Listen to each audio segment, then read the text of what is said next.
get vertigo, they get dizzy, they don't know which end is up. And this happens, you know, if you've ever been in one of those blab sessions, where they call them tea groups, I think, or something like that, where the people gather together without any clear idea of what this gathering's about. They know it's somehow self-exploration, but just how do you begin on that? And so somebody starts to push his idea, and then somebody else says, well, why are you trying to push your idea on us? And then they all get into an argument about the argument. And the most amazing confusions come about, but sometimes they all see what idiots they're being, and then they learn to live together in a really open and spontaneous way. There was a very interesting dinner party once where a Zen master was present, and there was a geisha girl who served so beautifully and had such style that he suspected she must have some Zen training.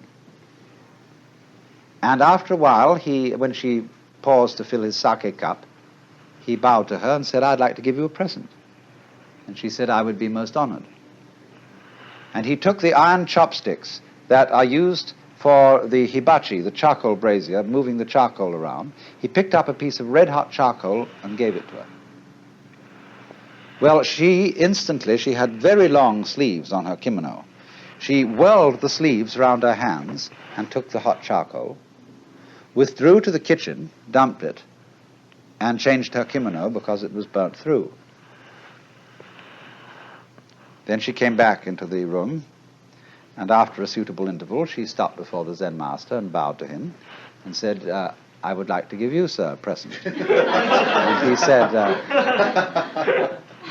I would be very much honored. Of course, he was wearing a kimono, something like this. And so she picked up a piece of coal and offered it to him. He immediately produced a cigarette and said, thank you, that's just what I needed.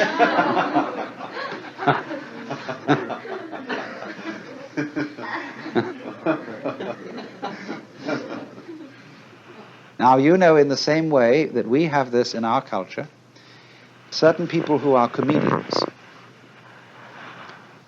who know how to make jokes and gags in a completely unprepared situation, face them with anything, and they somehow come through.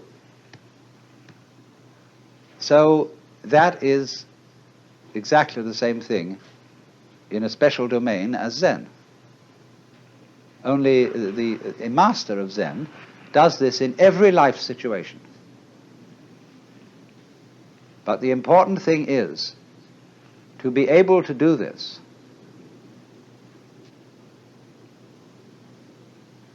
This is the secret. You must remember, you can't make a mistake. Now, that's a very difficult thing to do, because from childhood up, we have had to conform to a certain social game. And if you're going to conform to this game, you can make mistakes or not make mistakes. And so this thing has gone into us all the time. You must do the right thing. There's certain conduct appropriate here, there's certain conduct appropriate there. And that sticks in us and gives us a double self all our lives long, because we never grow up. Do you realize that the whole of life plays a game, which is a childhood game? There are three kinds of people: top people, middle people, and bottom people. And there can't be any middle people unless there are bottom people and top people. There can't be any top people unless there are middle and bottom people. And so it goes. And everybody's trying to be in a top set. Well, if they're going to be there, there's got to be someone in a bottom set. And the people who do the right thing and the people who do the wrong thing. Here in Sausalito, we have this very, very plainly. There are the right people, the nice people who live up on the hill. Then there are the nasty people who live down here on the waterfront, and they grow beards, and they wear blue jeans, and they smoke marijuana. And whereas the other people on the top of the hill drive Cadillacs and have wall-to-wall carpeting and nicely mowed lawns, and their particular kind of poison is alcohol.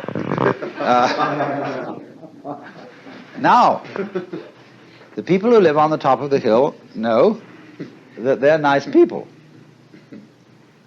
But they wouldn't know they were nice people unless they had some nasty people to compare themselves with.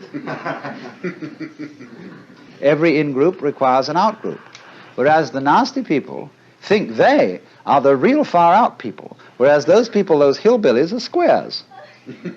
And they wouldn't be able to feel far out unless there were squares. See? These things simply go together. But when that is not seen, we play the games of getting on top of things all the time, and so we're in a constant state of competition as to, if it's not I'm stronger than you, it's I'm wiser than you, I'm more loving than you, I'm more tolerant than you, I'm more sophisticated than you. It doesn't matter what it is, but this constant competition is going on. In terms of that competition, we can, of course, lose place and in that sense make mistakes. But what a Zen student is a person who is not involved in the status game. That's the real meaning of a monk. He is not keeping up with the Joneses, and to be a master, he must get to the point where he's not trying to be a master. The whole idea of your being better than anybody else simply doesn't make any sense at all. It is totally meaningless. Because you see everybody manifesting the marvel of the universe in the same way as the stars do, and the water and the winds and the animals.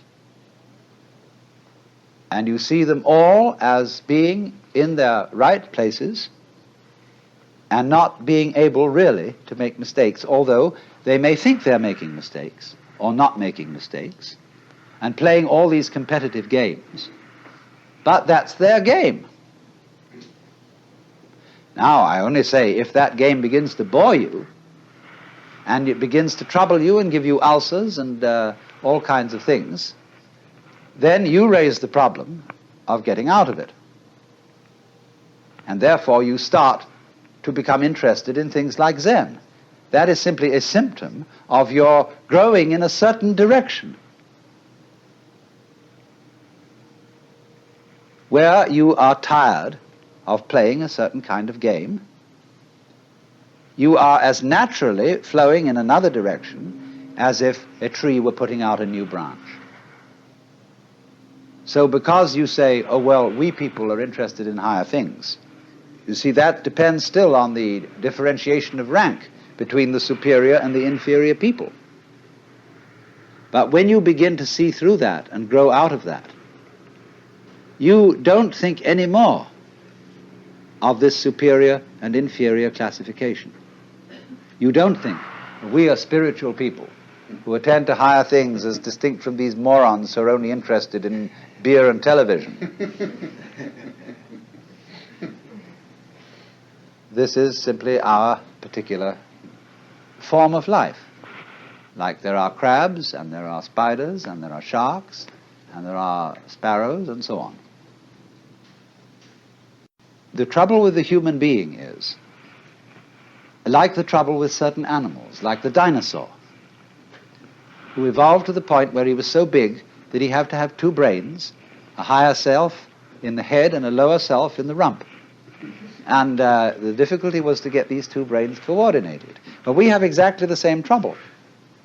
And we are suffering from a kind of jitters that comes from being two-brained. Now, you see, I'm not saying that that jitters is bad. It's a potential step in evolution and an opportunity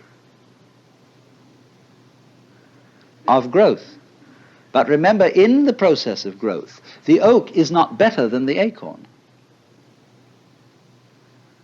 Because what does it do? It produces acorns. Or you could say, just like I sometimes love to say, that a chicken is one egg's way of becoming others. So an oak is an acorn's way of becoming other acorns. Where is the point of superiority? The first verse of that poem I just quoted, "The flowering branches grow naturally, some short, some long," the first verse is, "In the landscape of spring there is nothing superior and nothing inferior. The flowering branches are naturally some short, some long." So that's the point of view of being an outcast, in the sense of being outside the taking seriously of being involved in the social game, and therefore being threatened by making mistakes, of doing the wrong thing. That is to say, of carrying into adult life one's childhood conditioning, where somebody is constantly yammering at you to play the game. So therefore, the preachers and the teachers take the same attitude towards their adult congregations that parents take to children, and lecture them and tell them what they should do, and judges in courts feel also entitled to give people lectures because they say those criminal types haven't grown up, but neither have the judges. It takes two to make a quarrel. So one can begin to think in a new way, in the polarity thinking, instead of being stuck with the competitive thinking of the good guys and the bad guys, the cops and the robbers, the capitalists and the communists, all these things, which are simply childishness.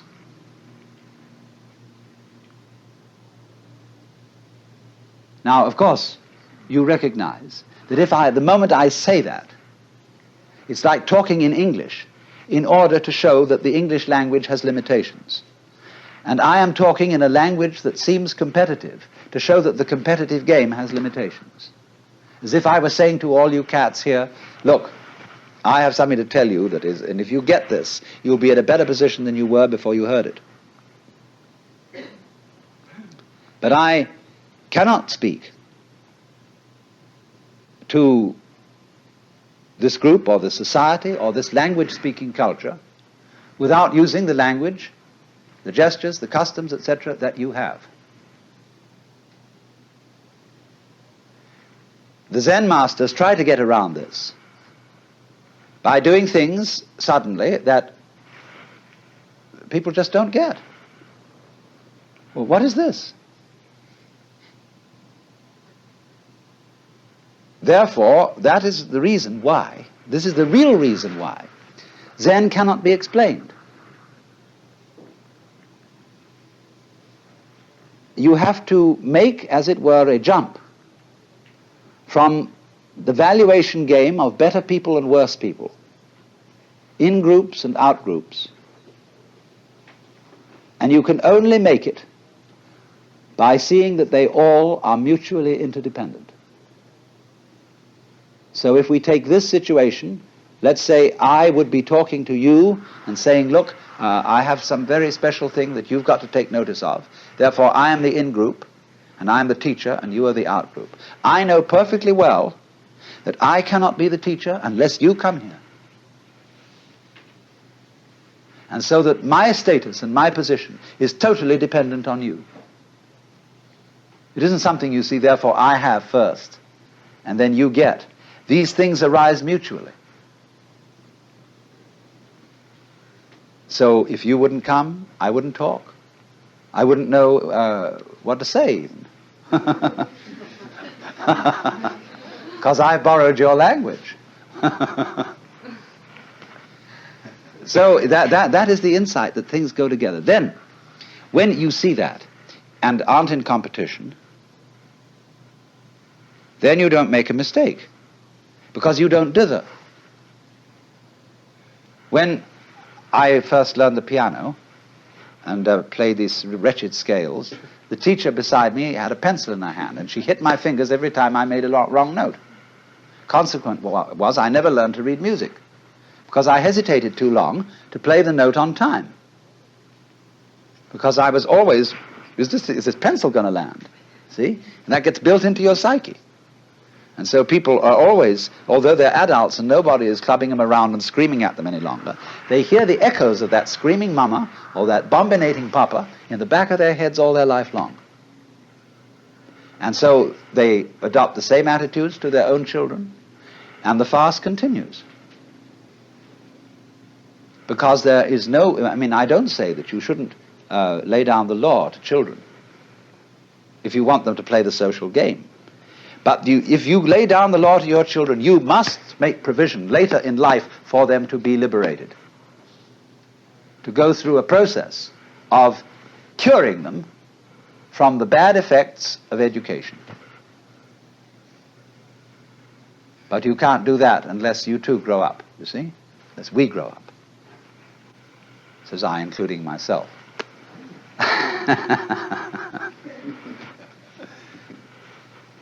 So that is the thing. Now, therefore, in the Zen scene, you would think that the master, as we know him and as we read about him, is an extremely authoritarian figure. That's the way he deliberately comes on at the beginning. He puts up a terrific show of being an awful dragon. And this screens out all sorts of people who don't have somehow the nerve to get into the work. But once you are in, a very strange change takes place. The master becomes the brother. He becomes the affectionate helper of all those students, and they love him as they would a brother, rather than respect him as they would a father. And therefore the students and masters, they make jokes about each other. They have a very curious kind of social relationship, which has all the outward trappings of the authoritarian, but everybody knows on the inside that that's a joke. Liberated people have to be very cool. Otherwise, in a society which doesn't believe in equality and cannot possibly practice it, they would be considered extremely subversive. And therefore great Zen masters wear purple and gold and carry scepters and sit in thrones. And all this is carried on to cool it. And the outside world knows that they're all right. They have discipline, they have order, they're perfectly fine.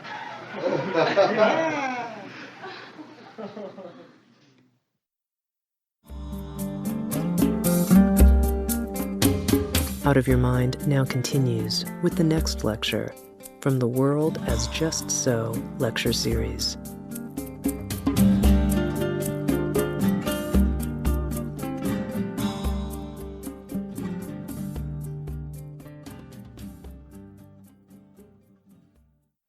Having discussed basic principles of what Zen is about, I'm passing on to the more practical side of it. A Zen monastery is not a monastery in the Christian sense. It's more like a theological seminary, except that it practices more than it teaches. So you must remember the aspect of a Roshi to this young monk. He's a formidable fellow, usually an older man, who has about him something that is difficult to put your finger on. There's a certain fierceness, coupled with a kind of tremendous directness, a sense of somebody who sees right through you. And so he really poses to this young fellow, "What do you want? Why did you come here?" But he said, "I came to be instructed in Zen." The teacher says, "Well, we don't teach anything here. There isn't anything in Zen to study." Well, the student knows, or thinks he knows, that this not anything which is studied in Zen is the real thing. That's, of course, as a Buddhist, he knows that what isn't anything is the universe, the great void, the shunyata. And so he isn't fazed by that. He says, "Well, nevertheless, you do have people who are working here and meditating under your instruction, and I'd like to join them." Well, maybe, but strictly on probation. And then, of course, all the details are taken. And he pays a ridiculously small fee, in modern Japan at any rate, to be able to stay in the monastery. It's very, very inexpensive. Now the teacher comes back and says, now you want to study Zen. Why? Well, because I'm oppressed by the rounds of birth and death, in other words, by the vicious circles of life in which I find myself, by suffering, by pain, and so on, and I want to be emancipated. The teacher says, who is it that wants to be emancipated? Well, that's a stopper. There was a good old story about one of these preliminary interviews. The master asks, first of all, very casual questions. Where's your hometown? What's your name? What did your father do? And where did you go to college? Why is my hand so much like the Buddha's hand? And suddenly, in midstream of an ordinary conversation, clunk, the student is blocked. And so there is devised the koan, K-O-A-N in Chinese, kung-an. And this means, literally, the word koan means a case, in exactly the same sense as we talk about a case in law which functions as a precedent for future cases. Koan should be translated case. The koans are based on stories, mondo, of the conversations between the old masters and their students. But you can make a koan immediately by such a question, why is my hand so much like the Buddha's hand? Or, who are you that asked this question? If the student tries to verbalize on that and say, well, I am so-and-so, he asks, who knows that you're so-and-so? How do you know that you know? Who knows that you know? Find out. In other words, the basic koan is always, who are you? Who is it that wants to escape from birth and death? And I won't take words for an answer. I want to see you. And all you're showing me at the moment is your mask. So then the student is sent back to the monk's quarters, the Sodo. And the chief of the Sodo is called the Jikijitsu, is then put in charge of him.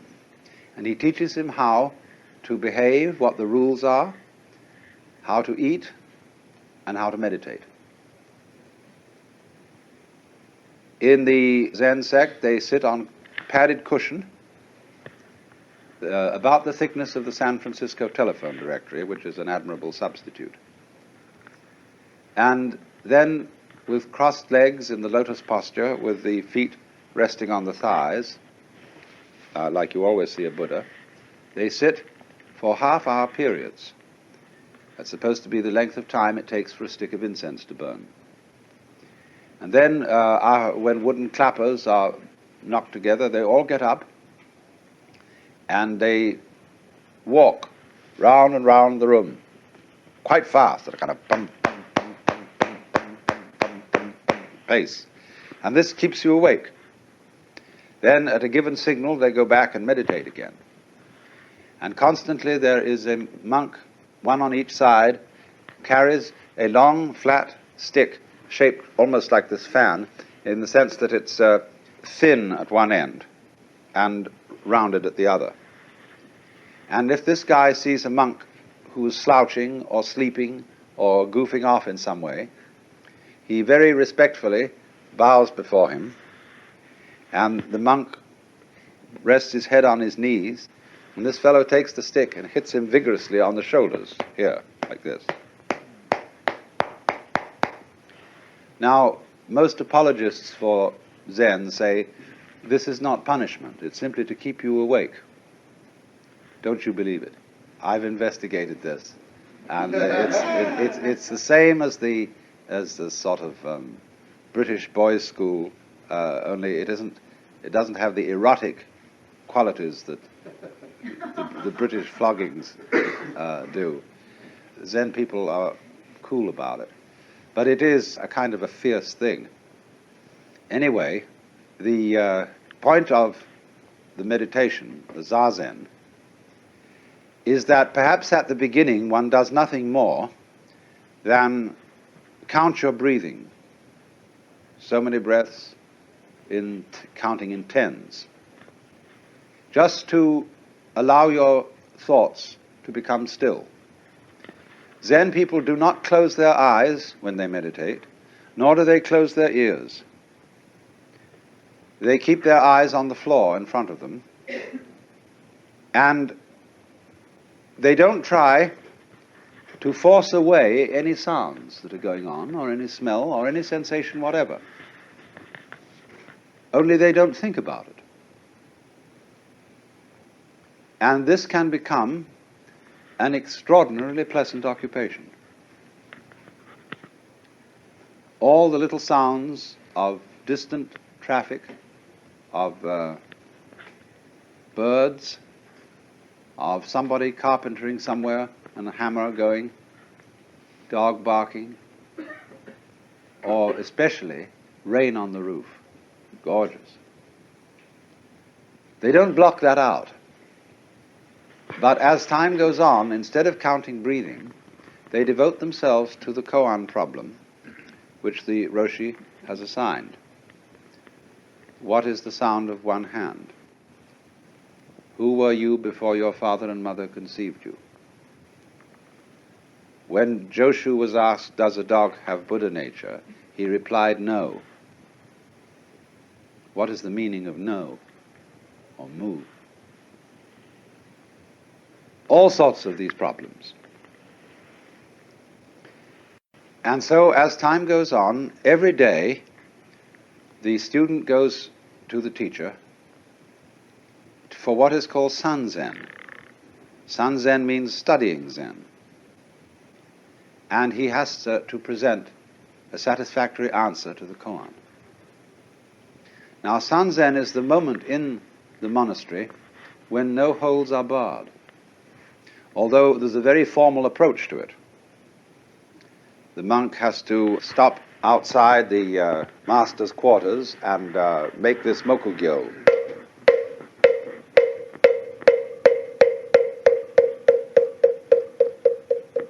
He does that 3 times. And at a signal from the master, which is ringing a bell in reply, he goes in and sits down in front of the master and bows right down to the floor, and then sits up, and he repeats the koan that he's been given, and he's supposed to answer it. Now the master, if he's not satisfied with the answer, may simply ring his bell, which means interview over, nothing doing. Or if he's still not satisfied, he may try to do something to hint the student as to which way to go, or puzzle him further, some sort of comment. But what happens is this. Do you see what kind of a situation has been set up here? The student is really being asked to be absolutely genuine. So if I said to you, now don't be self-conscious. I want you to be perfectly sincere. And as a matter of fact, I'm a mind reader. And I know whether you're being sincere or not. I can see right down to that last little wiggly guzzle in the back of your mind. And if you think I can, you see, I'm putting you in a double bind. I'm commanding you to be genuine. How can you possibly do that on command? Especially when the person you're confronted with is a father figure, an authority figure. And in Japan, the sensei, the teacher, is even a more authoritative figure than one's father, which is saying a lot. But you are being asked in the presence of this tiger to be completely spontaneous. Or it isn't put in that way, you see, though. I mean, I'm describing this from the standpoint of a psychologist observing what's going on here. No, the thing you've got to do is you've got to hear the sound of one hand. And as your answers become more and more rejected, you get more and more desperate. And there is built up the state that is called the great doubt. The students do everything, you know. They've read all the old Zen stories, and they come in with pieces of rock and wood, and they try and hit the teacher. They do everything they get, and nothing will do. I remember I had a friend studying in Kyoto, and on the way to the master's quarters, you pass through a lovely garden with a pool, and he saw a bullfrog in the garden. And he grabbed this bullfrog. They're very tame in Japan. Nobody eats them. And put it in the sleeve of his kimono. And when he got in to give an answer to his koan, he produced the bullfrog. And the master shook his head and said, too intellectual.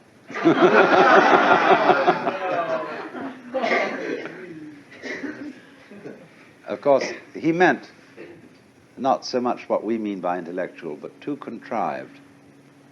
Too premeditated. You know, you're just copying other people's Zen antics. And that's something you just can't get away with. Well, there does come a critical point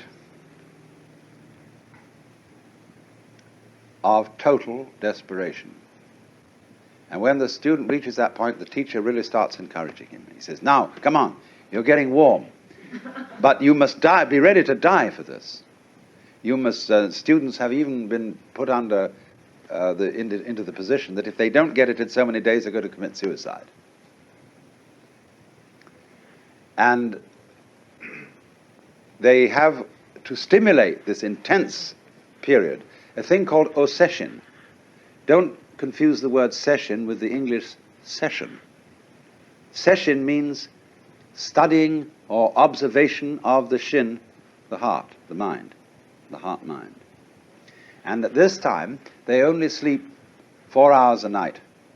And they meditate solidly all through the day. They go for the Sanzen interview twice a day, every one of them. And it's a tremendous workout and will last about 5 days, 5 or 6 days. And in that period, the pressure is really on. Everybody is worked into a pitch of this kind of psychic fury that they have to get this thing answered. There's a man in Japan today who has a 5-day Zen system, and he practically guarantees that you will have Satori in his 5 days. I've just got a book about it written by a Britisher. I haven't had a chance to read it yet. Well, I had someone I knew of who was over studying Zen on a Fulbright grant. And the grant was winding up, and he still hadn't got the sound of one hand. He said to the master, look, the grant's running out, and I can't stay here. And I've just got to get this thing.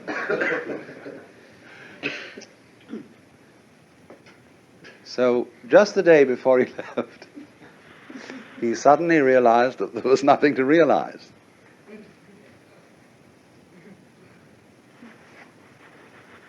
And that was it. You know, here he had spent his whole life thinking that there's something deficient in me. See, there's something wrong. Something I ought to find out to get this problem of life cleaned up. Well, you know what you do. Rinzai, the old Chinese master, said, Zen teaching is like using an empty fist to deceive a child.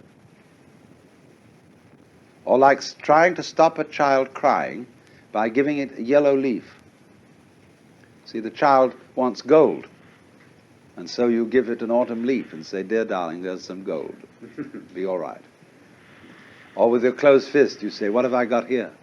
The child comes and tries to see and pull your fingers open, then you hide it behind your back and under your leg and behind the chair. The child gets absolutely fascinated. The longer you keep this up, the more the child is sure there's something real goody inside the hand. And then at the end, psst, nothing. And that's Zen.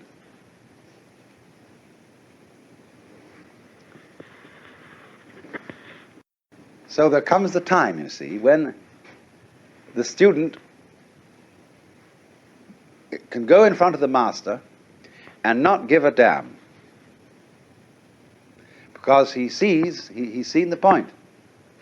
There wasn't a problem. He made up the problem himself. He came and projected it on this master, who knew how to handle that kind of person, by making him much more stupid than he was before, until he sees the essential stupidity of the human situation, where we are playing a game of one-upmanship on other people and on the universe. How to get the better of life? Well, what makes you think you're separate from life so that you can get the better of it? How can you beat the game? What game? Or who will beat it? This illusion of beating the game, of finding the thing out, of catching it by the tail, is therefore dissipated by the technique of the koan. It's called, working on a koan is like a mosquito biting an iron bull. It's the nature of the mosquito to bite. It's the nature of an iron bull to be unbitten. Or they say it's like swallowing a ball of molten lead. You can't swallow it down. You can't cough it up. You can't get rid of this thing. That's the great doubt, you see. But this is an exaggerated form of what everybody is ordinarily trying to do, to beat the game. So at that moment, the student has heard the sound of one hand, or discovered who he was before father and mother conceived him, or what no means. So the teacher says, good. Now, you have found the frontier gate to Zen. You've put your foot in at the door, and you're across the threshold. But there's a long way to go. And now you have found this priceless thing out, you must redouble your efforts. So he gives him another koan. Now the student may be able to answer that one instantly, because it's simply a test koan. See, there are 5 classes of koans. The first class is what you call the Hinayana koans, and the other 4 are the Mahayana koans. Hinayana is to reach nirvana. Mahayana is to come back and bring nirvana into the world as a bodhisattva. So once you get the great void, you see, there's nothing to catch on to. You are the universe. It doesn't matter whether you live or die. That's nirvana. All clinging to life, everything like that. You see then that it's hopeless, and you give it up, not because you know you think you ought to give it up, because you know there is no way of catching it. There's nothing to catch hold of. There's no safety in the cosmos. So you just have to give up. Then, the next class of koans are such things as asking for miracles. In that class comes, take the 4 divisions of Tokyo out of your sleeve, or stop the booming of a distant bell, blow out a candle in Timbuktu. But as they go on in various ways, they are concerned with all kinds of problems and how Zen understanding deals with those problems, until we get in the end to the study of morality and rules of social and monastic life. That's the last thing, and the Zen way of understanding it. Now, this takes very, very differing periods of time. Some people get through in as little as 10 years, the whole thing. There is a very brilliant Westerner by the name of Walter Novick, who has just about completed the whole thing. And he's a musician and a pianist. And he'll come back to this country as the first accredited Zen master of the West. And he'll set up his little sodo on a farm and wait and see what happens. The day of graduation comes, and then everybody turns out, and there's a great hullabaloo, and they salute the departing monk, and he goes out. He may just become a layman, as I said, or become a temple priest, or he may be himself a Roshi. Well, now, the essential of this whole system, as you see, is to use a hair of the dog that bit you for the cure of the bite. It's homeopathic. When people are under delusion, they cannot be talked out of the delusion. No amount of talk could persuade anybody that his ego is an illusion. Because he knows it's there. He knows I am I. And simply won't believe you if you tell him that this is nothing but post-hypnotic suggestion. So the only way to convince a fool of his folly is to make him persist in it. As Blake says, the fool who persists in his folly will become wise. By some psychiatrists I know when they get a person who overeats and is tremendously fat, the first thing they do is they make them put on 15 more pounds.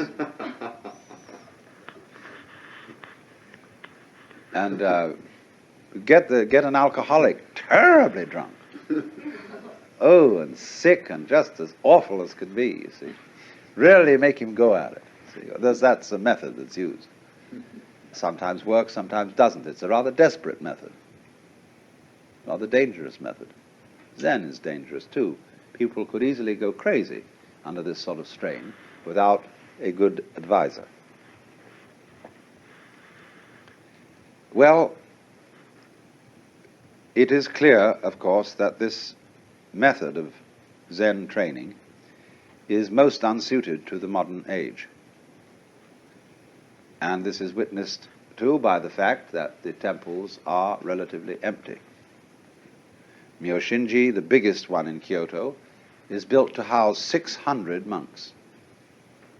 There are only 80. And you might think that was quite a crowd, but it isn't compared with the old days. To young people in Japan today, this is all. There was, though, you see, there was a division in the history of Zen. There was a critical point in the 17th century when there were two very great masters, Hakuin and Bankei. Now, the 17th century is tremendously important in Japanese history because that was a time of what you might call the democratization of culture. Basho invented haiku poetry so that everyone could be a poet. Not necessarily for publication, but for one's own fun. People didn't write poems for publication necessarily. They wrote poems for parties. And he invented the 17-syllable haiku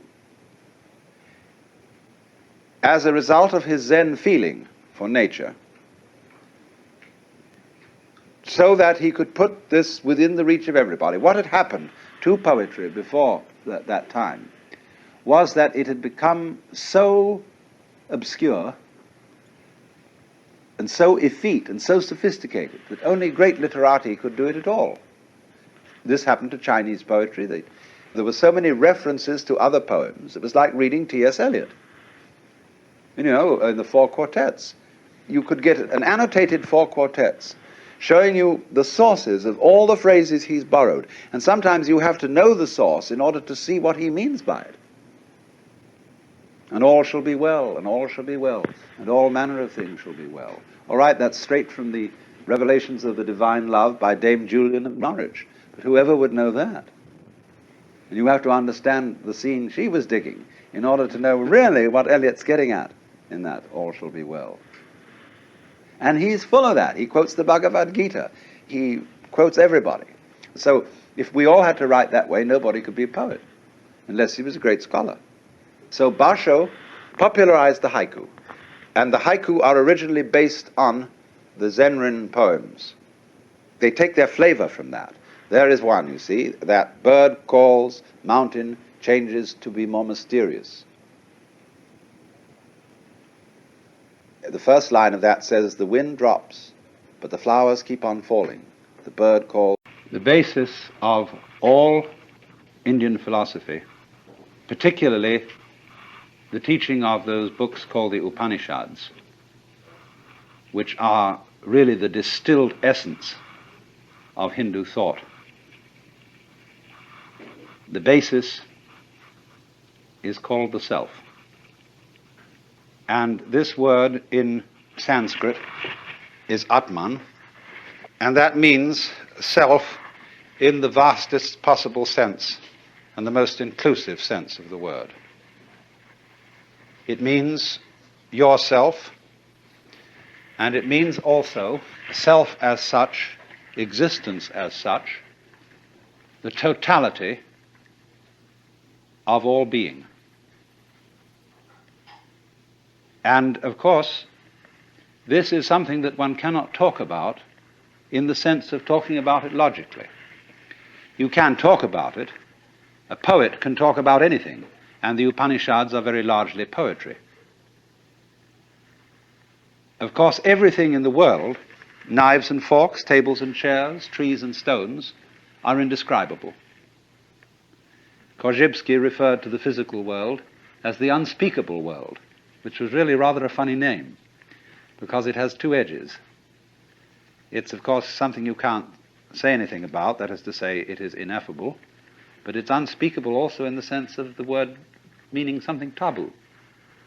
And we shall see, as we go on, wherein that taboo consists. But from the standpoint of logic, we can't say anything about everything. Because in order to say something about something, and state it logically, you have to be able to put it in a class. Now, classes are intellectual boxes. When you play games like animal, vegetable, and mineral, you've got there 3 boxes. And when you come to think of it, you don't know any one without another. Because in order to have a box, there must be what's inside the box and what's outside the box. And then by this method of contrast, we can make a logical discussion about things. All words, therefore, are labels on intellectual pigeonholes. But then, when you come to what fundamentally is, then you're without a box, and you can't talk logically. Of course, you can distinguish is from is not, but only in a very limited way, as I can say, I have a pen in my left hand, I do not have a pen in my right hand. And from this we abstract the idea of to be and not to be, is and isn't. But when we consider being with a capital B, this includes not only such ises as celestial bodies, but also such isn'ts as the space that encompasses them. And these two go together, as we shall see in more detail as the time goes on. But now, a perfectly logical person would therefore say that the notion of the self, the Atman, as the fundamental reality in which everything else exists, is meaningless. And of course, from a logical point of view, it is. But at the same time, just because something cannot be put into a logical category does not indicate that it isn't real. The self, you see, bears somewhat the same relationship to the world as the diaphragm of the speaker in this radio bears to the music you've just been hearing. None of the music was about the diaphragm, and nobody said anything about there being a diaphragm. The diaphragm as such didn't come into the picture, and yet it was everything in the picture. All those different noises were vibrations of this thin film of metal. So also with your eardrum, so also with the apparatus of your eyes. So one might ask then, just as you say, well, what is it on? What is the music on? Is it on tape? Is it on a speaker? Is it on a drum? Whatever the variations may be. We can ask the question, what are you all on? What is all this on? And the Hindus answer, it's on the self. Like we say, this one's on me. It isn't that there's only one self in the sense that is taught in a philosophy called solipsism. Solipsism is the idea that you are the only person who exists and everybody else is your dream. Nobody can prove that this isn't so, except I'd like to see a congress of solipsists arguing as to which one of them is really there. It isn't that, it's more complex than that. It's saying that the self in each one of you is really at root one. Just in the same way that you have all over your body millions of nerve ends. Each one of those nerve ends is, as it were, a little eye, because all the senses are fundamentally one sense. There are various forms of touch. And the most delicate of the forms of touch is, of course, the human eye. Then the ear, and so on down the list of the senses. Now imagine then every little nerve end is a little eye. And it gets its impression of the world, but it sends it all back into the central brain. Well, in a somewhat similar way, every person, every animal, every what the Hindus call sentient being, and even rocks are regarded as sentient beings in a very, very primitive form, right down to the lowest.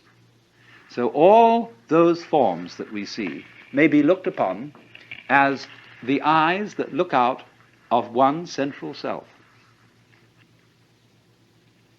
Only, of course, in the body, in the human body, we can see the connections between the nerve ends and the brain. It's much more difficult to see the connection between one individual and another. If they're married, that's a little bit closer. But just all us human beings rattling around, we're not even rooted to the ground like trees. And therefore it's very easy for us to form the impression that I am only what is inside my bag of skin. And that myself is a different self from yourself. And we're all, therefore, fundamentally disconnected. And so your apparent disconnection, the fact that you are not tied to other people with umbilical cords or some kind of wiring that gives you one mind, nevertheless, we do have one mind. In the sense that, for example, all of us turn out to be approximately the same shape. 2 eyes, 2 nostrils, a mouth, 2 hands, 2 legs, and so on.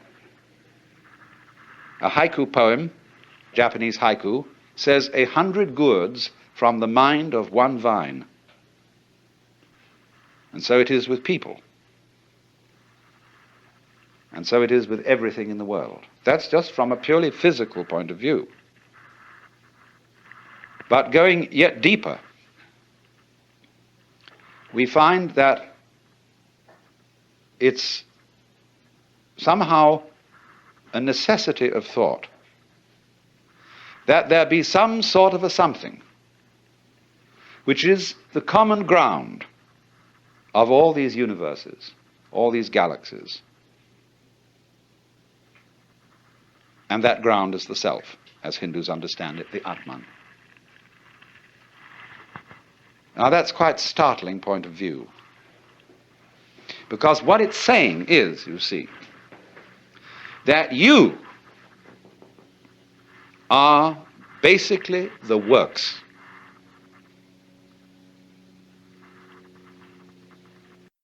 Now, the Hindus do say that the self, the great self, is consciousness. But of course that does not mean consciousness in the sense of our ordinary everyday consciousness. Ordinary everyday consciousness is indeed a form of this kind of consciousness, shall we say a manifestation of it. But then there's also consciousness which doesn't notice, but nevertheless is highly responsive. The way your heart beats, the way you breathe, the way you grow your hair, you're doing it, but you don't know how it's done. So therefore, just in the same way that conscious attention is not aware of all the other operations of the body, so in just that way, we are not aware of our connection, indeed our identity, with the fundamental self. When the leaves die and fall off the trees, or the fruit drops, next year, more leaves, more fruit. So in the same way, when you and I die, more babies later. If the whole human race dies, you bet your life. There are all kinds of things that feel that they're human, scattered throughout the multiplicity of galaxies, because this universe is a peopling universe, just as an apple tree apples. But because we are unconscious of the intervals, we are not aware of the self with our conscious attention when conscious attention isn't operating. But still, just as you don't notice what your pineal gland, say, is doing at the moment, so in the same way, you don't notice the connections which tie us all together, not only here and now, but forever and ever and ever and ever. The difficulty and the basic reason why we don't notice the self is that the self doesn't need to look at itself. A knife doesn't need to cut itself. Fire doesn't need to burn itself. Water doesn't need to quench itself. And a light doesn't need to shine on itself. So this is the fundamental problem of having some sort of awareness of the self. Nevertheless, it is the whole contention of Indian philosophy, especially what we call Vedanta, that it is possible, in a certain way, to become aware of oneself in this deepest sense, to know that you are the totality. And this experience is the real substance of Indian philosophy as a whole, both Hindu and Buddhist. It is called moksha, which roughly means liberation. Liberation from the hallucination that you are just poor little me. To wake up from that kind of hypnosis and discover that you are simply something, your organism, your physical body, your conscious attention, which is your ego, that you are something being done by this vast, indescribable self, which is out of time, which has no beginning, no end, it neither continues nor discontinues. It's beyond all categorization whatsoever. And so the Upanishads say, all we can say of it positively is the negative. Neti, neti, it is not this, it is not that. Anything, therefore, you can formulate imagine, picture, will not be the self. So when you are trying to know the self, you have to get rid of every idea in your head. It doesn't mean, as some people seem to think, that you have to get rid of every sense impression.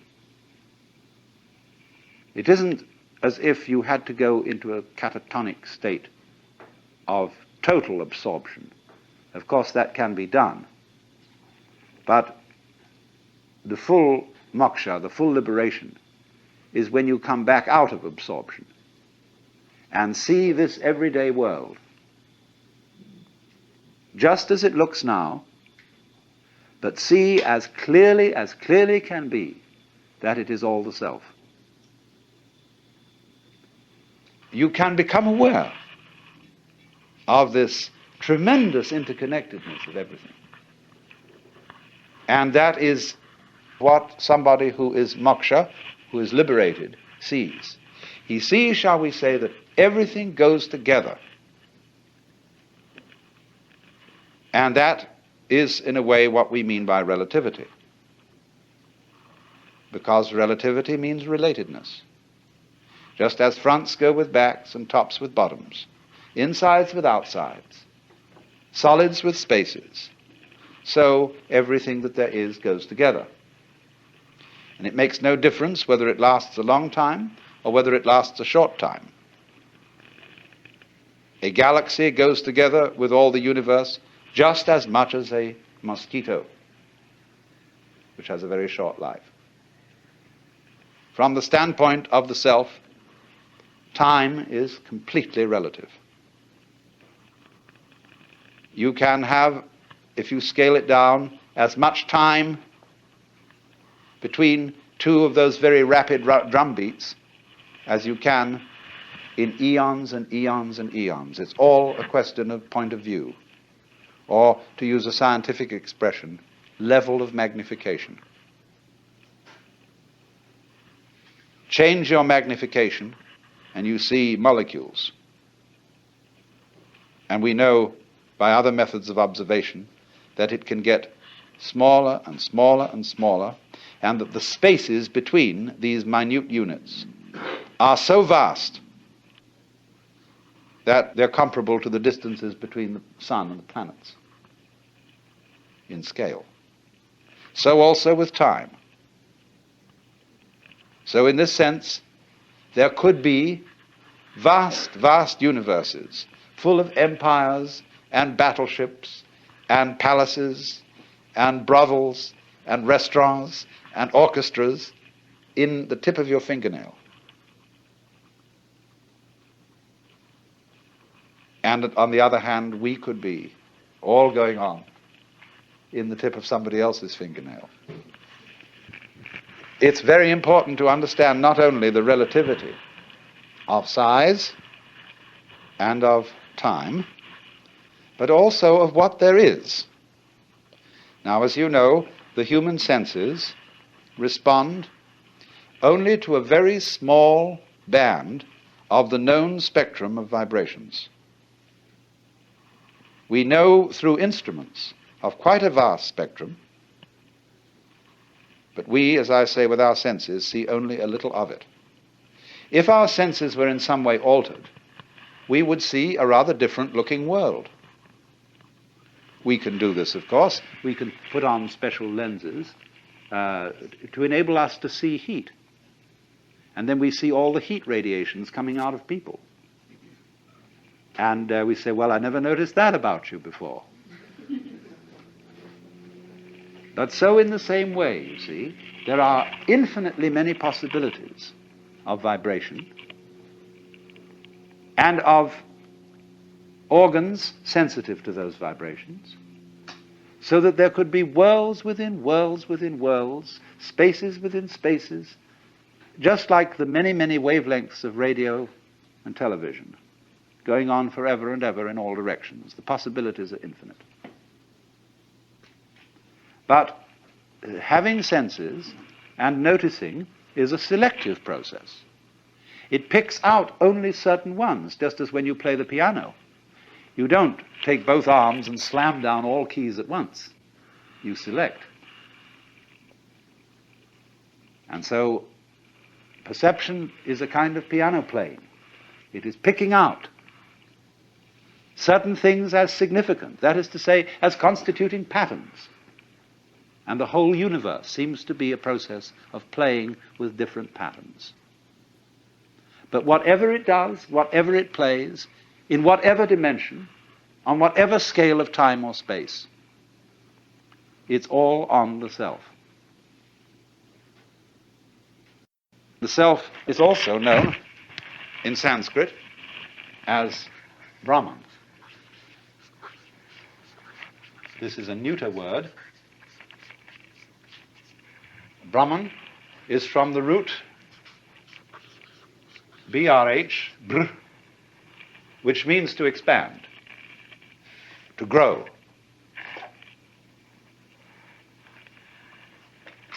It isn't quite clear exactly why this word was chosen.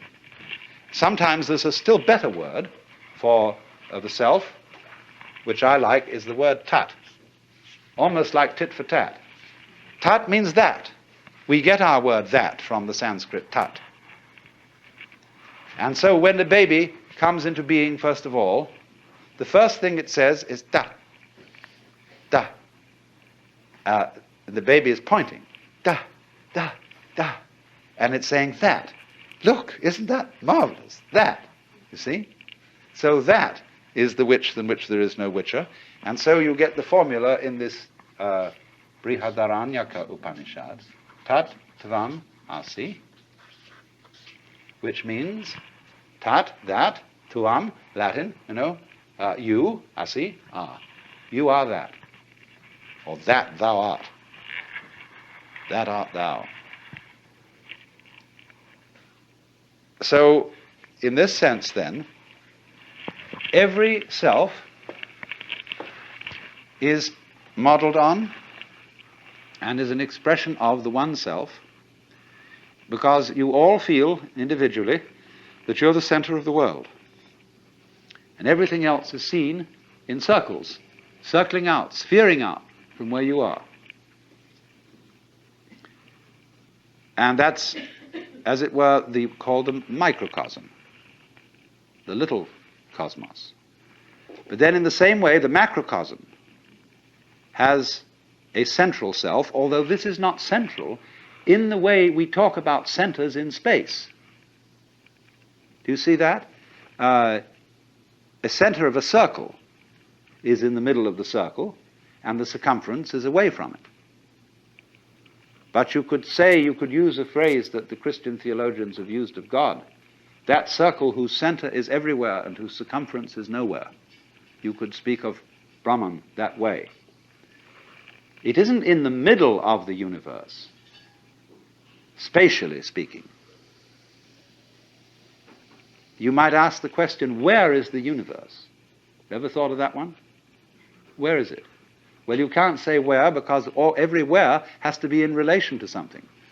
There would have to be another universe to say where this one is. But then, since those two together would constitute the universe, we wouldn't still be able to say where it was. It isn't anywhere. And so in that sense, the center isn't anywhere in space, locally. And furthermore, the kind of space we are dealing with is only one possible kind of space. It's the kind of space our physical organisms are attuned to. We are, you see, like the radio. We pick up what wavelength we're on.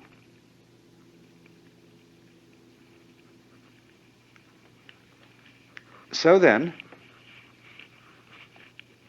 when inquirers used to come to that great modern Hindu saint, Sri Ramana Maharshi, and they'd ask him all sorts of silly questions, like, who was I in my last incarnation? What will I be in my next one? He would always reply, who is asking the question? Who are you? Find out, because that's the thing you need to know. as it were, dig down into the depths of your being and say, what is this that I call I? That's one of the very fascinating questions. It teases us out of thought to think about death in the sense of going to sleep and never waking up. Imagine that. And you find you can't. And yet it's a thought that although you can't get to grips with it, it remains fascinating. Also the question, how is it suddenly that you awakened into this world? Where were you before? In Zen Buddhism, they have the meditation problem, the koan. Before your father and mother conceived you, what is your original nature? And that's the same sort of weird question as what it would be like to go to sleep and never wake up. What was it like to wake up having not previously gone to sleep? It's very mysterious. But as you go on and plumb this question, you begin to develop the feeling that your existence is exceedingly odd. In many ways odd. Odd because it is here and it so easily might not have been. After all, if your father hadn't met your mother, would you be here? Now, of course, somebody would be here, because he might have met somebody else. Would that be you? Of course it would. Don't you see? You can only be you by being someone. But every someone is you. Every someone is I. That's your name, you say. It's me. I am here. And everybody feels that I in the same way. It's the same feeling, just like blue everywhere is the same color. So I-ness being, as it were, the most fundamental thing in man is also fundamental to the universe. It too is I. And our I is a special case of it, coming out from the, in quotes, central I, like so many tits from the belly of a sow, or so many spines from a sea urchin, so many legs from a spider. And that is, of course, why the images of the Hindu gods are shown with many arms or many faces, because it is saying that all arms are the arms of the divinity. All faces are its masks. So, you see, there's really nothing to worry about.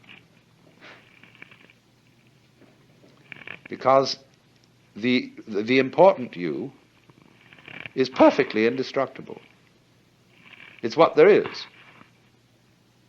Our comings and goings, our fortunes and misfortunes are a sort of mirage.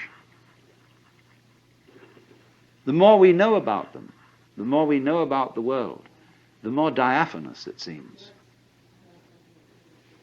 And therefore, everything in the world has the characteristics of smoke. You know, when you blow a cigarette or pipe or something and a cloud of smoke and you see it in the sunbeam, and it's full of whorls and designs and all kinds of marvelous things going on, and then slowly it disappears. Well, everything's just like that. Now, there are two attitudes you can take to that state of affairs. You can say sour grapes. It's all a lousy, wretched trap. And here I am, and I'm given all these feelings of love and attachment and joy of life, and then I fall apart. My teeth drop out, my eyes become feeble, I get cancer or cirrhosis of the liver or something, and then it all falls apart, and it's too bad. Therefore, don't become attached to things. Don't enjoy life. Treat it, holding it off like that, just like a very, very firm person who's been jilted and says, never again will I get mixed up with love, because love hurts. But on the other hand, a weaving of smoke can be very beautiful, provided you don't lean on it, provided you don't try to preserve it, catch hold of it. Then you destroy it. So exactly the same way, there's nothing in the way of form that you can lean on, that you can grasp. And if you see that, then the world of form is very beautiful.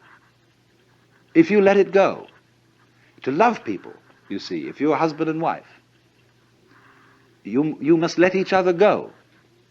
Otherwise, the marriage is either going to break up or it's going to be hell. If you love a person, you say to that person, look, I love you, whatever that may be. I've seen quite a bit of it, and I know there's lots that I haven't seen, but still it's you, and I want you to be what you want to be. And I won't be happy if I've got you in a cage. You'll be a bird without song. And they're likely to go on loving each other. But if they wrap each other up with all sorts of ties and chains and documents and things, then they're not on a very safe basis. The very firm words of those documents belie the situation, because nobody curses and swears and kisses the Bible and all sorts of things like that if he means yes. If there's some doubt that he means yes, then he's asked, what do you call this, rituals of cursing and swearing and signing on dotted lines and putting the seal, something. Indicates doubt right at once. It just does a fly in the ointment from the beginning.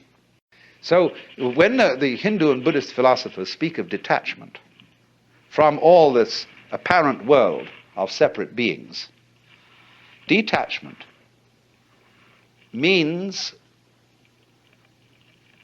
going with this whole thing and not resisting its change. And you can afford to go with it. You can afford to get mixed up in life and to fall in love and to get involved with all sorts of things. You can afford it if you know that it's an illusion. But this is not illusion in a bad sense of the word. Here's this Hindu word, crucial. The world is called Maya. This word Maya, yes, it means illusion. It means magic. It means art. It means delineation or measurement. And so from matra we get meter. And we also get matter, material. Isn't it funny that when we say material, today we mean something very real, whereas the root of the word is illusion. So you see, I mean, measurement is kind of an illusion. You don't find inches lying around. You can't pick up an inch. So in the same way that hours and inches and pounds and dollars and so on are actually imaginary. They're elaborate systems of cosmic bookkeeping with their little scratches on paper, little hairlines on dials. So in exactly that way, the distinction between things is Maya, is imaginary. But what an imagination! In a way, to say that the world is Maya is at the same time to say that what lies behind Maya is immaterial. Look at the reversal of the word. Oh, it's immaterial. Doesn't matter. What matters? It's all this. But that gets us to a deeper point yet. The self, the real self, doesn't matter. Which is another way of saying it doesn't exist for any purpose. It doesn't need to exist for any purpose. What purpose would it exist for?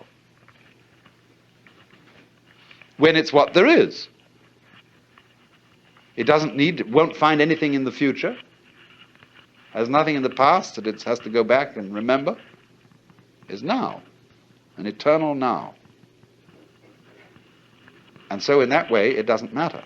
But therefore, the most important thing in the universe is the one thing that doesn't matter, the one thing that's totally and completely useless, and that nobody can find anything for. Once a Zen master was asked, what is the most valuable thing in the world? And he answered, the head of a dead cat. Why? Because no one can put a price on it. So this self, the Brahman, is like the head of a dead cat. But you see, if then you say, I really ought to get that dead cat's head because something spiritual about it, and it'd be very good for me. After all, if I knew the self, I might be a better person. People might like me more. I'd be more constructive in society. I would do this, that, and the other. But you see, that's putting the cart before the horse. That's trying to make the tail wag the dog. The knowledge of Brahman, the self, never does anybody any good if they're trying to make it do them some good. Only when they're not concerned with whether it does them any good or not, does it do them any good. It's like when you relax and you go out and play. Americans in particular don't know how to do this because they're always justified. They always say it's good for me, it's exercise. It's to change from work, and that'll be able to make me work better. See? Everything they do is done for some serious reason. It's the Protestant conscience. And so we never play, except very exceptionally, because play is that which is done just for itself, for fun. So the self, the Atman, the Brahman, exists for fun. It has no reason to exist. It's completely useless. And it is, therefore, Maya is linked with the word Leela. And that means play. Also, of course, the word illusion in English is derived from the Latin ludere, to play. So the nature, you might say, of the self is that it does no work. It only plays. Work is something serious, that you do for a purpose because you believe that you've got to go on living.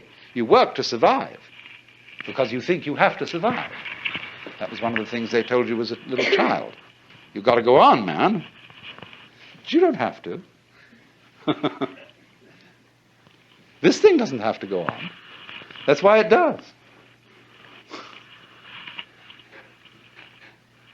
I know that sounds paradoxical, but there's so many things in life that are like that.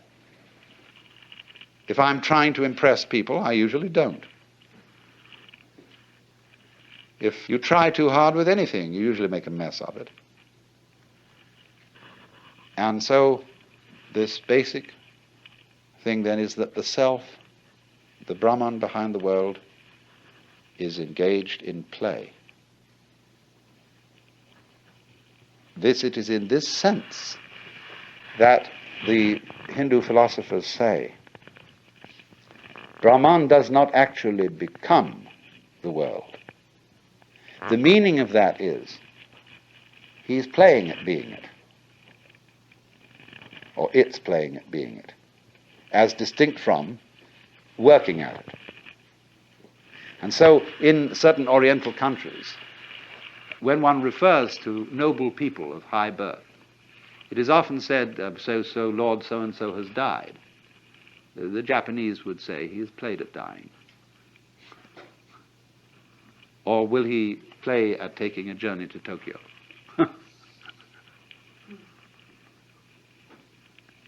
Also, remember this, although I've constantly used in this talk the word one to apply to the self, and central, the Hindus don't use this word except speaking poetically and loosely. The self is not one. The self is called non-dual. Because you see, the idea of one has an opposite. The opposite of one is many, or none. But the which than which there is no whicher has no opposite. There's nothing outside it. So you can't call it one, because one is an exclusive idea. It excludes two. So they call it, instead of one, they call it non-dual, which is Advaita. This is from the word, you see, Deva is the root meaning two. The V becomes U, so we get dual. And A is the meaning in Sanskrit often non. Non-dual, Advaita. And so it doesn't exclude anything. One is an exclusive word. Advaita is meant to be a totally inclusive kind of unity. Now, of course, this word itself, when you look at it from a logical standpoint, is a dualistic word, just like one. It's the opposite of Dvaita, Dvaita and Advaita. But the idea here in Indian philosophy is to use this word in a certain way.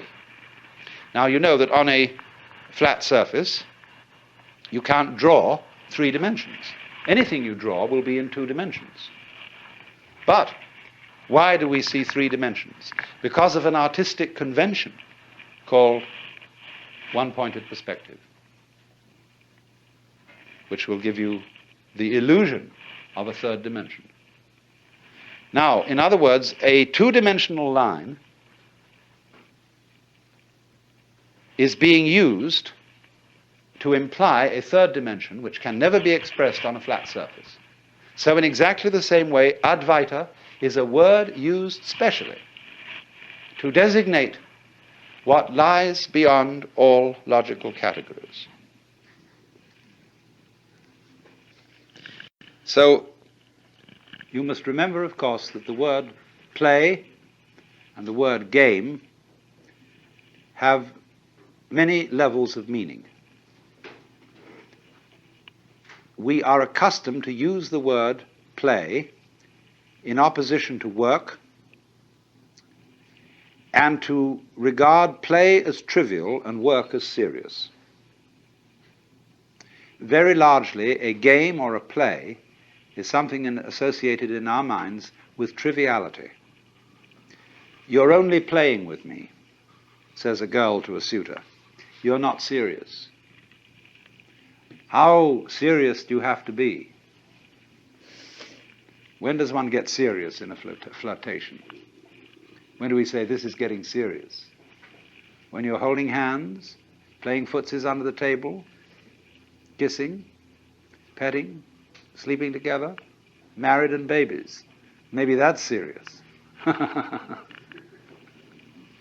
But we also use the word play in a non-trivial sense.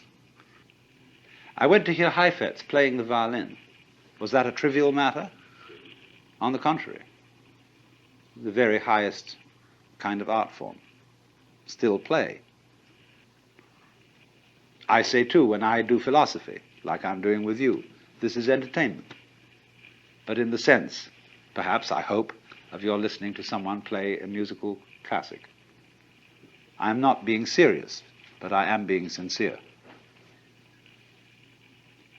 The difference, you see, between seriousness and sincerity is that seriousness is someone speaking in the context of the possibility of tragedy. That there is a situation where things might go absolutely wrong. And then I put on the expression which is serious. That's why soldiers on parade are always serious. They don't laugh. And when they salute the flag, they put on a stern expression. That's why in courts of law and in churches, people don't normally laugh, because all that we deal with here is very important, a matter of life and death. But the fundamental question must be brought forth: is God serious? And obviously the answer is no, because there's nothing to be serious about. I said also that the self, as conceived, the supreme self, was quite useless, that it was immaterial, doesn't matter, because it transcends all values of what is better or worse, what is upwards or downwards, what is good and bad. it so weaves the world that the good and the bad play together, like the black and white pieces in the game of chess. So, play is deeply the sort of thing children like to do with deep absorption and fascination, to drop pebbles into the water and watch the concentric circles of waves. Or mathematicians. Mathematicians, you know, especially what we call higher mathematicians, are entirely lacking in seriousness. They couldn't give a hoot in hell as to whether what they're doing has any practical application. They are working entirely on interesting puzzles and working out what they call elegant and beautiful solutions to these puzzles. And they can go on and on like that in absorbed meditation, spend their whole lives doing it. Or consider the musician, practicing, working out interpretations. What is he doing? He's making series of interesting noises on instruments. Now, what do people like to do when they don't have to do anything? Well, as far as I can make out, as you look all over the world, they like to get together and do something rhythmic. They may dance, they may sing, they may even play games, because, say, in playing dice, there's a certain wonderful rhythm to shaking the cup and rolling the dice out on the table, or dealing cards, dip, dip, dip, dip, dip, dip, dip, dip, you know, all the things that people like to do and think about these rhythms. Or some people like to knit, and this is a rhythmic thing, you see. Others just like to breathe. There are all sorts of ways in which we love to do this. Now you see, our very existence is a rhythm of waking and sleeping, eating and moving, and that's all we're doing. And just consider what we do every day. What's it all about? Does it really mean anything? Does it go anywhere? It's just because we want to keep on doing this kind of a hoop-de-da. So you can get a certain vision of life where everything is seen to be a complex pattern of rhythm. Dances, the human dance, the flower dance, the bee dance, the giraffe dance. And these are also comparable to various games: poker, bridge, backgammon, chess, checkers, etc., or to various musical forms: sonata, fugue, partita, concerto, symphony, or whatever. And that's what this all is. It's jazz. You see? This is a big jazz, this world. And what it's trying to do is to see how jazzed up it can get. How far out this play of rhythm can go. Because that's what we all come down to, you see. We're going this in every conceivable way. So then that is why, you see, it's this fundamental view that the world is play. Now, let's examine the rules of this game. The basic form of the cosmic game, according to the Hindu view, is the game of hide and seek. Or you might call it the game of lost and found. Or again, now you see it, now you don't. In examining the nature of vibration, we find a very peculiar thing. If you represent vibration as a wave motion, you will notice that there is no such manifestation as half a wave. We do not find in nature crests without troughs or troughs without crests. No sound is produced unless there is both. Both the beat, as it were, and the interval between. Now, this wave phenomenon is happening on ever so many scales. There is the very, very fast wave of light, the slower wave of sound. Then there are all sorts of other wave processes. The beat of the heart, the rhythm of the breath, waking and sleeping, the peak of human life from birth to maturity and down again to death. And the slower the wave goes, the more difficult it is to see that the crest and the trough are inseparable. So that we become persuaded in the game of hide and seek that it is possible for the trough to go down and down and down forever and never rise again into a crest. Forgetting that trough implies crest just as crest implies trough. There is no such thing, you see, as pure sound. Sound is sound silence. Light is light darkness. Light is pulsation. And between every light pulse, there is the dark pulse. And so the Hindu image is that the self eternally plays a game of hide and seek with itself.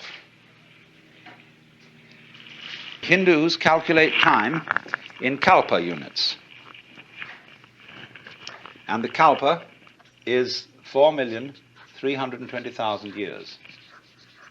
And so they say that for a period of a kalpa, the worlds are manifested, or any particular universe, not all universes, but let's say any particular galaxy or whatever it may be, world order of some kind.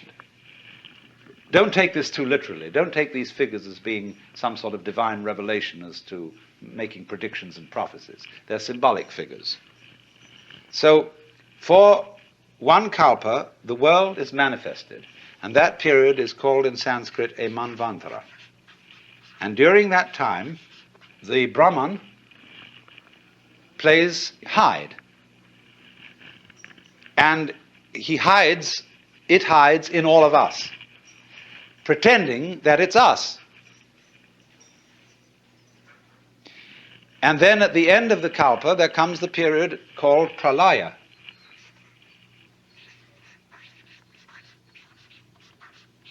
And that also is a kalpa long.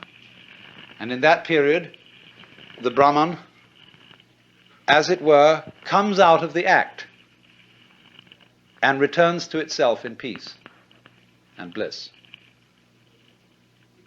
This is a very logical idea. What would you do if you were God? Isn't the whole fun of things, as every child knows, to go on adventures, to make believe, to create illusions, that is to say, patterns? And so, for some ways of talking in Hindu thought, this world is the dream of the Godhead. The Godhead is, of course, represented as in a way two-faced. With one face, he dreams and is absorbed in the dream world. With the other face, he is liberated. In other words, what you have to understand correctly is that from the standpoint of the self, the supreme self, the pralaya and the manvantara are simultaneous. But put into mythological form, for human consumption, they are represented as being in sequence, following each other. But they really happen at the same time. So that one doesn't realize union with the self after death, later than a certain time, all references to the hereafter should correctly be understood as the herein, as a domain deeper than egocentric consciousness. That is to say, when you get down to the bottom of the egocentric consciousness, you get to its limit, which is figuratively its death. Then you go on inwards, the self deeper than the conscious attention. And in that way, you go inwards to eternity. You don't go onwards to eternity. To go onwards is to find only time and time and time and more time, in which things go round and round and round forever. But to go in is to go to eternity. But in the ordinary way, when we're talking about this graphically and vividly, in imagistic terms, we can talk about the everlasting game of hide and seek,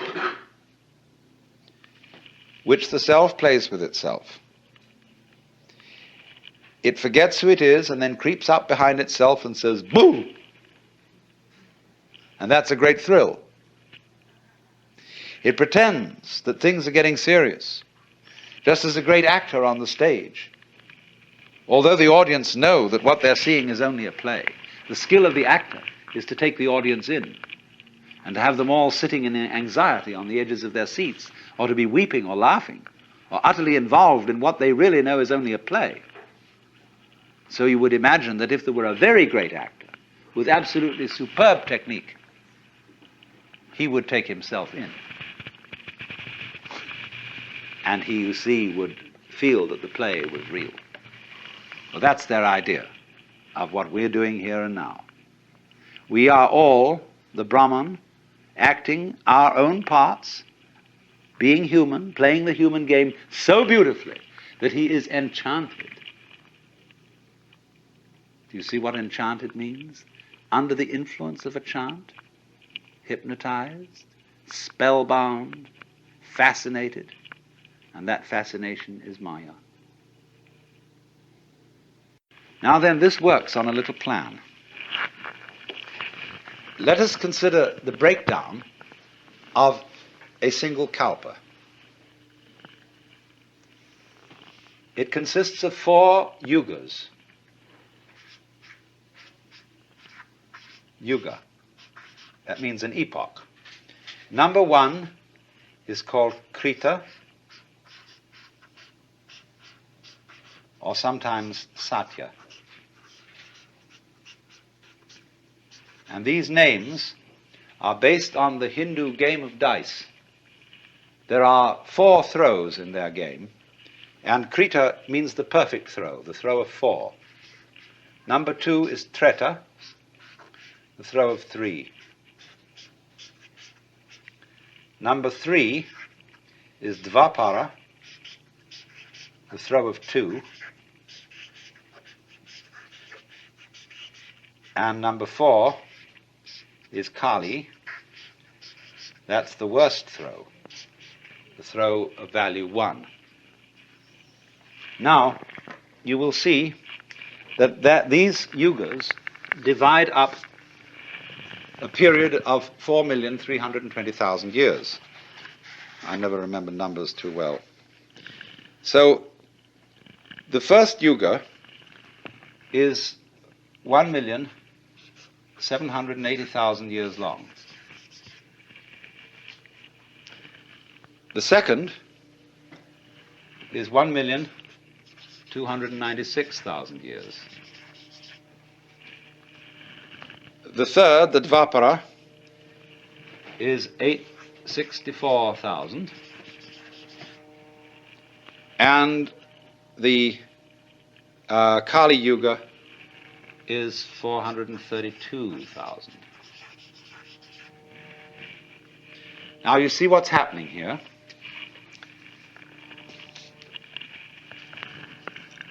When the manifestation starts, it's as good as possible. Everything is just glorious. Because you know well that if you were dreaming anything you wanted to dream, you would start out by having the most luscious dreams imaginable. Now, when we get, you see, to the Treta Yuga, something is a little bit wrong. Krita is 4 square. Everything's perfect, like the symbol of the square is an ancient symbol of perfection. Treta is the triangle. Something's missing. There's a little bit of uncertainty, and danger now enters. By the time we get to Dvapara, the forces of light and darkness are equal. Duality, the pair. But when we get to Kali, the force of darkness overcomes. But now you see what happens is, if you take 1/3 of the Treta Yuga as being on the bad side, half of the Dvapara Yuga as being on the bad side, and all of the Kali Yuga, and you add those figures up, you will get the bad side occupying only 1/3 of the total time. So what's going on here? It is not quite a situation, you see, it is not a view of the cosmos in which good and evil are so evenly balanced that nothing happens. Evil is just troublesome enough to give good a run for its money. It's as the game that is being played here is playing order against chaos. But you've got to have some chaos in order to play the game of order against it. But if order wins, there's no further game. If chaos wins, there's no further game. If they're equally balanced, it's a stalemate. So what happens is this: chaos is always losing, but is never defeated. It's the good loser. And that is a game that is worth the candle. Let's take playing chess. If you get an opponent who can always defeat you, you stop playing with him. If you get an opponent whom you can always defeat, you stop playing with them. But so long as there is a certain uncertainty of outcome, and you win some of the time, then it's a good game. And this is simply a number symbolism, as I said again, not to be taken literally, of the way this thing works. So the mythology says that we are now in the Kali Yuga, which started a little before 3000 BC. So we've got a long way to go to the end of it if you've got to take this literally. But, of course, people have a way of always being in the Kali Yuga. We can go back to Egyptian inscriptions from 6000 BC, which say is that the world is going hopelessly to the dogs. That's always been the complaint. But according to this mythology, there are you have to realize the Lord, the Brahman, in 3 aspects.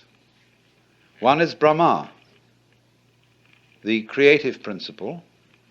2 is Vishnu, the preserving principle. And 3 is Shiva, the destroying principle. And Shiva is very important here. Shiva is always represented in Hindu imagery as a yogi.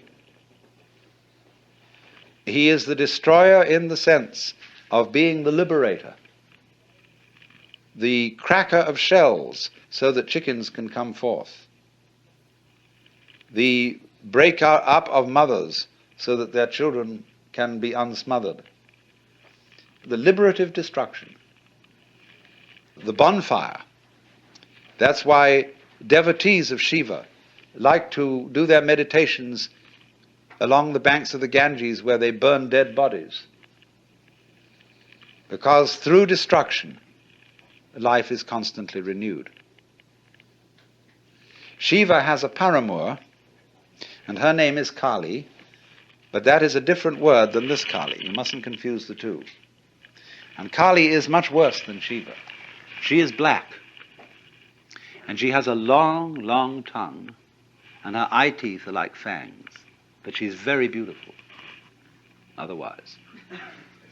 Has a lovely figure, but she's black. And in one hand, her right hand, she carries a scimitar, and in her left she carries a severed head hanging by the hair.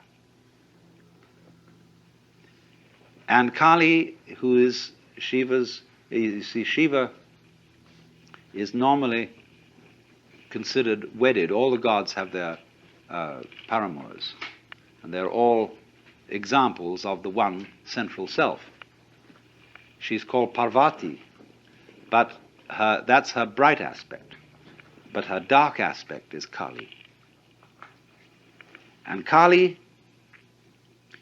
is the awful awfuls, the thing above all that men most dread. Kali is outer darkness. Kali is the end. She may be represented as a blood-sucking octopus, as a spider mother that eats its spouse. And Kali is the principle of total night. And yet there are those in India like Sri Ramakrishna for whom Kali is the supreme mother goddess. Because she is two-faced.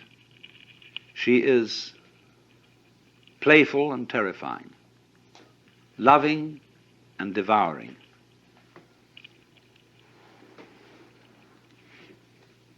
Destroyer and savior.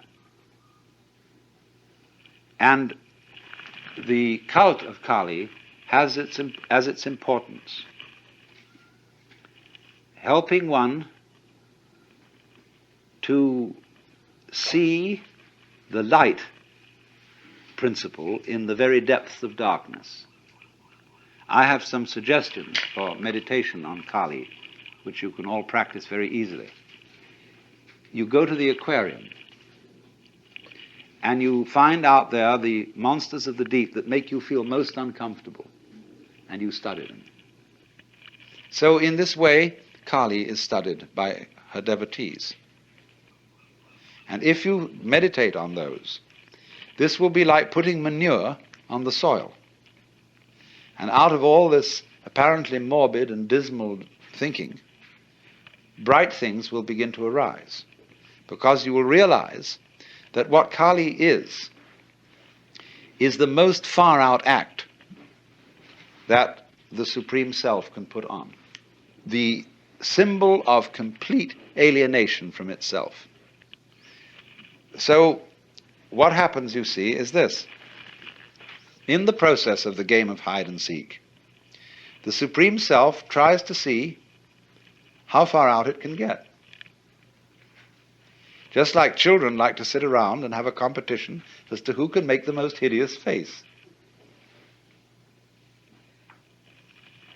And so, this gets worse and worse as the time cycle goes on, until at the end of the Kali Yuga, Shiva puts in an appearance, and he's all black and he has 10 arms, and he dances a dance called the Tandava. And in dancing the Tandava, the whole universe is destroyed in fire. But of course, as Shiva, having done this wreckage, turns around to leave the stage, you find that on the back of his head is the face of Brahma, the creator. And it starts again. Well, now, you see, this involves certain ideas that are quite alien to the West. One, the idea of the world as play. Our Lord God in the West tends to be over-serious. And no great Christian artist has ever painted a laughing Christ or a smiling Christ. Nothing that I've seen of any of the great masters.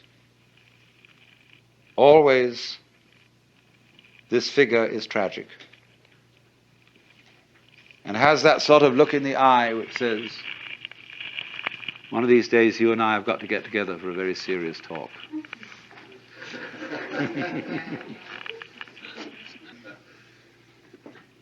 So you see, there is some difficulty about the notion of the world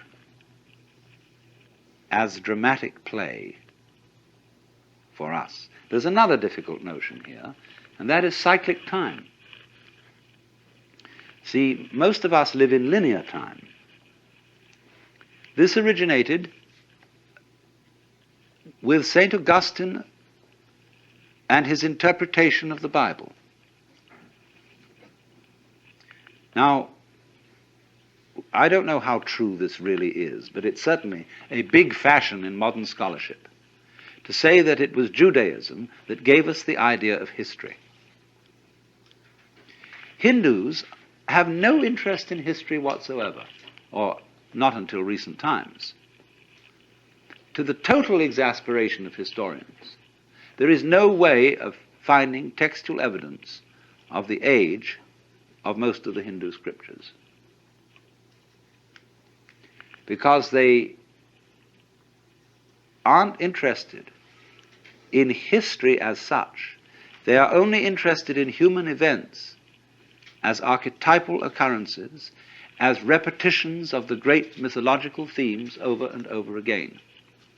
So if in a document started out that a certain adventure happened to King so-and-so, whom everybody knew at the time, in the next generation they had changed the name of that king to the current king, because the story was typical anyway. They just wanted to say a king everybody knew. They altered things in that way, and so they know no kind of chronology.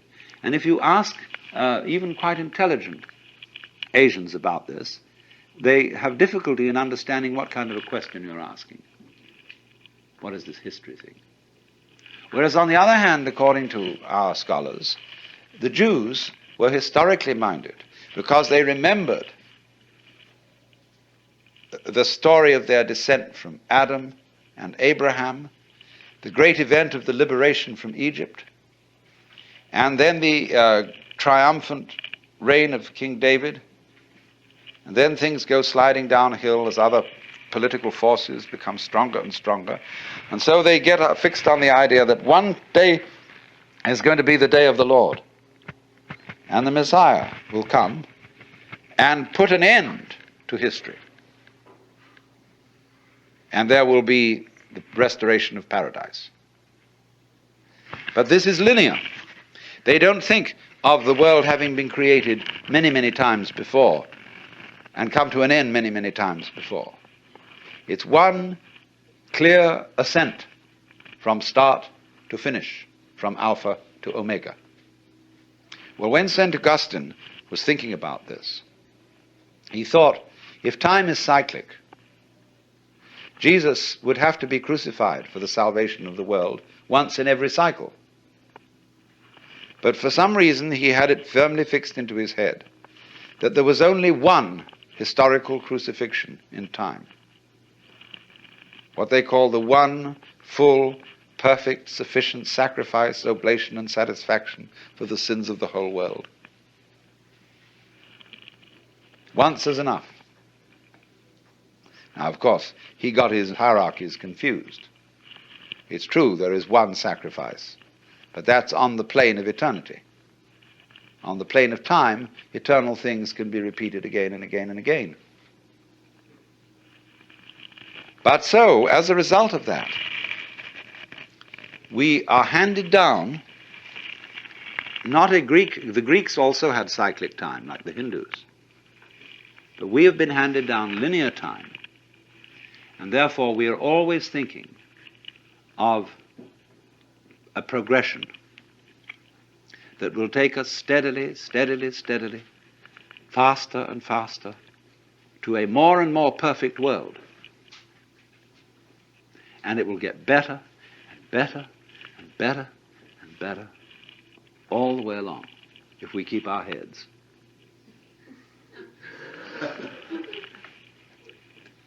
Now, this shows, I think, a rather naive view of human nature.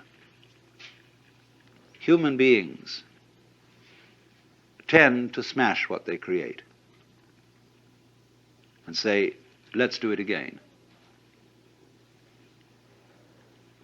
There is that in man which is also in the child. Rub it out. What fun.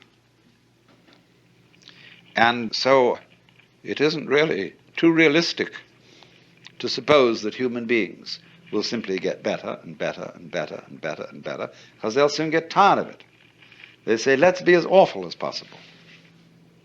See, there was that element in Nazism. How awful can you get? How brutal can you be? How destructive?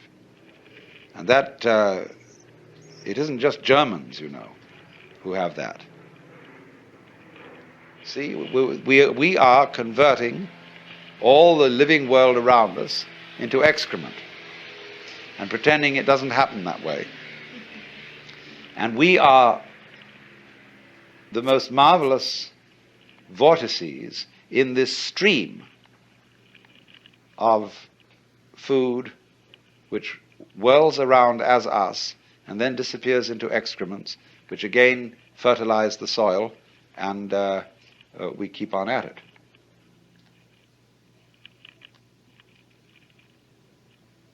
So you see, there is that thing in us which is represented by Shiva Kali, and it's always there. The Hindu looks at the world with very, very hard-boiled realism in this way, and sees terror and magnificence, love and fury as two faces of the same thing. And you could say, well, is there any peace possible? After you've looked at this picture for a long, long time, and you've conceived the endless, endless cycles, because this thing goes on always and always and always. Per omnia saecula saeculorum, world without end. And the Hindu sometimes feels, oh, Brahma, don't you ever get tired of it? No, because Brahma doesn't have to remember anything. And you only get tired of things you remember. That's why, from the standpoint of Brahma, there's no time, only an eternal now. So the secret of waking up from the drama, the endless cycles, is the realization that the only time that there is the present. And when you become awake to that, boredom is at an end, and you are delivered from the cycles. Not in the sense that they disappear, that you no longer go through them. You do go through them. But you know, you realize that they're not going anywhere. Now then, supposing you liken the rhythm of these cycles to music, why surely you don't hurry it up. You don't say, let's get to the end faster. You know how to listen to music only when you slow down time and sit back and let that be. And so, in the same way, you can see every little detail of life in a new way. You say, oh my, look at that.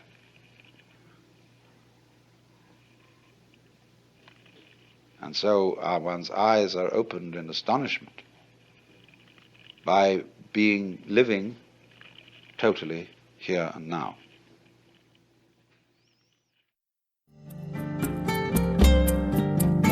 This concludes Session 9 of Out of Your Mind, Essential Listening from the Alan Watts Audio Archives. Our program continues with Session 10.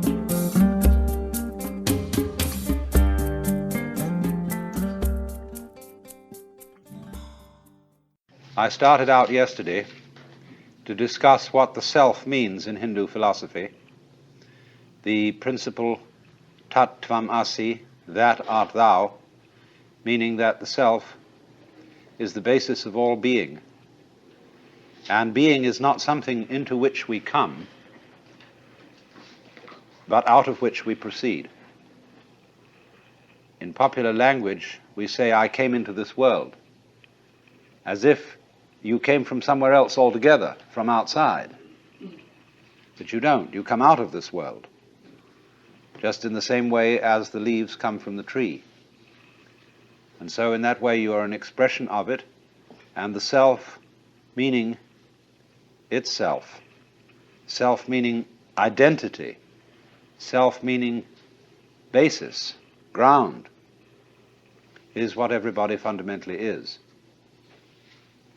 Then I went on to discuss the world as the self in the sense of the cosmos as the self, the great cycles of time in which, according to Hindu philosophy and mythology, the world is manifested and then again withdrawn. And now I want to go on to discuss the human world as the self. Well, now, there have in the known history of mankind been about 3 types of culture. We'll call them hunting cultures, agrarian cultures, and industrial cultures. The hunting culture seems to have been the earliest. And agrarian cultures arose when hunters learned to farm and therefore had to settle in certain places. And it was then that men built cities. And when we pass from the hunting to the agrarian culture, we notice 2 very important changes occur.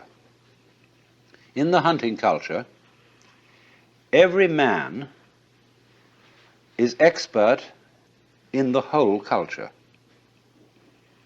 That's because he spends a good deal of time alone in the forests or on the hills. And so he has to know how to make clothes, how to cook, how to build, how to fight, ride, and all those things. But as soon as people become settled in cities, we get a division of labor. Because it's obviously more practical when you're all living together for some people to specialize in some things and some in others. The other important difference is the difference of religion between the hunting culture and the agrarian culture. The religious man of the hunting culture is generally known as a shaman, S-A-H-A-M-A-N. And a shaman is a kind of weird individual, and I mean weird in the ancient sense of the word, not queer, but weird in the sense of magic. Because he is a person of a peculiar type of sensitivity who finds initiation into the shaman role by going off by himself for a long time into the depths of the forests or the heights of the mountains. And in that isolation, he comes in touch with a domain of consciousness which is known by all sorts of names: the spirit world, the ancestors, the gods, or whatever. And his knowledge of that world is supposed to give him a peculiar powers of healing, of prophecy, of magic in general. The thing that you must note, though, about a shaman is that his initiation is found by himself. He does not receive initiation from an order or a guru. On the other hand, the religious man of the agrarian community is a priest. And a priest is almost invariably an ordained person. He receives his power from a community of priests or from a guru. In other words, from tradition. Tradition is all important in the agrarian community. Now then, reasonably enough, the first communities are stockaded enclosures. They are made of palings. And so we speak of people being within the pale and beyond the pale. And because the word paling we still use in fencing, and you know that the Spanish for a tree is palo. So here is a primitive stockaded community. And as often as not, this community will settle at a crossroads for obvious reasons. Where roads cross, that's where people meet. And so it's liable to have 4 gates and these crossing main streets. And that immediately establishes 4 divisions of the city. And so oddly enough, in Hindu society, there are 4 castes based on the 4 fundamental divisions of labor. And number 1 is the caste of priests, and they're called Brahmana. Number 2 is the caste of warriors, and also rulers, and they're called Kshatriya. Number 3 is the caste of merchants and tradesmen, and they're called Vaishya. And number 4 are laborers, and they are called Shudra.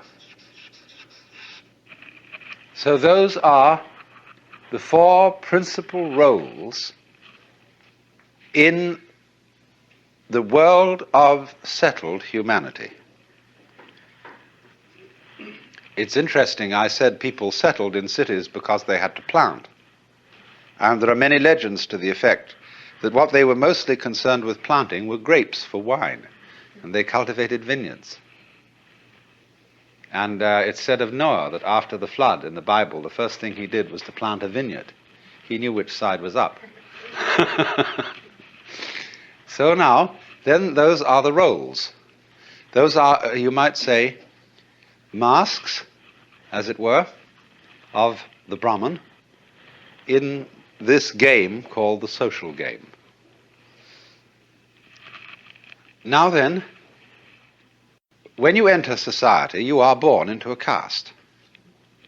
And this is very understandable in a community where you don't have a generalized system of education. You don't go to school, and therefore you learn what to do in life from your parents and your family. So if you grow up as a carpenter's son, it never occurs to you to do anything else but carpentry. Why would you? You might become a better carpenter than your father, but still that would be the natural thing to do. It's only when one is exposed to school and then people begin to talk about, well, what do you want to be in life? That people get the idea that they might be anything. So if this sort of way of life is natural to you, you don't find it particularly objectionable. Of course, all kinds of weird complications and rituals and prohibitions grow up in the course of time that can make this system very cumbersome, as it has been until quite recently in India. Then what happens is this. You go through an evolution in your development in this community, which has first of all the stage called brahmacharya, studentship or apprenticeship. After that you enter the stage of grihastha, meaning householder. And a householder has 2 duties. One is called artha, A-R-T-H-A, and the other kama, K-A-M-A. Artha means the duties of citizenship, partaking in the political life of the community. Kama, K-A-M-A, means the cultivation of the senses, of aesthetic and sensual beauty. And therefore Kama includes the art of love, the arts of beautification, of dress, of cooking, and all that kind of thing. So that the Kama Sutra is the scripture about love. Kama, in a sense, means passion, and is the great Hindu manual of how to behave sexually. It's a book that every child ought to read on gaining puberty, so that he would get some sense of how to make love without being a mere baboon. Then there is also the Artha Shastra, and that is the scripture about rulers and the way of the Kshatriya caste. Now, so you've got these stages now. Brahmacharya, which is studentship, Artha and Kama, they go together, and they constitute the duties of grihastha, of a householder.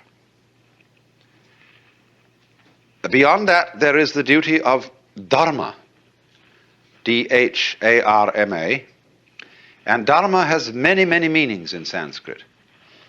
It can mean something like law or justice. Could even mean slightly righteousness, but not as we have come to understand that word in common speech today.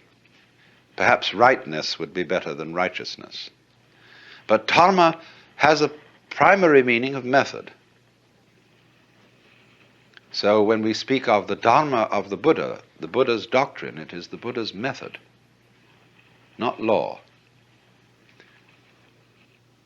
So a citizen also has to conform to dharma, and that is to say to ritual and ethical and moral game rules for the community. But now, when in the course of time he has established his household, he has taught his oldest son to take over the governorship of the household, the father, or for that matter, mother, may enter into a new stage of life altogether, which is not grihastha, but is called vanaprastha, and that means forest dweller, as distinct from householder. Now you see what's happened. We've gone full cycle. We came out of the forest as a hunter. We settled in a community and indulged in what is called in Sanskrit loka sangraha. Sangraha means upholding. Loka, the world. Upholding the world game. And that is everybody's dharma or duty. Dharma can also be translated duty. And svadharma, SVA in front of dharma, means your own duty, or better, your own function, which we would translate into English as vocation. So everybody's caste work is his svadharma, and of course these castes are subdivided into various other kinds of specializations. When you have fulfilled your svadharma, you go into the vanaprastha stage. Now, anciently that meant that you actually did go out into the forest, and you became, of all things, it's called a shramana in Sanskrit. S-R-A-M-A-N-A. And it is thought that that is the word shaman.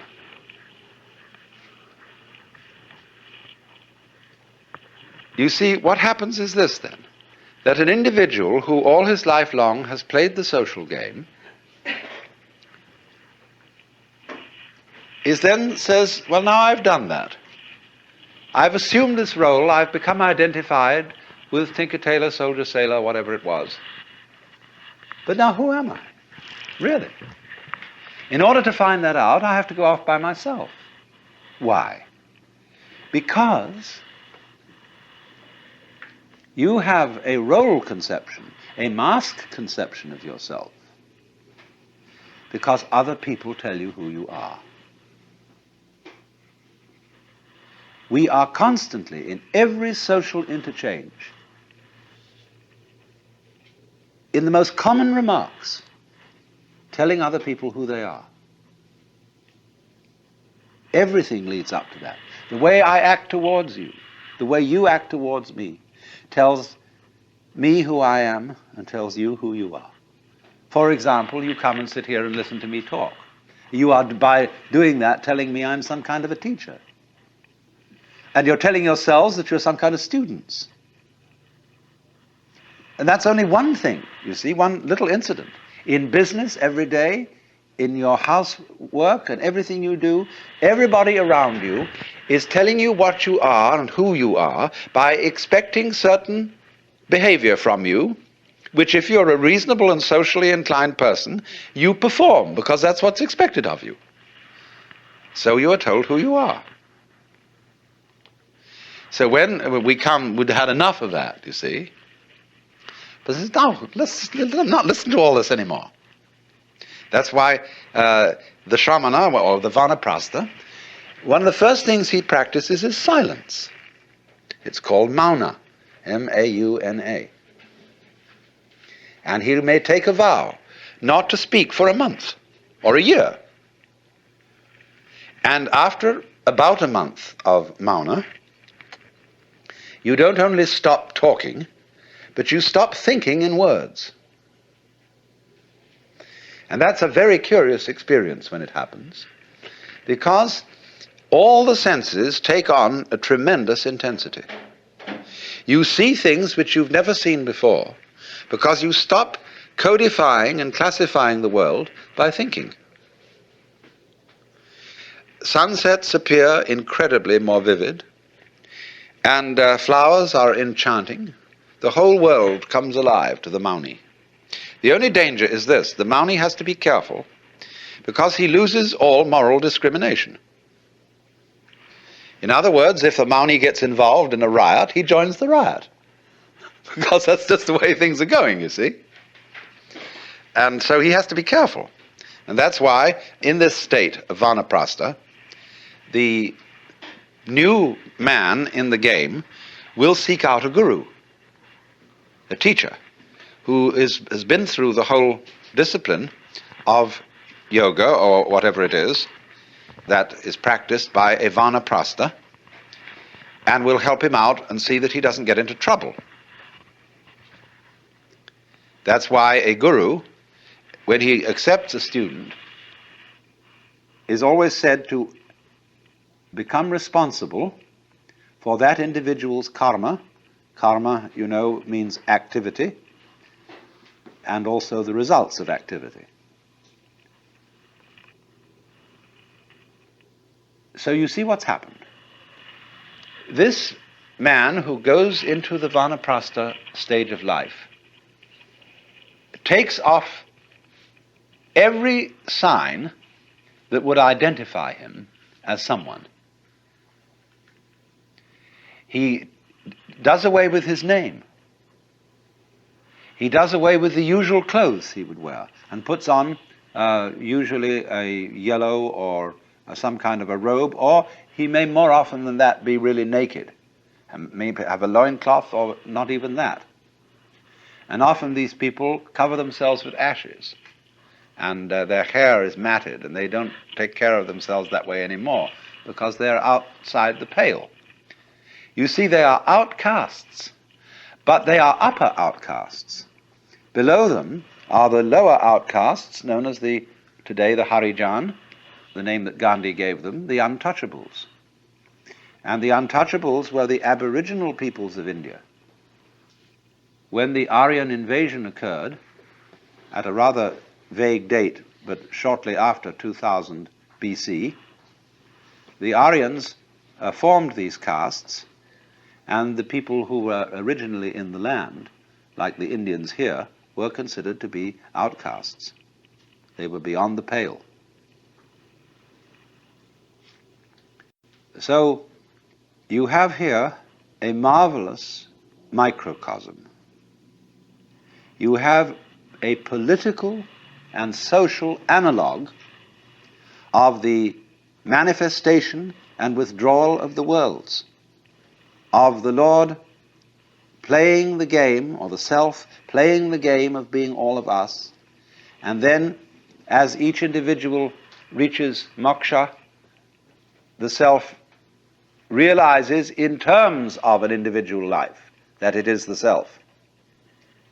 So exactly in this way, the child, representing the self on the way in, comes into this world, plays around for a while. There are 4 castes, just as there are 4 yugas to the Kalpa cycle, you remember? And then out it goes, back to the forest. We would say back to nature. But you see, the outgoing stage of Vanaprastha is a much higher state in the course of evolution than the hunting society person who is primitive. He isn't simply going back to where he came from. He's spiraled. He's come round to an equivalent position, but at a higher level. And what he has gained in the interim is self-awareness. I mean that too in the ordinary sense when we speak of self-consciousness. See, it's not much fun to be happy and not know it. We need a certain resonance. Self-consciousness is an echo in our heads, an echo of what we do, but wouldn't be aware of doing it if there wasn't an echo.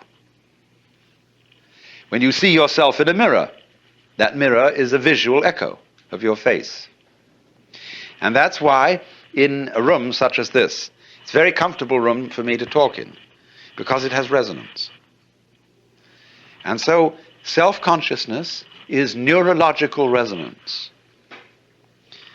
Now you know how troublesome resonance can get if it's not properly worked out. You can get echoes that just won't stop. So you go into a great cave somewhere and you say, "Hi!" It says, "Hi, hi, hi, hi, hi, hi, hi, hi, hi, hi, hi, hi, hi, hi, hi, hi," all off in the distance. See? That's very confusing. Now that's the sort of snarl that self-consciousness can get into, and we call it anxiety. When I keep thinking, did I do the right thing? In the course of some performance, if I'm constantly aware of myself in a kind of anxious, critical way, my resonance becomes too high. And so I get confused and jittery. But if you learn that self-consciousness has limits, that self-awareness cannot possibly enable you to be free of making mistakes. You can learn to be spontaneous in spite of being self-aware and enjoy the echo. So what happens, that having developed self-consciousness through education, through work with other people, having developed all the disciplines of the culture, the Vanaprastha then becomes again as a child. But then, you see, he has what Freud says the child has from the beginning. Freud called it the oceanic feeling. And the oceanic feeling is the sensation of being one with the universe. The Vanaprastha gets that back. But it's not a child's oceanic feeling, it's an adult's oceanic feeling, something which the psychoanalysts don't discuss. Because according to them, all oceanic feelings are regressive. But there is a mature oceanic feeling, as contrasted with the immature oceanic feeling of the child, which is as different as the oak is from the acorn. And so you can have this sensation, you see, of total unity with the cosmos, of the shall I call it, expansion to infinity or contraction to infinity of your identity, without forgetting society's game rules with regard to you. In other words, it doesn't mean that you forget your address, telephone number, social security number, and the name you were given. You remember all that. And you can play that game when necessary. But you know it's a game. So, there is no way, as a matter of fact, of escaping from playing these games. And the only thing is that when you find out, you see, that you are thoroughly selfish, you inquire, what is the self that I love? What is this thing that I'm so interested in advancing and in protecting? And you look very closely into what you feel when you think you feel yourself. And you know what you find out? That yourself is everything that you thought was someone else, or something else. You have no knowledge of yourself, you see, except in relation to others. Self and other are as inseparable as back and front. There is no knowledge of self without the knowledge of otherness. There is no knowledge of the voluntary without the knowledge of the involuntary, of can without can't. So they go together. And that going together of self and other is non-duality. That's Advaita. That is the self with a capital S. So through self, one finds deliverance from self.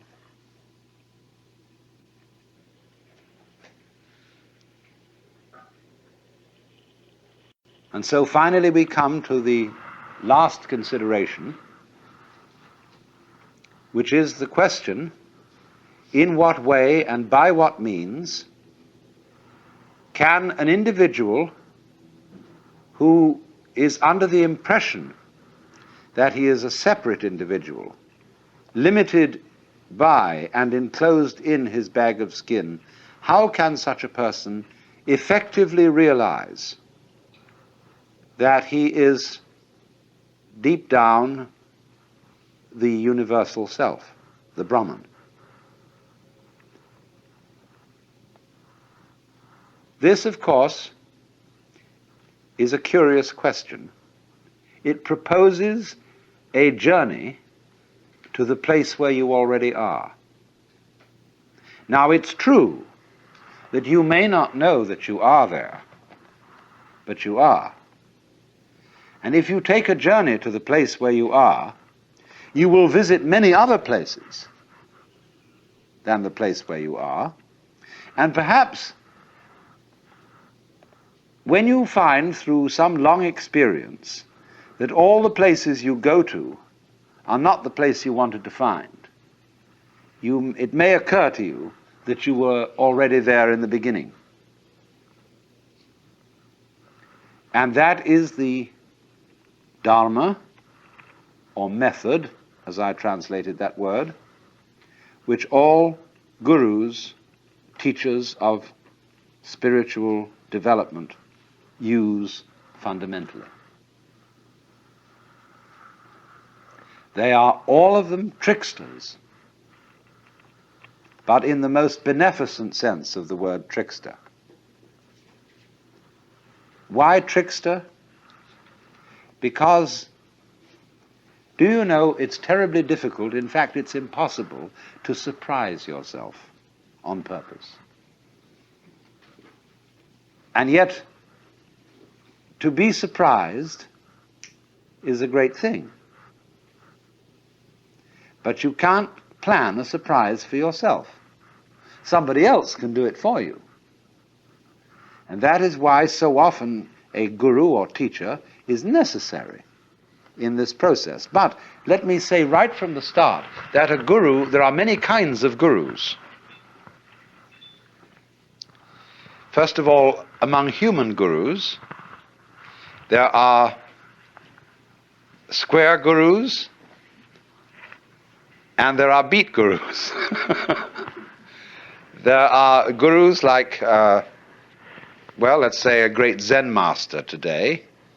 Let's take Oda Roshi at Daitokuji, who is a square guru and a very good one.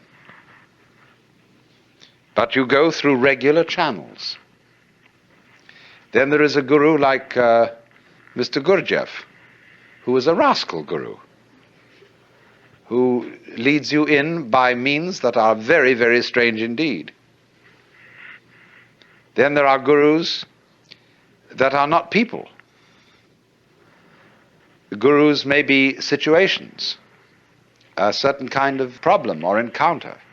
Even a book can to some extent be a guru. A friend can be a guru.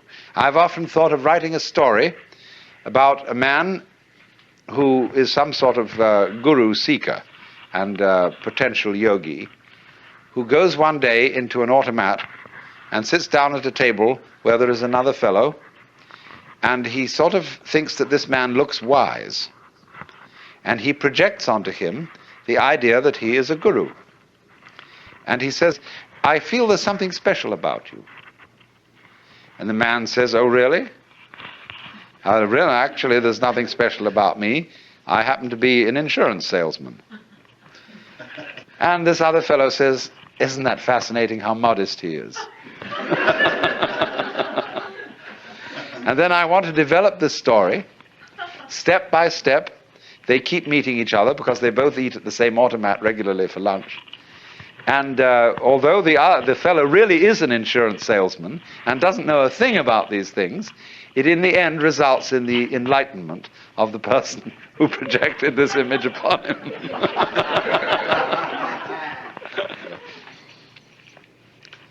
So there are, as I say, many kinds of guru. But the problem of the guru is to show the inquirer in some effective way that he already has what he's looking for.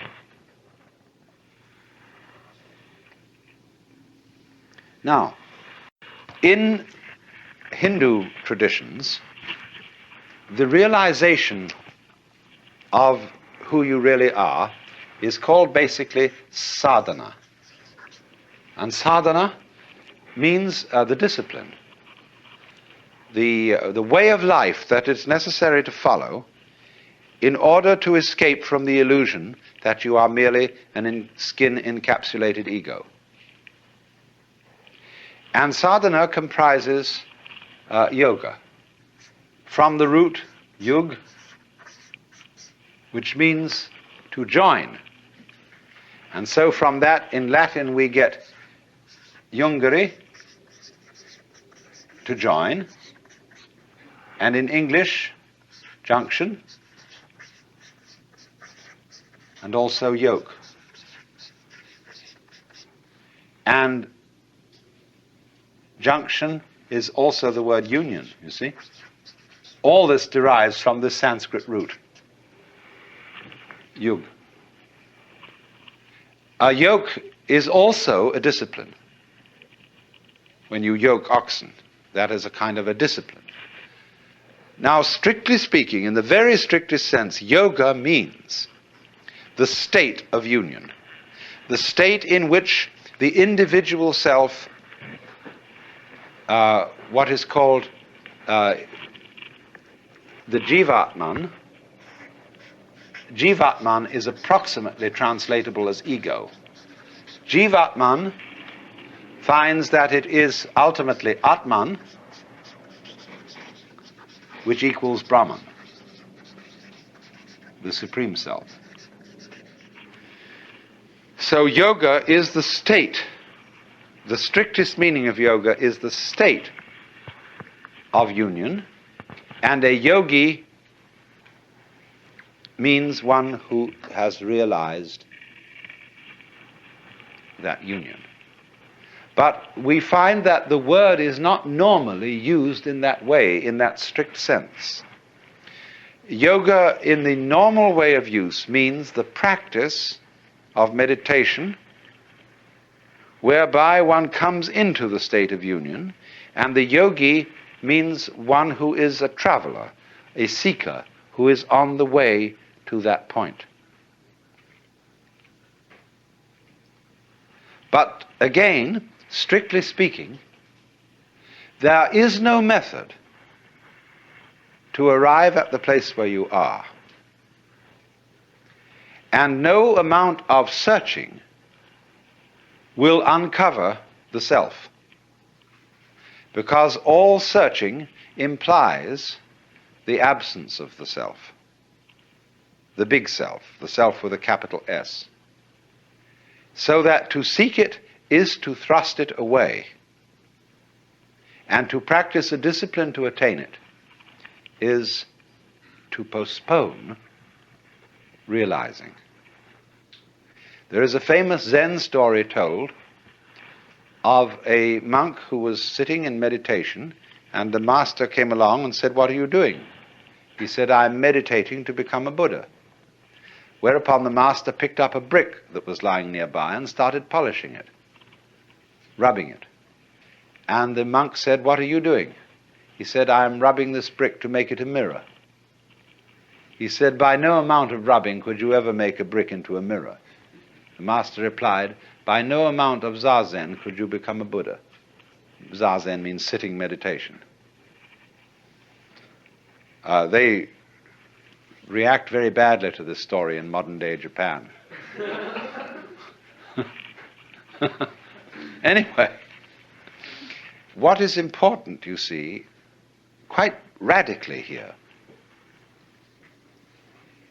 supposing that I say to you, each one of you is really the great self, the Brahman. And you say, well, all you've said up till now makes me fairly sympathetic to this intellectually, but I don't really feel it. What must I do to feel it really? My answer to you is this. You ask me that question because you don't want to feel it really. You're frightened of it.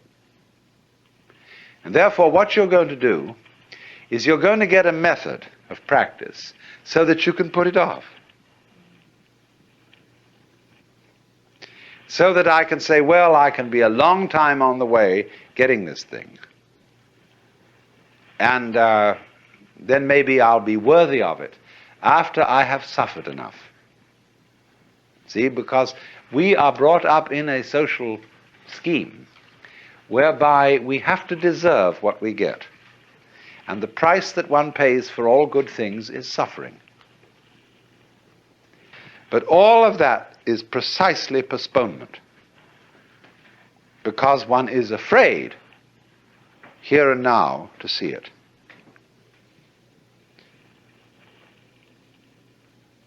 If you had the nerve, real nerve, you would see it right away. Only that would be, when one feels you shouldn't have nerve like that. Why, that would be awful. That would be, that wouldn't do at all. Because after all, I'm supposed to be poor little me. And I'm not really much of a muchness. And I'm playing the role of being poor little me. And therefore, in order to be something great, like a Buddha or a Jivan Mukta, one liberated in this life, I ought to suffer for it. So you can suffer for it. There are all kinds of ways invented for you to do this. And you can discipline yourself, and you can gain control of your mind, and you can do all sorts of extraordinary things. I mean, you can drink water in through your rectum and do the most fantastic things. But that's just like being able to run the 100 yards in 9 seconds, or push a peanut up Mount Tamalpais with your nose, or any other kind of accomplishment you want to engage in. There's absolutely nothing to do with the realization of the self. The realization of the self fundamentally depends on coming off it. The sort of, when we say to people who put on some kind of an act, we say, oh, come off it. And some people can come off it. They laugh and say they suddenly realize, they were making fools of themselves, and they laugh at themselves and they come off it. So in exactly the same way, the guru, the teacher, is trying to make you come off it. Now, if he finds he can't make you come off it, he's going to put you through all these exercises, so that you, at the last time, when you've got enough discipline, and enough suffering, and enough frustration, you'll give it all up and realize you were there for the beginning and there was nothing to realize. But the guru is very clever. He says, all right, if this is the way you have to go, this is the way you have to go. You asked for it. You came to me, I didn't invite you, you see, the guru says. You came to me and said, I want to learn yoga. Well, he said, yoga is union. You're tattvamasi, you're that. Well, no, you say, I'm sorry, I don't understand that, because I only get it intellectually, I don't feel it. Oh, he says, you're one of those. So I see, I've got to satisfy you. The customer is always right. No? I've got to give you all this work to do, because you can't see directly that this is so. But he's looking at you in a funny way, you see. The guru is always saying to you, what are you doing? What's your game? Imagine, for example, a father confessor, and you feel terribly guilty that you've committed murders and robberies and adulteries and fornications and all kinds of arson and injury to people and financial shenanigans. And you go to this man and say, I am a terrible sinner. Oh, he says, really? He said, I have murdered somebody. He says, how many times? And you think, oh, good Lord, this man doesn't realize how awful I am. And you recite all these things. He's perfectly calm. And then you say to him, well, you don't seem to be very shocked. Well, he said, you haven't confessed any serious sins. He said, what do you mean by a serious sin? Well, he said, what do you think? Well, I don't know. I just feel wrong. I just feel there's something in the basis of me that tells me that I am not what I ought to be. Could it be that I'm spiritually proud? That I'm egocentric? He says, no, this is not. It's very usual. This is quite ordinary sin. But he says, you are guilty of something. Something really terrible. And what could that be? Well, I have no idea. Now he says, come on. Go deeper. What is the real sin you've committed? And you think, what, me? I, little me, could do something worse than murder, worse than spiritual pride? Just little me? I mean, I'm a reasonably well-intentioned person. What could that be? And he looks at you in a funny way. He says, you know. It's a kind of a Kafkaesque situation where you're accused of a crime that's not specified, and yet the accuser says, you jolly well know what you've done. Of course, we can't mention it. Because, it's like those laws that are on the books in the state of California and several other states where people are accused of the abominable crime against nature. Nobody knows what it is. I mean, it can't be mentioned. It's too dreadful to be talked about. So this guy does the same thing, but it's in a different dimension. You've done it. Now what did you do? See, the real crime is that you won't admit you're God. That's false modesty. So the guru challenges, you see. He challenges you. If you raise the question, he doesn't go out and preach in the streets and say, come on everybody, you ought to be converted. He sits down under a tree and waits. And people start coming around and they offer him propositions. He answers back. And he challenges you in any way that he thinks is appropriate to your situation. Now, if you've got a thin shell and your mask is easily dispatched with, he simply uses what we might call an easy method. He says, listen, Shiva, come off it. Don't pretend you're this guy here. I know who you are. And the guy sort of twinkles a bit and says, well, I guess you're right. But the people aren't like that. They have very thick shells. And so he has to invent ways of cracking them. So here is how it goes. To understand yoga, you need to get hold of a good translation of Patanjali, the Yoga Sutra. I don't know which is the best translation. There are so many of them. It says, it starts out, now yoga is explained. First verse. And the commentators say now has a special meaning because it follows from something else that you're supposed to know beforehand. That you're supposed to be, in other words, a civilized human being before you start out on yoga. We don't teach yoga to baboons. And so you're supposed to have been disciplined in artha, kama, and dharma. In politics, sensuality, and dharma, justice. And then you can start yoga. Then the next verse is yogas chitta vritti nirodha, which means yoga is the cessation of revolutions of the mind. In other words, you can interpret that at many levels. Chitta meaning consciousness, like a pool, like water, like a reflecting pool. If there are waves on that, it doesn't reflect, it breaks up all the reflections. So stop the waves on the mind, and it will reflect reality clearly. Get a perfectly calm mind. That's one meaning of it. Or another meaning of it is stop thinking. Eliminate all contents from the mind, all thoughts, all feelings, all sensations, everything.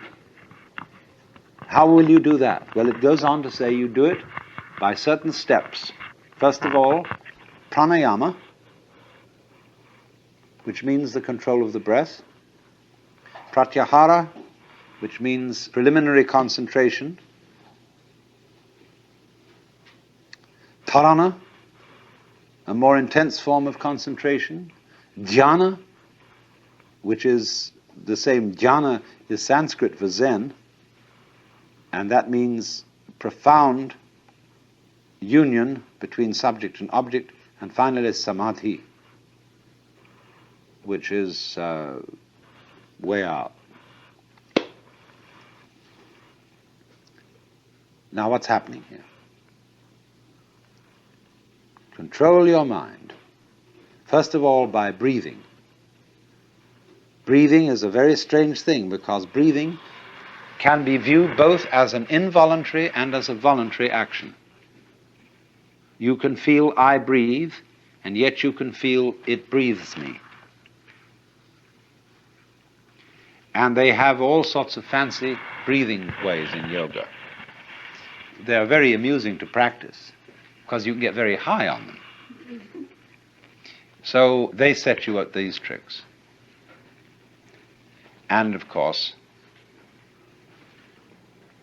if you are bright, you may begin to realize some things at that point. If you're not very bright, then you'll have to go on. And so next they really get to work on concentration. Concentrate the mind on one point. Now this can be an absolutely fascinating undertaking. I suggest that you try it this way if you want to make experiments.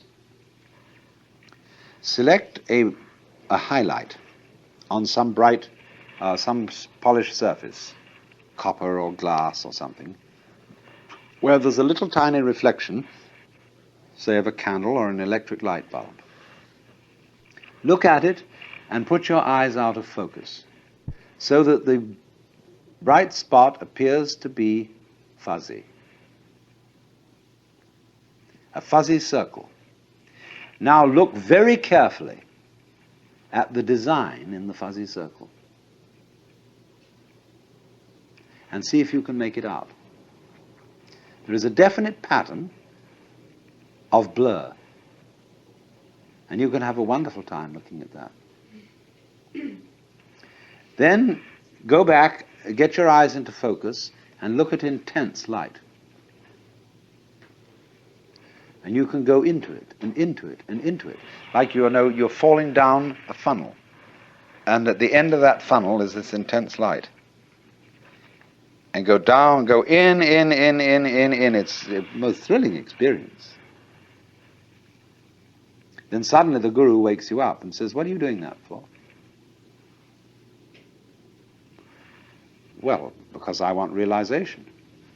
Why? Because we live in a world of, if we identify ourselves with the ego, we get into trouble, we suffer, we're in a mess. He says, "Are you afraid of that?" Yes. So then all that you're doing to practice yoga is based on fear. You're just escaping, you're running away. How do you think you can get realization through fear? Now, there's one to think about. So you think, well, now I've got to go on with my yoga practice, my concentrations, my exercises, but not for a fearful motive. And you know that guru, he's watching you, and he's a very, very sensitive man, and he knows when you're doing, always knows what your motive is. So he puts you onto the kick of getting a pure motive. And that means very deep control of the emotions. I mustn't have impure thoughts. All right, so you go along and you manage to repress as many impure thoughts as possible, and then one day he asks you, why are you repressing these thoughts?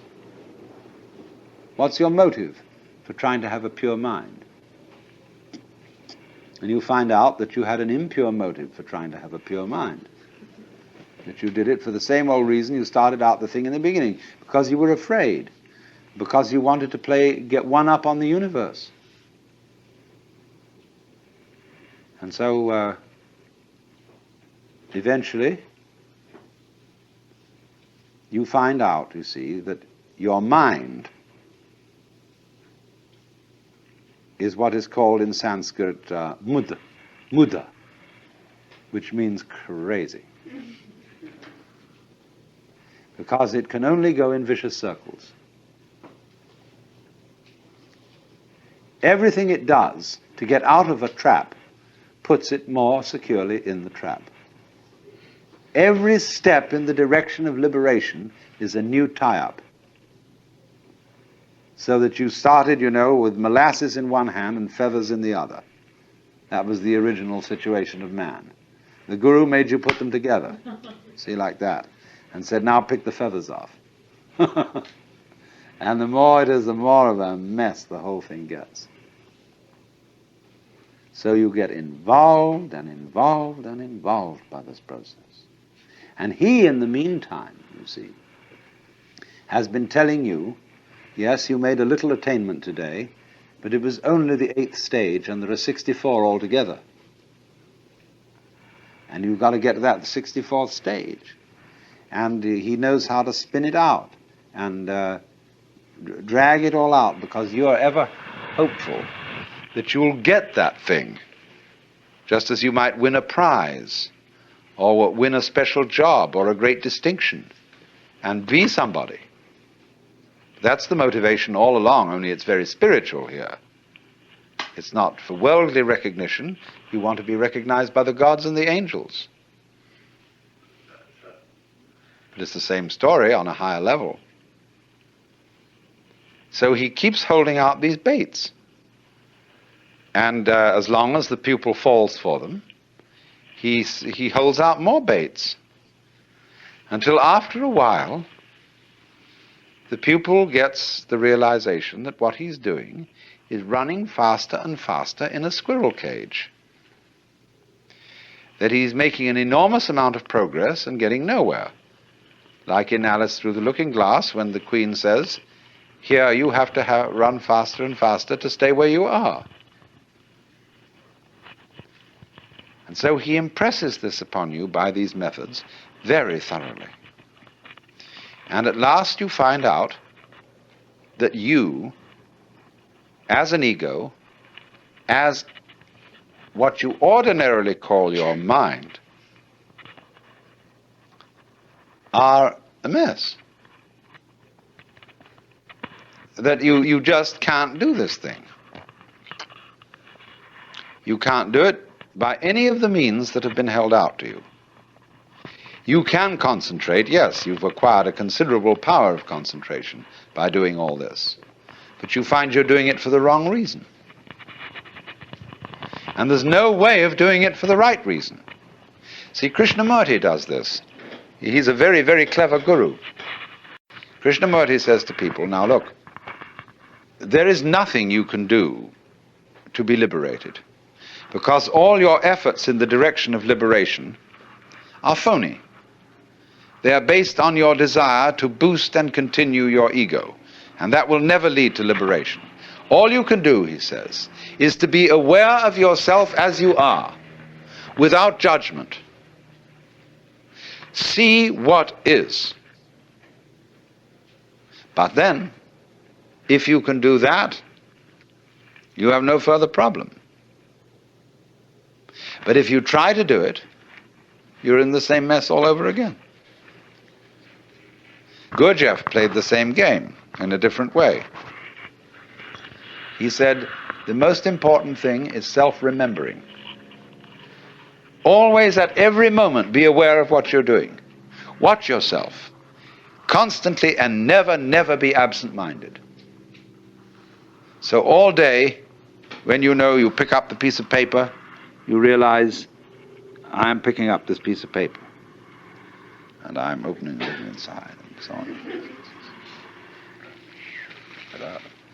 And I know I'm doing it this way, so I'm not asleep. Ordinary people, pick up a piece of paper.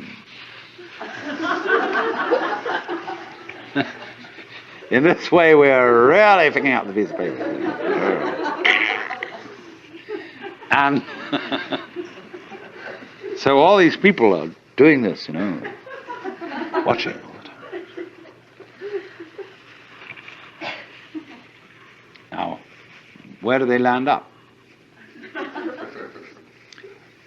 I've told this story millions of times, really. Excuse me, but it's very important. When they teach you in Japanese Zen how to use a sword,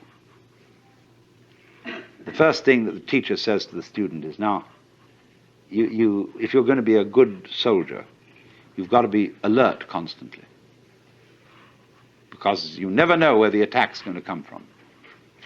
Now, you know what happens to you when you try to be on the alert. You think about being alert, and then you're a hopeless prey to the enemy, because you're not alert. You're thinking about being alert.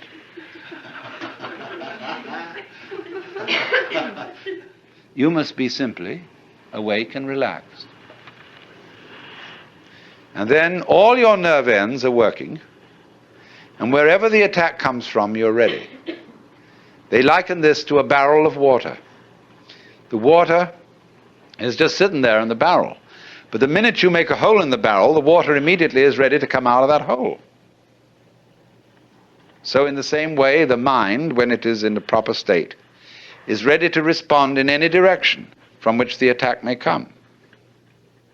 So this man is no longer alert in the sense of taut and anxious. Which way is it going to go? See? He's just sitting there, like a cat sits there. And the minute anything happens, it's right there, because it didn't have to overcome any set in a direction opposite to that from which the attack comes. If you're set for the attack to come from there, and it comes from here, you have to pull back from there and go there, but that's too late. So you sit in the middle, and you don't expect the attack from any particular direction. So in the same way, all this applies to yoga.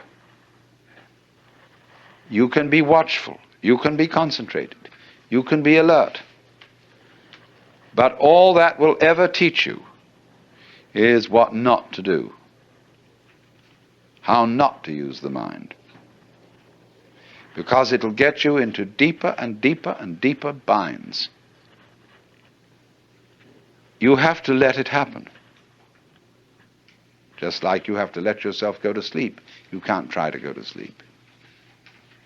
You have to let yourself digest your food. You can't try to digest it. And so in the same way, you have to let yourself wake up.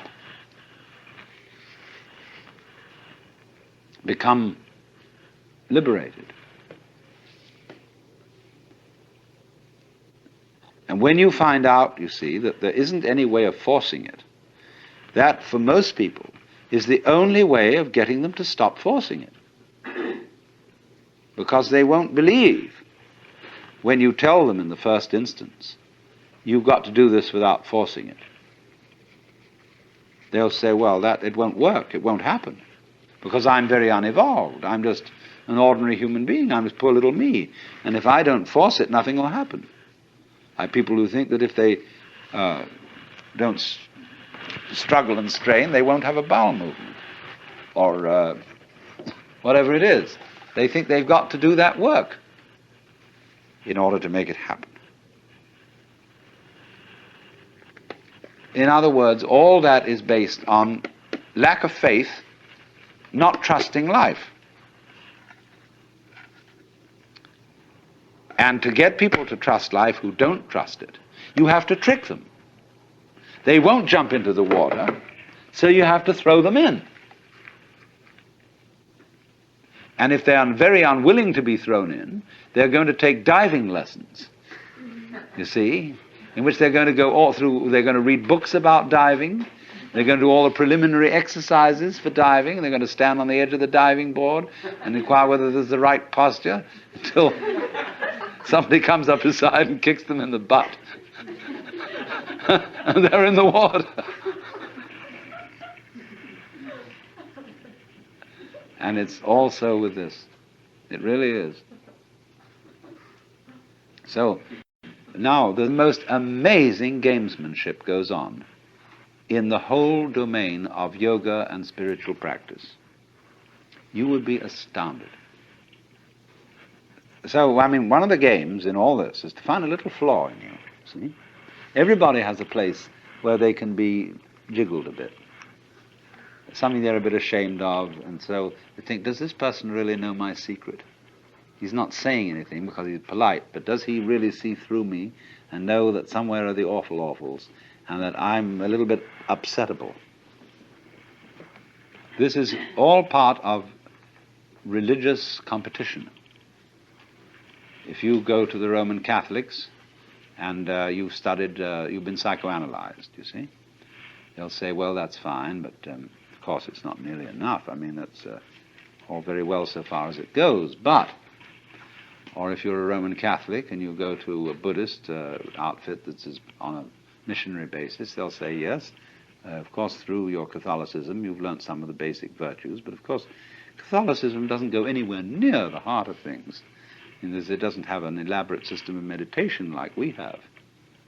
Then you go over to the Hindu school and they say, yes, the Buddhists go to a certain point. They do attain a very, very high stage of realization, but there is nevertheless something higher than that, which they don't quite get. And you will find this all round the world. Everybody claiming to have that little special extra essence which the others don't have. Now, why are they doing that?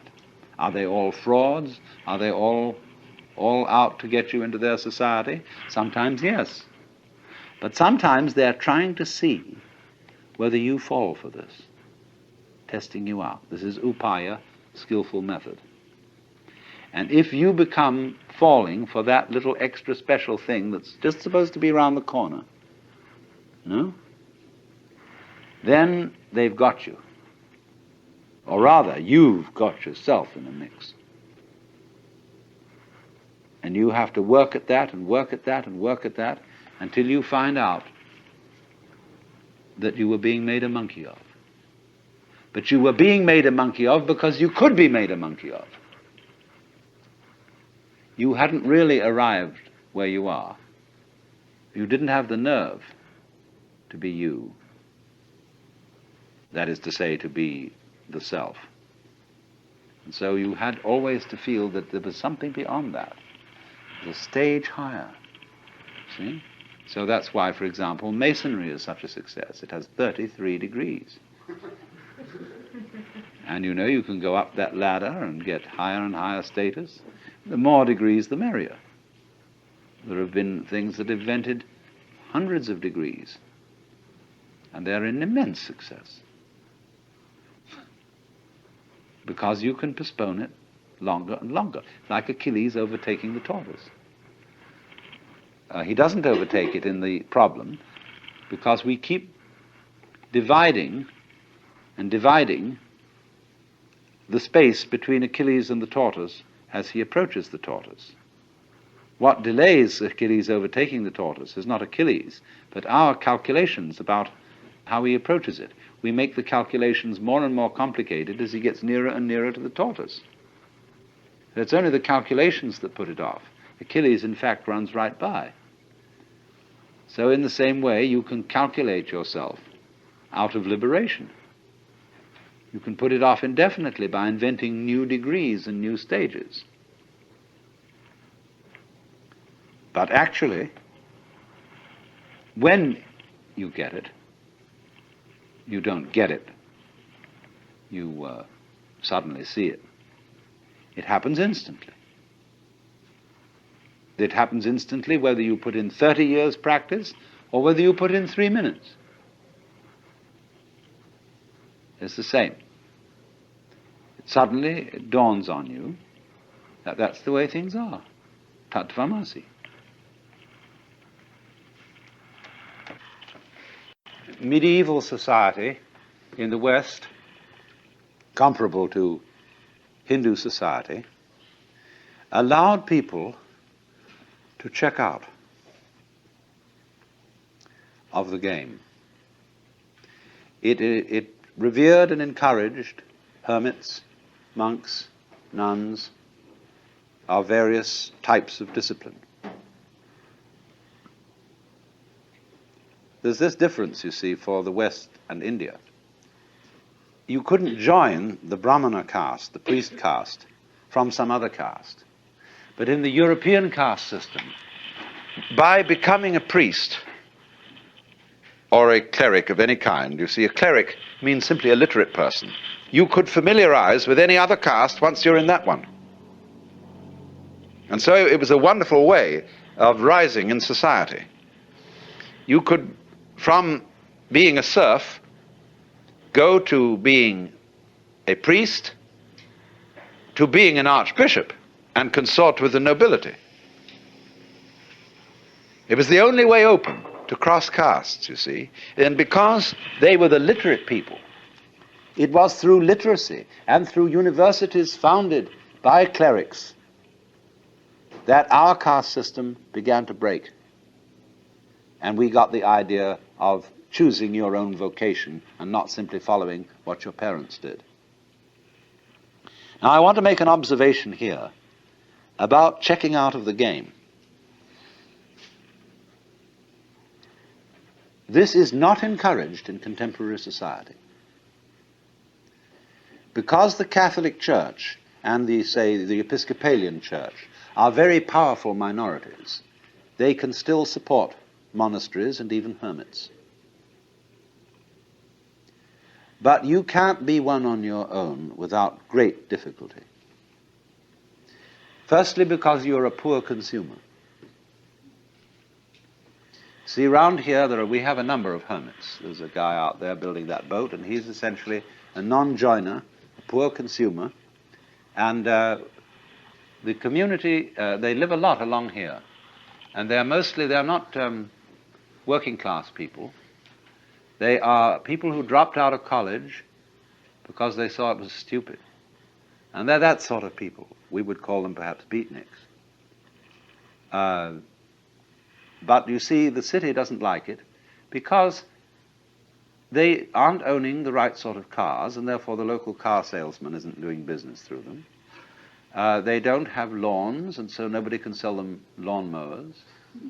They hardly use dishwashers, appliances of that kind. They don't need them. And also they wear blue jeans and things like that, and so the local dress shops feel a bit put out having these people around. And they live very simply. Well, you mustn't do that. You've got to live in a complicated way. And you've got to have the kind of car, that identifies you as a person of substance and status and all that. So there's a great problem here in our society. Now, why is there this problem?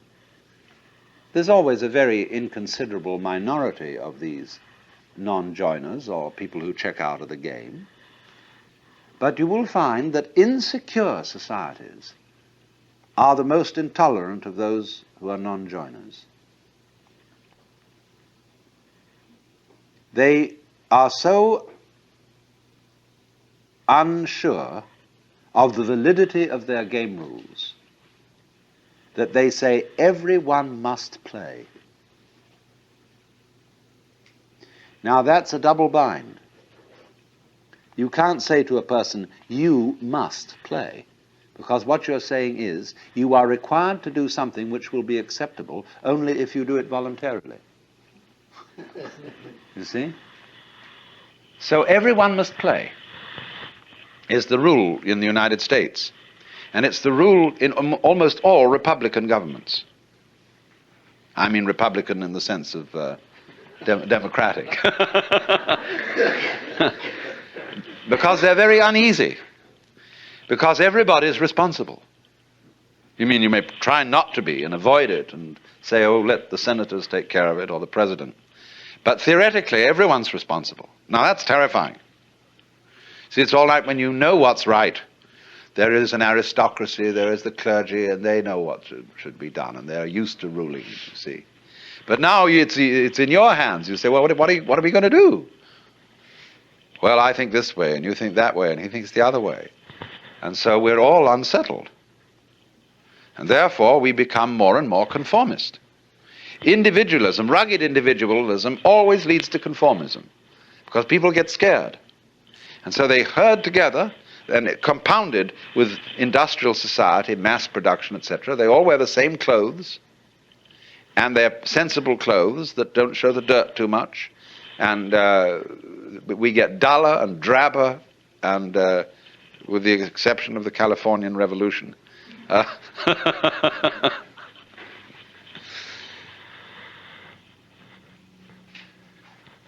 So the reason for this is, in a way, that democracy as we have tried it started out on the wrong foot. You see, in the scriptures, the Christian scriptures, it says everybody is equal in the sight of God. Now that's a mystical utterance. That means that from the standpoint of God, all people are divine and are playing their true function. And that is something that is true on a certain plane of consciousness. But come down a step and try to apply the mystical insight in the practical affairs of everyday life, and what do you get? You get a parody of mysticism. You get the idea not that everybody is equal in the sight of God, but that all people are equally inferior. And that's why all bureaucracies are rude, why the police are rude, and why you are made to wait in lines and are obstreperous income tax individuals and all that sort of person. Because everybody's a crook. Everybody's equally inferior. See, that becomes the parody of democracy. And that kind of society, watch out for it. It turns in a quick click into fascism because of its terror of the outsider. Now, a free and easy society loves outsiders. In fact, it's a little bad for the outsider's integrity because he becomes the holy man, see? And people make salams and give him food and all that. They really take care of the outsider because they know that man is doing for us what we haven't got the guts to do. That outsider who lives up there in the mountain is at the highest peak of human evolution. His consciousness is one with the divine.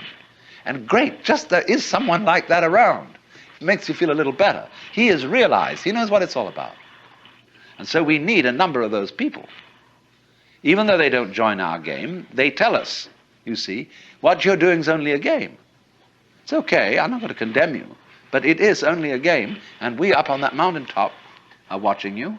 We love you, we have compassion for you, and but excuse please, we aren't going to join. So that gives the community great strength, because it tells the government in no uncertain terms that there's something more than government. That's why wise kings kept not only priests, but court fools. The court fool is much more effective than the priest, to remind the king that after all he's human. And you know how in Richard II, where the fool is called the antic, the king says, "Within the hollow crown that rounds the mortal temples of a king keeps death his watch." And there the antic sits, scoffing at his state and grinning at his pomp, allowing him a little time to monarchize, be feared, and kill with looks. And then at last comes death, and with a pin bores through his castle wall, and farewell, king.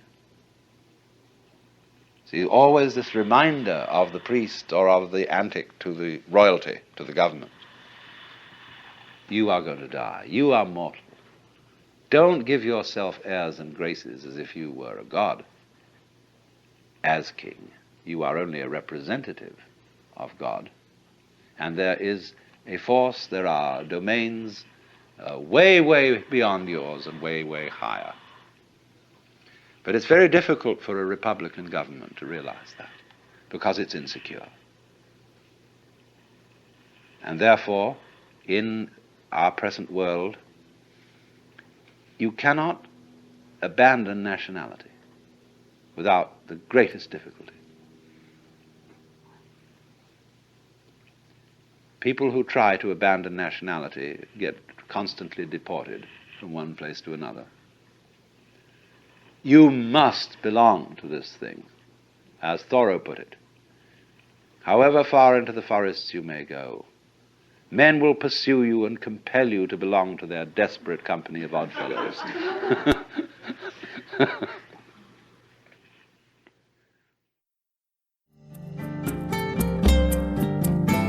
This concludes Session 10 of Out of Your Mind, Essential Listening from the Alan Watts Audio Archives. Our program continues with Session 11.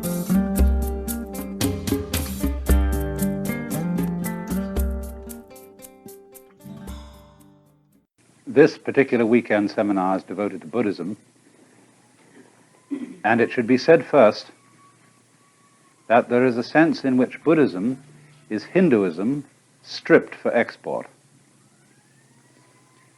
Last week when I discussed Hinduism, I discussed many things to do with the organization of Hindu society, because Hinduism is not merely what we call a religion, it's a whole culture. It's a legal system, it's a social system, it's a system of etiquette, and it includes everything. It includes housing, it includes food, it includes art, because the Hindus and many other ancient peoples do not make, as we do, a division between religion and everything else. Religion is not a department of life. It is something that enters into the whole of it. But you see, when a religion and a culture are inseparable, it's very difficult to export a culture because it comes into conflict with the established traditions, manners, and customs of other people. So the question arises, what are the essentials of Hinduism that could be exported? And when you answer that, approximately, you'll get Buddhism. As I explained, the essential of Hinduism, the real deep root, isn't any kind of doctrine. It isn't really any special kind of discipline, although, of course, disciplines are involved. The center of Hinduism is an experience called moksha, liberation, in which, through the dissipation of the illusion that each man and each woman is a separate thing in a world consisting of nothing but a collection of separate things, you discover that you are, on one level, an illusion, but on another level, you are what they call the self, the one self, which is all that there is. The universe is the game of the self, which plays hide and seek forever and ever. When it plays hide, it plays it so well, hides so cleverly, that it pretends to be all of us and all things whatsoever, and we don't know it because it's playing hide. But when it plays seek, it enters onto a path of yoga, and through following this path, it wakes up, and the scales fall from one's eyes. Now, in just the same way, the center of Buddhism, the only really important thing about Buddhism is the experience which they call awakening. Buddha is a title and not a proper name. It comes from a Sanskrit root, bud, and that sometimes means to know, but better, waking. And so you get from this root bodhi, that is the state of being awakened, and so Buddha, the awakened one, the awakened person. And so there can, of course, in Buddhist ideas, be very many Buddhas. The person called the Buddha is only one of myriads, because they, like the Hindus, are quite sure that our world is only one among billions, and that Buddhas come and go in all the worlds. But sometimes, you see, there comes into the world what you might call a big Buddha, a very important one. And such a one is said to have been Gautama, the son of a prince living in northern India, in the part of the world we now call Nepal, living shortly after 600 BC. All dates in Indian history are vague, and so I never tried to get you to remember any precise date, like 564, which some people think it was. But just after 600 BC is probably right.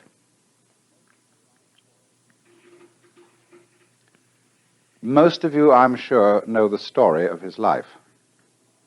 But the point is that when in India a man was called a Buddha or the Buddha, this is a title of a very exalted nature. It is first of all necessary for a Buddha to be human. He can't be any other kind of being.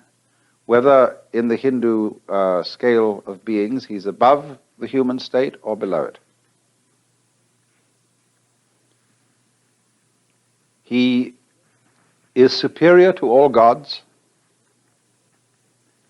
because, according to Indian ideas, gods and angels, or angels would probably be a better name for them than gods, all those exalted beings are still in the wheel of becoming, still in the chains of karma, that is action which requires the need for more action to complete it and goes on requiring the need for more action. They're still, according to popular ideas, going round the wheel from life after life after life after life because they still have the thirst for existence, or to put it in a Hindu way, in them the self is still playing the game of not being itself. But the Buddha's doctrine, based on his own experience of awakening, which occurred after 7 years of attempts to study with the various yogis of the time, all of whom used the method of extreme asceticism, fasting, doing all sorts of exercises, lying on beds of nails, sleeping on broken rocks, any kind of thing to break down egocentricity, to become unselfish, to become detached, to exterminate desire for life. But Buddha found that all that was futile. That was not the way. And one day he broke his ascetic discipline and accepted a bowl of some kind of milk soup from a girl who was looking after cattle. And suddenly, in this tremendous relaxation, he went and sat down under a tree, and the burden lifted. He saw completely that what he had been doing was on the wrong track. You can't make a silk purse out of a sow's ear. And no amount of effort will make a person who believes himself to be an ego be really unselfish. So long as you think and feel that you are a somewhat contained in your bag of skin, and that's all, there is no way whatsoever of your behaving unselfishly. Oh yes, you can imitate unselfishness. You can go through all sorts of highly refined forms of selfishness, but you're still tied to the wheel of becoming by the golden chains of your good deeds, as the obviously bad people are tied to it by the iron chains of their misbehaviors. You know how people are when they get spiritually proud. They belong to some kind of a church group or an occult group and say, we are the ones who have, of course, the right teaching. We're the in-group, we are the elect, and everybody else outside is really off the track. But then comes along someone who one-ups them by saying, well, in our circles we're very tolerant, and we accept all religions and all ways as leading to the one. But what they're doing is they're playing the game called, we are more tolerant than you are. You see, and in this way, the egocentric being is always in his own trap. So Buddha saw that all his yoga exercises and ascetic disciplines had just been ways of trying to get himself out of the trap in order to save his own skin, in order to find peace for himself. And he realized that that is an impossible thing to do because the motivation ruins the project. he found out then, you see, that there was no trap to get out of except himself. Trap and trapped are one. And when you understand that, there isn't any trap left. I'm going to explain that, of course, more carefully. So, as a result of this experience, he formulated what he calls the Dharma. That is the Sanskrit word for method. You will get a certain confusion when you read books on Buddhism, because they switch between Sanskrit and Pali words. The earliest Buddhist scriptures that we know of are written in the Pali language, and Pali is a softened form of Sanskrit. So that, for example, whereas the doctrine of the Buddha is called in Sanskrit the Dharma, but in Pali, and in many books of Buddhism, you'll find the Buddha's doctrine described as the Dhamma. And so in the same way, karma in Sanskrit becomes in Pali kamma. Buddha remains the same.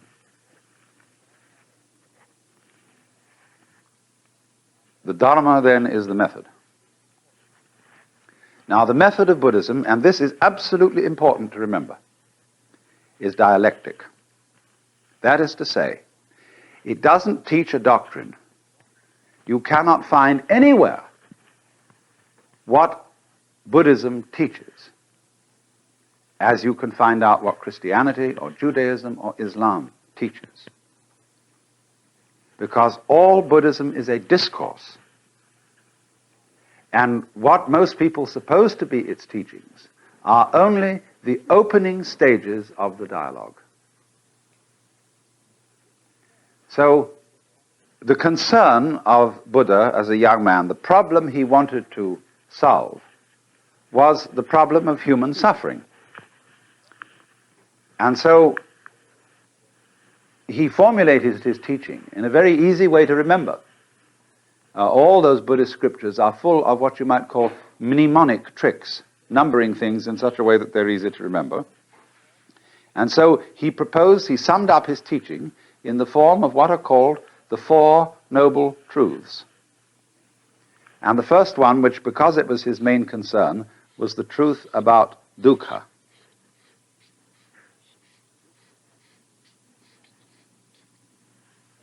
Dukkha, suffering, pain, frustration, chronic dis-ease.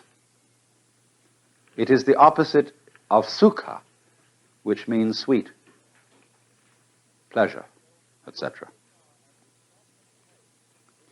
So, insofar as the problem posed in Buddhism is dukkha, I don't want to suffer, and I want to find someone or something that can cure me of suffering. That's the problem. Now, then if there's a person who solved the problem, a Buddha, people come to him and say, Master, how do we get out of this problem?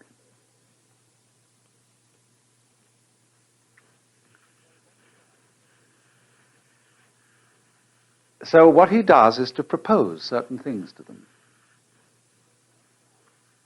First of all, he points out that with dukkha go two other things. These are respectively called anitya, and anatman. Anitya means nitya means permanent. So impermanence, flux, change is characteristic of everything whatsoever. There isn't anything at all in the whole world, in the material world, in the psychic world, in the spiritual world, there is nothing you can catch hold of and hang on to for safety. Nothing. Not only is there nothing you can hang on to, but by the teaching of Anatman, there is no you to hang on to it. In other words, all clinging to life is an illusory hand grasping at smoke. If you can get that into your head and see that that is so, nobody needs to tell you that you ought not to grasp, because you see you can't. See, Buddhism is not essentially moralistic. The moralist is the person who tells people that they ought to be unselfish when they still feel like egos, and his efforts are always and invariably futile, because what happens is he simply sweeps the dust under the carpet and comes back again somehow. But in this case, it involves a complete realization that this is the case. So that's what the teacher puts across to begin with.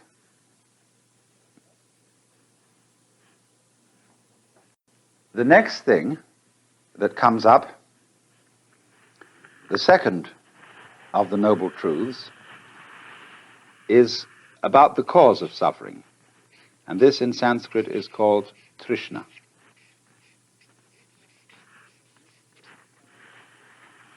Trishna is related to our word thirst.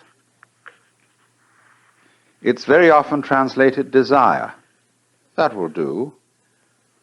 Better perhaps is craving, clinging, grasping, or even, to use our modern psychological word, blocking. When, for example, somebody is blocked and dithers and hesitates and doesn't know what to do, he is, in the strictest Buddhist sense, attached. He's stuck. But a Buddha can't be stuck. He cannot be phased.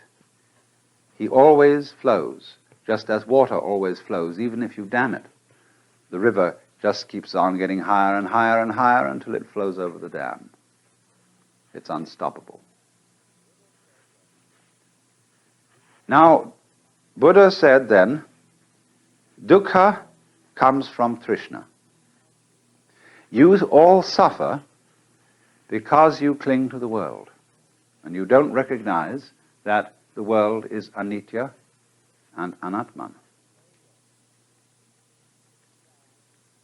So then, try, if you can, not to grasp.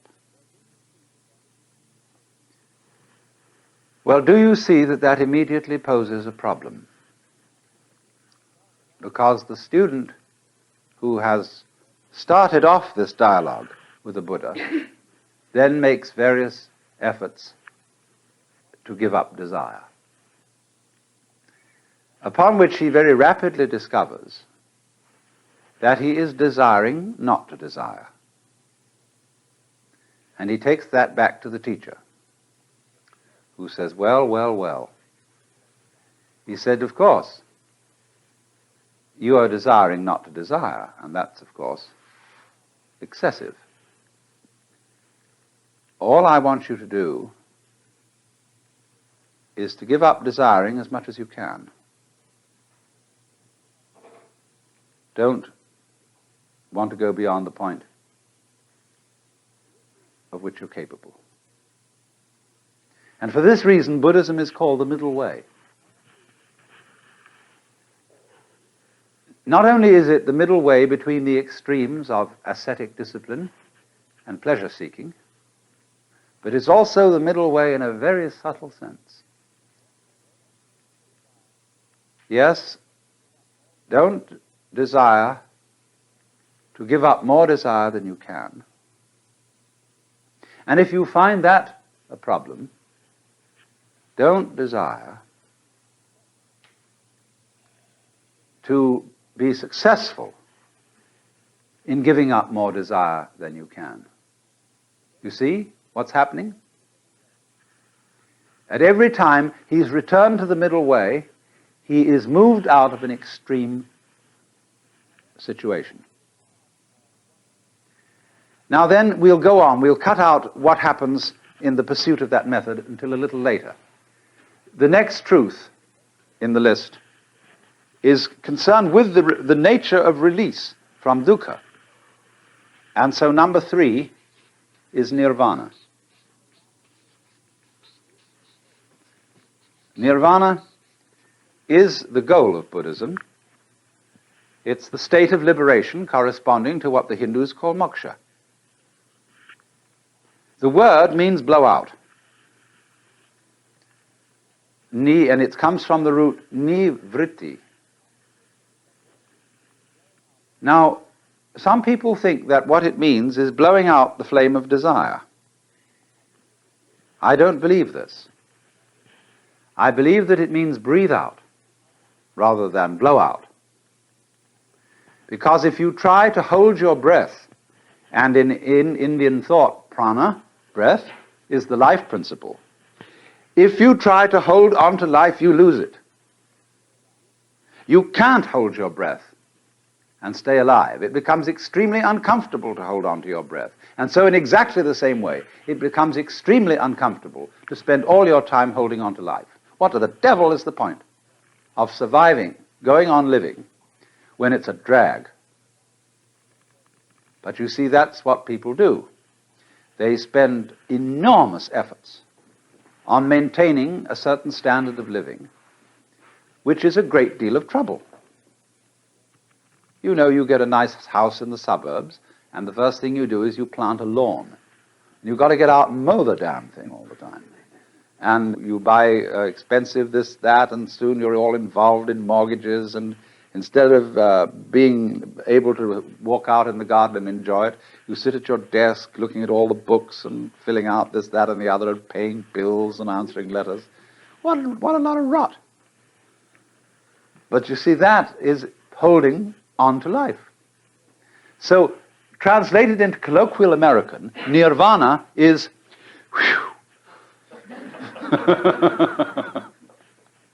because if you let your breath go, it'll come back.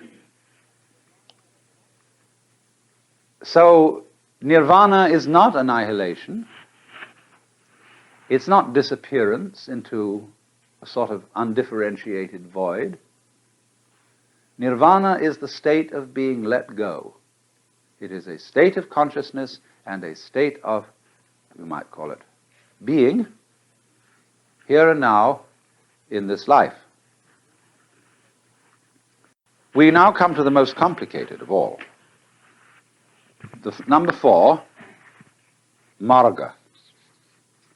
Marga in Sanskrit means path. And the Buddha taught an 8-fold path for the realization of nirvana. This always reminds me of a story about Dr. Suzuki, who is a very, very great Buddhist scholar. And many years ago, he was giving a fundamental lecture on Buddhism at the University of Hawaii. And he'd been going through these 4 truths, and he said, fourth noble truth is called a noble 8-fold path. First step of noble 8-fold path called shoken. Shoken, Japanese, mean right view. Or Buddhism fundamentally is right view, right way of viewing this world. Second step of Noble Eightfold Path is, I forget second step, you look it up in the book.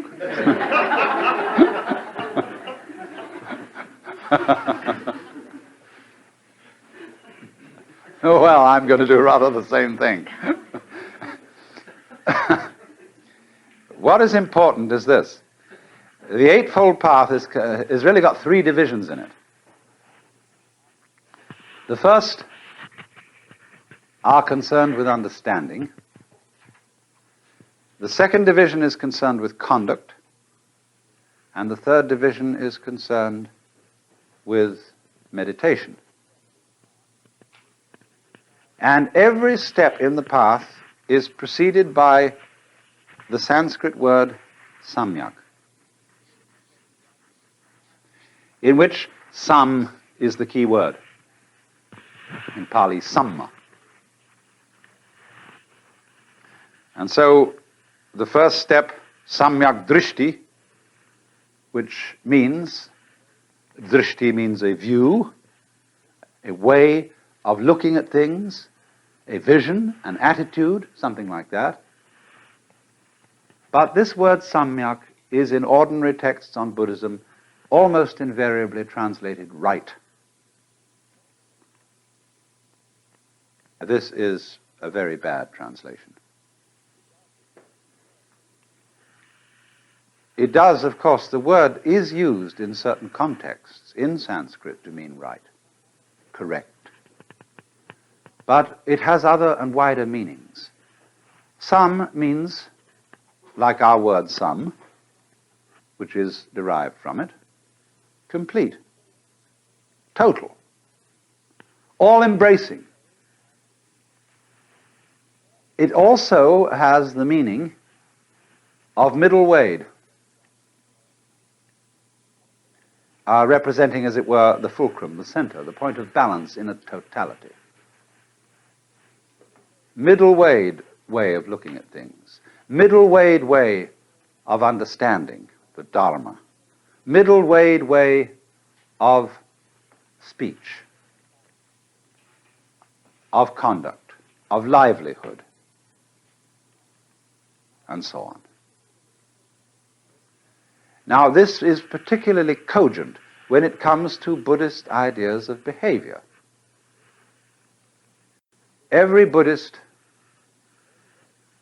in all the world, practically, as a layman, if he's not a monk, undertakes what are called Panchasila, the 5 good conducts. Sila, S-I-L-A, is sometimes translated precept. But it's not a precept because it's not a commandment. The formula, when a Buddhist, these priests say chant the precepts, Panatipata veramani sikapadang samadhyami. And that means panatipata. Pana is in Pali, this thing. Prana, life. Tipata, taking away. I promise to abstain from. So the first is that one undertakes not to destroy life. Second, not to take what is not given. Third, this is usually translated, not to commit adultery. It doesn't say anything of the kind. In Sanskrit, kamesu mityahara, veramani sikapadam samadhyami. Kamesu mityahara means, I undertake the precept to abstain from exploiting my passions. Buddhism has no doctrine about adultery. You may have as many wives as you like. But the point is this. When you're feeling blue and bored, it's not a good idea to have a drink, because you may become dependent on alcohol whenever you feel unhappy. So in the same way, when you're feeling blue and bored, it's not a good idea to say, let's go out and get some chicks and have some sex fun. That's exploiting the passions. But it's not exploiting the passions, you see. When drinking, say, expresses the conviviality and friendship of a group sitting round the dinner table, or when sex expresses the spontaneous delight of 2 people in each other. Then the 4th precept, musavada, to abstain from false speech. This doesn't simply mean lying. It means abusing people. It means using speech in a phony way. like saying, all niggers are thus and so, or the attitude of America to this situation is thus and thus. You see, that's phony kind of talking. Anybody who studies general semantics will be helped in avoiding musavada, false speech. The final precept is a very complicated one, and nobody's quite sure exactly what it means. It mentions 3 kinds of drugs and drinks: sura, merya, majja, pamadatthana. We don't know what they are. But at any rate, it's generally classed that narcotics and liquors. Now, there are 2 ways of translating this precept. One says to abstain from narcotics and liquors. The other liberal translation, favored by the great scholar Dr. Malalasekara, is I abstain from being intoxicated by these things.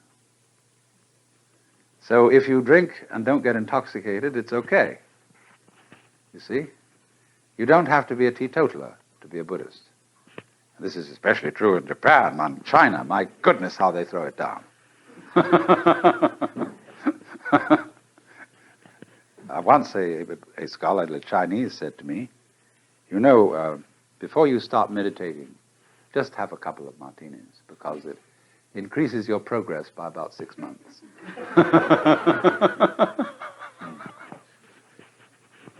Well, now you see, these are, as I say, they are not commandments, they are vows. Buddhism has in it no idea of there being a moral law laid down by some kind of cosmic lawgiver. And the reason why these precepts are undertaken is not for a sentimental reason. It is not that you're going to make you into a good person. It is that for anybody interested in the experiments necessary for liberation, these ways of life are expedient. First of all, if you go around killing, you're going to make enemies. And you're going to have to spend a lot of time defending yourself, which will distract you from your yoga. If you go around stealing, likewise, you're going to acquire a heap of stuff, and you're going to, again, make enemies. If you exploit your passions, you're going to get a big thrill, but it doesn't last. When you begin to get older, you realize, well, that was fun while we had it, but I haven't really learned very much from it. And now what? Same with speech. Nothing is more confusing to the mind than taking words too seriously. We've seen so many examples of that. And finally, to get intoxicated or narcotized, a narcotic is anything like alcohol or opium, which makes you sleepy. The word narcosis in Greek means narx is sleep. So if you want to pass your life seeing things through a dim haze, this is not exactly awakening.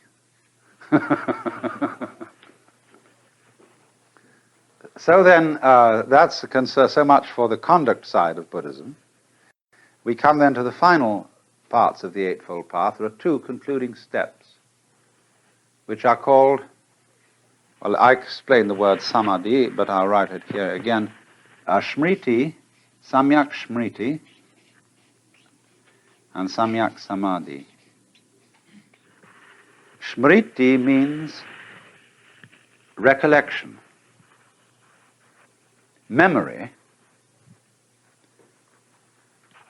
present-mindedness.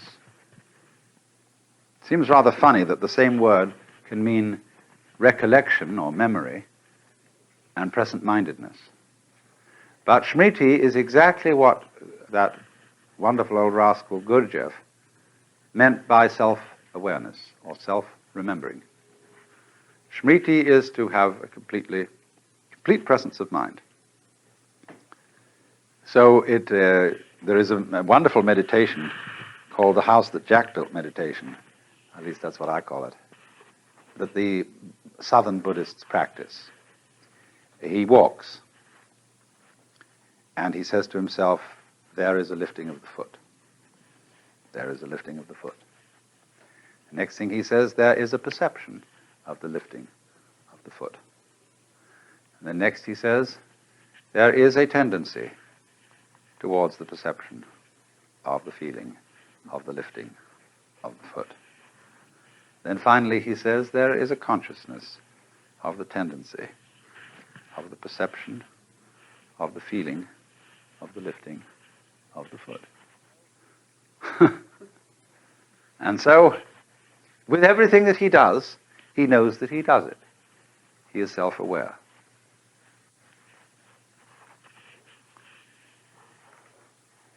This is tricky. Of course, it's not easy to do. But as you practice this, I'm going to let the cat out of the bag, which I suppose I shouldn't do. But you will find that there are so many things to be aware of at any given moment in what you're doing that at best you only ever pick out one or two of them. That's the first thing you'll find out. Ordinary conscious awareness is seeing the world with blinkers on. As we say, you can think only of one thing at a time. That's because ordinary consciousness is narrowed consciousness. That's being narrow-minded in the true sense of the word. Looking at things that way. Then you find out that, as in the course of going around, being aware of what you're doing all the time, what are you doing when you remember? Or when you think about the future? I am aware that I am remembering. I am aware that I am thinking about the future. But you see, what eventually happens is you discover that there isn't any way of being absent-minded. All thoughts are in the present and of the present. And when you discover that, you approach samadhi. Samadhi is the complete state, the fulfilled state of mind. And you will find many, many different ideas among the sects of Buddhists and Hindus as to what samadhi is. Some people call it a trance. Some people call it a state of consciousness without anything in it, knowing with no object of knowledge. Some people say that it is the unification of the knower and the known. All these are varying opinions. I had a friend who was a Zen master, and he used to talk about samadhi. And he said a very fine example of samadhi is a fine horse rider. When you watch a good cowboy, he is one being with the horse. So an excellent driver in a car makes the car his own body. And he absolutely is with it. So also a fine pair of dancers. They don't have to shove each other to get one to do what the other wants him or her to do. They have a way of understanding each other, of moving together as if they were Siamese twins. That's samadhi, on the physical, ordinary, everyday level. The samadhi of which Buddha speaks is the state which is, as it were, the gateway to nirvana, the state in which the illusion of the ego as a separate thing disintegrates. Now, when we get to that point in Buddhism, Buddhists do a funny thing, which is going to occupy our attention for a good deal of this seminar. They don't fall down and worship.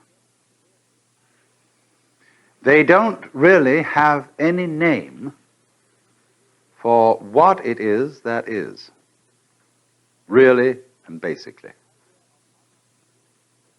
The idea of anatman, of non-self, is applied in Buddhism not only to the individual ego, but also to the notion that there is a self of the universe, a kind of impersonal or personal God. And so it is generally supposed that Buddhism is atheistic. It's true, depending on what you mean by atheism. Common or garden atheism is a form of belief. Namely, that I believe there is no God. The atheist positively denies the existence of any God. All right. Now, there is such an atheist, if you put a dash between the a and theist, or speak about something called an atheos. Theos in Greek means God. But what is a non-God? A non-God is an inconceivable something or other. I love the story about a debate in the Houses of Parliament in England when, as you know, the Church of England is established and therefore under the control of the government. And the high ecclesiastics had petitioned Parliament to let them have a new prayer book. And somebody got up and said, it's perfectly ridiculous that Parliament should decide upon this because, as we well know, there are quite a number of atheists in these benches. And somebody got up and he said, oh, I don't think there are really any atheists here. We all believe in some sort of a something somewhere.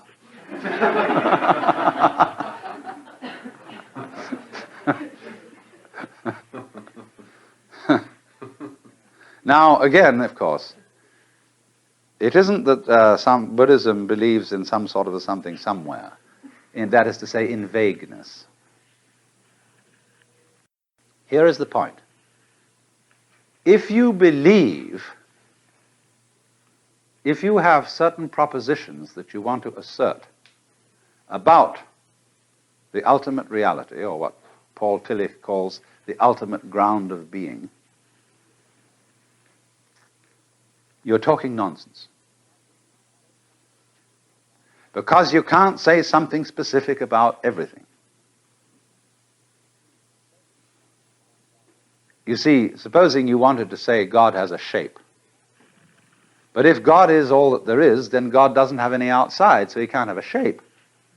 You have to have an outside and space outside it to have a shape.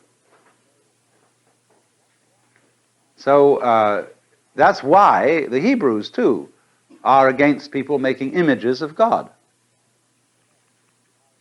But nonetheless, Jews and Christians persistently make images of God, not necessarily in pictures and statues, but they make images in their minds. And those are much more insidious images. Buddhism is not saying that the self, capital S, the great Atman, or whatnot, it isn't denying that the experience which corresponds to these words is realizable. What it is saying is that if you make conceptions and doctrines about these things, you're liable to become attached to them. You're liable to start believing instead of knowing. So they say in Zen Buddhism, the doctrine of Buddhism is a finger pointing at the moon. Do not mistake the finger for the moon. Also, we might say in the West, the idea of God is a finger pointing at God. But what most people do is, instead of following the finger, they suck it for comfort. And so Buddha chopped off the finger. and undermined all metaphysical beliefs. There are many, many dialogues in the Pali scriptures where people try to corner the Buddha into a metaphysical position. Is the world eternal? The Buddha says nothing. Is the world not eternal? And he answers nothing. Is the world both eternal and not eternal? And he don't say nothing. Is the world neither eternal nor not eternal? And still he don't say nothing. He maintains what is called the noble silence, sometimes later called the thunderous silence. Because this silence, this metaphysical silence, is not a void. It is very powerful. The silence is the open window through which you can see, not concepts, not ideas, not beliefs, but the very goods. But if you say what it is that you see, you erect an image and an idol, and you misdirect people. It's better to destroy people's beliefs than to give them beliefs. I know it hurts, but it is the way. That is what cracks the eggshell and lets out the chick. Of course, if you want to stay in the eggshell, you can, but you'll get addled.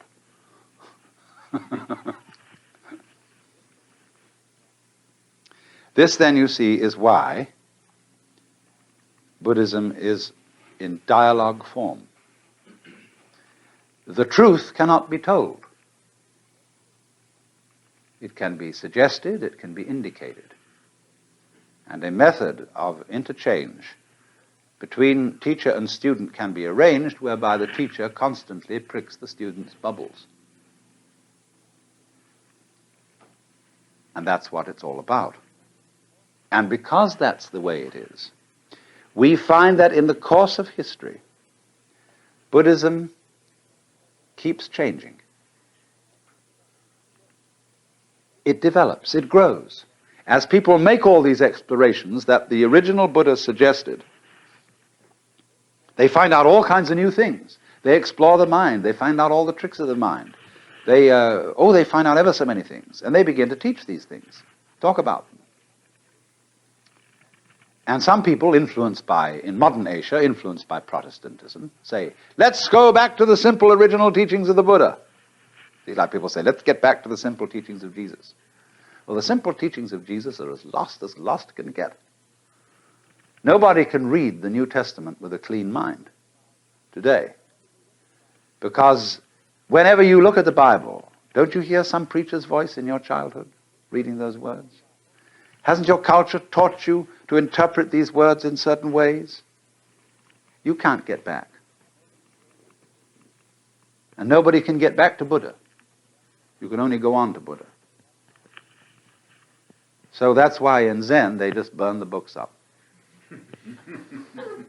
I mean occasionally. Because to burn up books, you've got to have some books to burn up. But when, you can say that the teaching of the founder is the thing. This is terrible. It's like the oak suddenly saying one day, hey, we oughtn't to have all these leaves around here. We ought to be just that simple little acorn.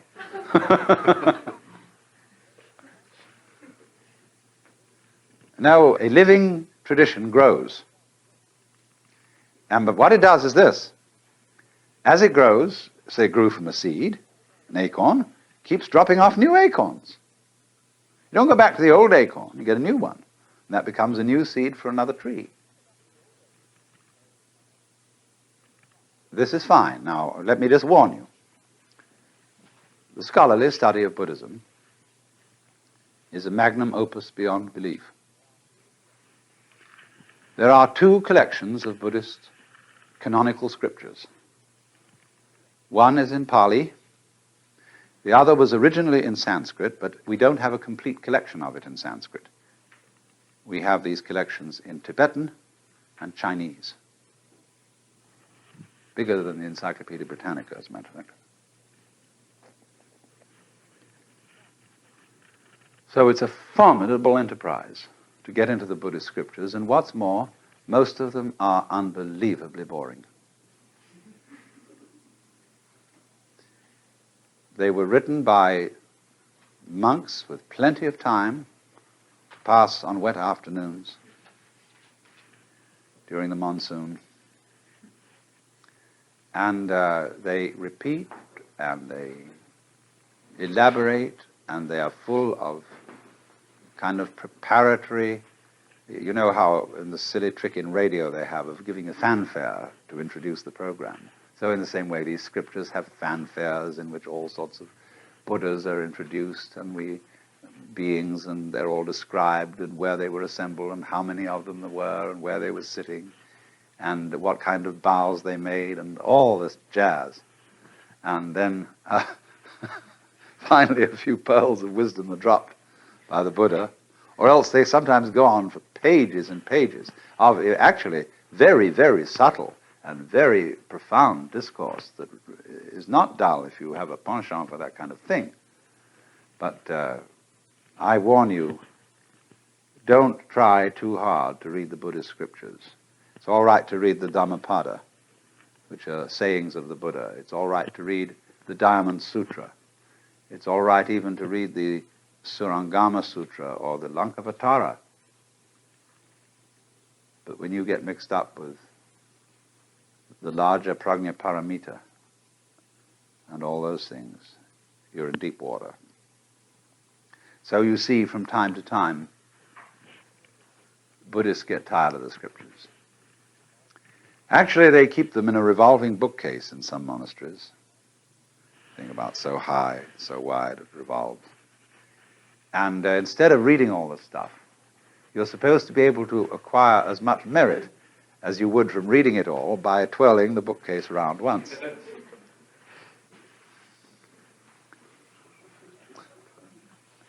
In Zen monasteries, they have an annual ceremony for reading the scriptures, but they are printed like an accordion. In other words, the pages are connected to each other zigzag. And then they have board on the back and the front, so that you can pick one up and go like that, you know, like a slinky moves. And so each monk is assigned a pile of the volumes. This happens once a year. And they all chant sections of the scripture, but very often each monk chants a different one. And while they're doing this, they pick up a volume and go click and put it down on the other side. Pick up the next one, click. And this is the annual reading of the scriptures. There's a wonderful picture of this being done in Suzuki's book, The Training of the Zen Buddhist Monk. So you see, Buddhists are funny about scriptures. They don't treat them the way Christians treat the Bible. They respect them. They occasionally read them. But they feel that the written word, is purely incidental. It is not the point. And indeed, it can be a very serious obstacle.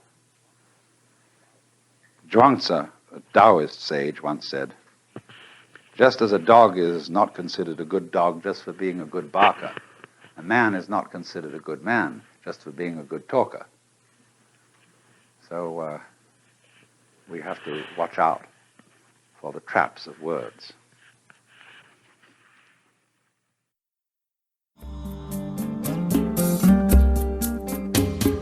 Out of Your Mind now continues with the next lecture from the World as Emptiness lecture series.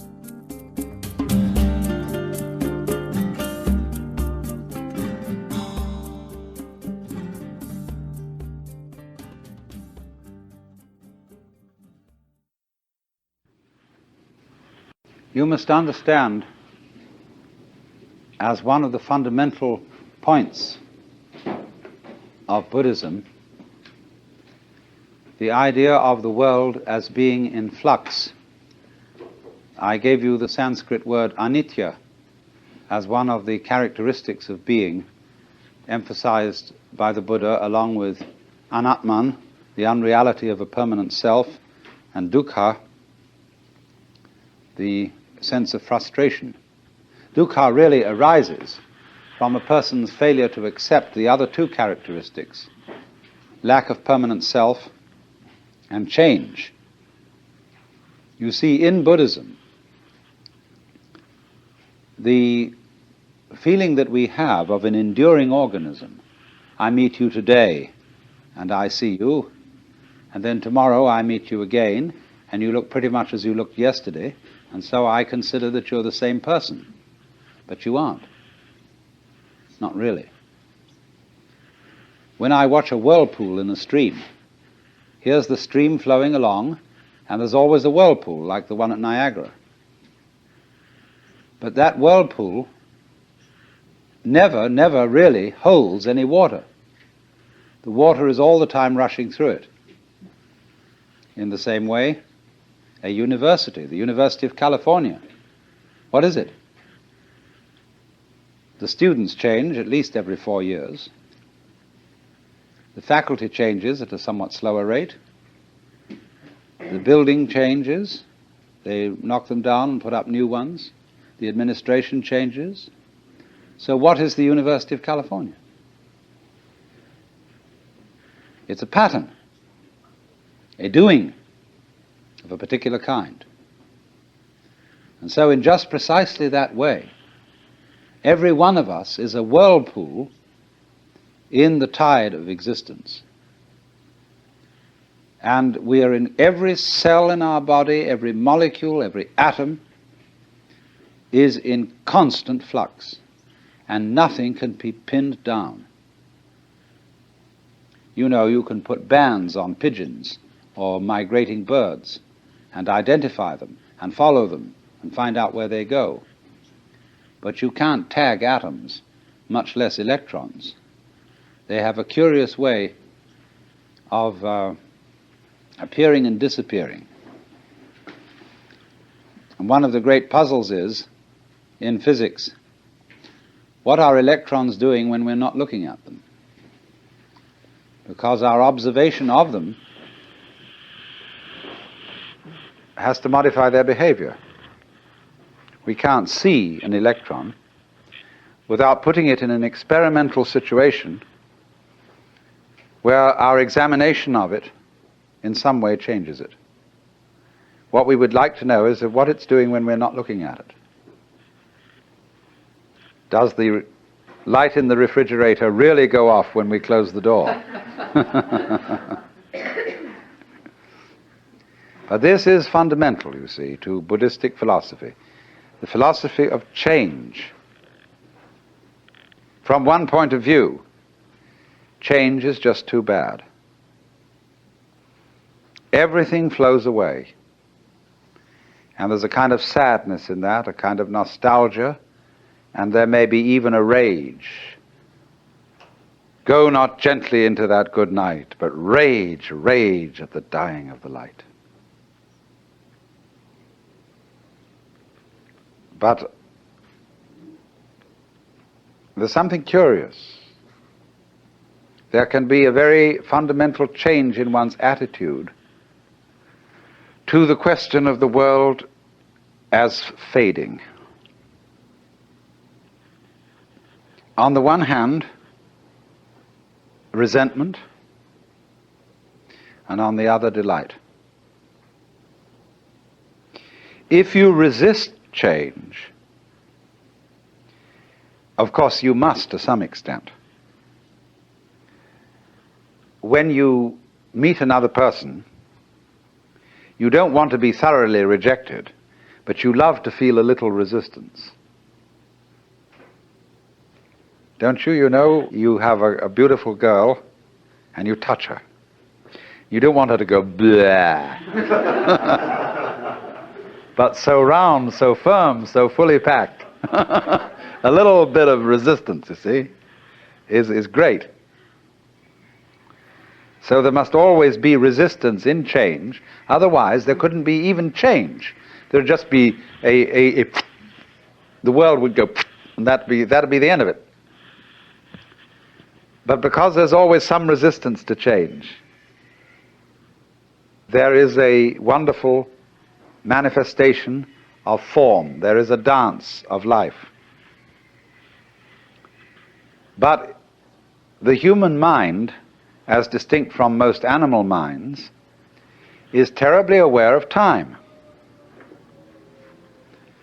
And so we think a great deal about the future, and we know that every visible form is going to disappear and be replaced by so-called others.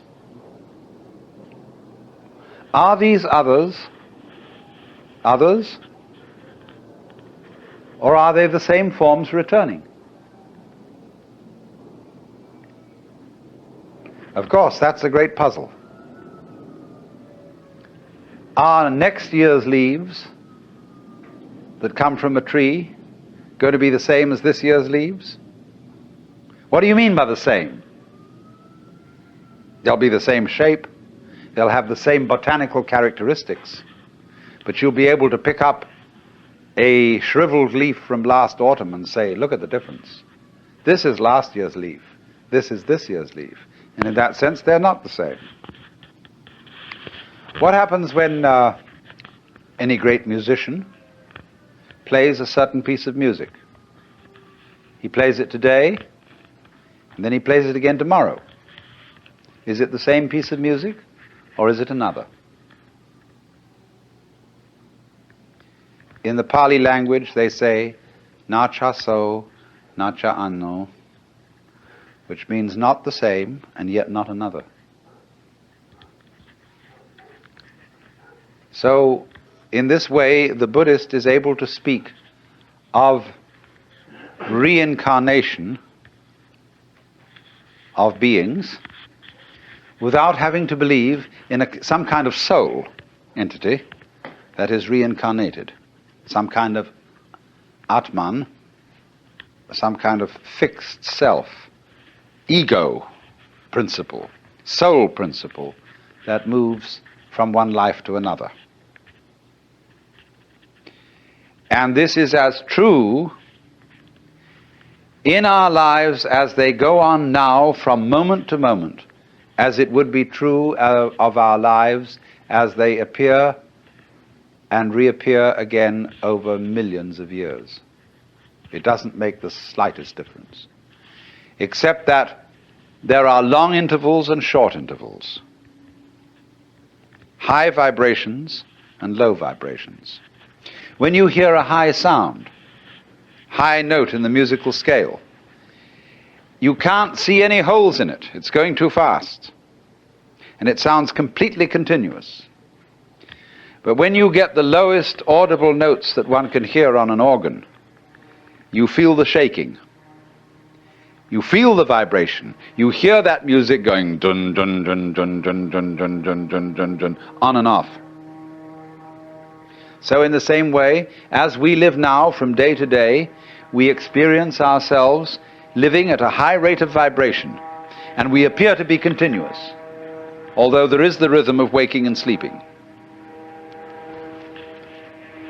But the rhythm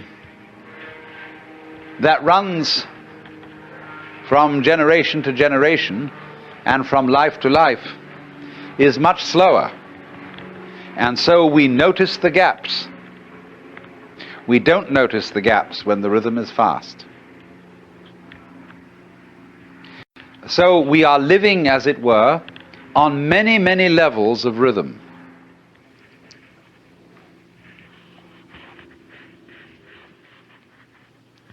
This is the nature of change. If you resist it, you have dukkha, you have frustration and suffering. But on the other hand, if you understand change, you don't cling to it, and you let it flow, then it's no problem. It becomes positively beautiful, which is why in poetry, the theme of the evanescence of the world is beautiful. When Shelley says, "The one remains, the many change and pass. Heaven's light forever shines, earth's shadows fly. Life, like a dome of many-colored glass, stains the white radiance of eternity until death shatters it to fragments." Now what's beautiful in that? Is it heaven's light that shines forever? Or is it rather the dome of many-colored glass which shatters? See, it's always the image of change that really makes the poem.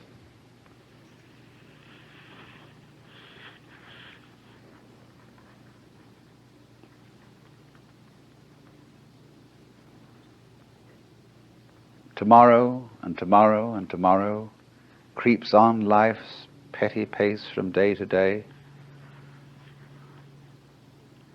Somehow, you know, the poet has got the intuition. The fact that things are always running out, that things are always disappearing, has some hidden marvel in it. The Japanese have a word, yugen, Y-U-G-E-N, which has no English equivalent whatsoever. And yugen is, in a way, digging change. It's described poetically. You have the feeling of yugen when you see out in the distant water some ships hidden behind a far-off island. You have the feeling of yugen when you watch wild geese suddenly seen and then lost in the clouds. You have the feeling of yugen when you look across Mount Tamalpais and you've never been to the other side and you see the sky beyond. You don't go over there to look and see what's on the other side. That wouldn't be yugen. You let the other side be the other side. And it evokes something in your imagination, but you don't attempt to define it, to pin it down. Yugen.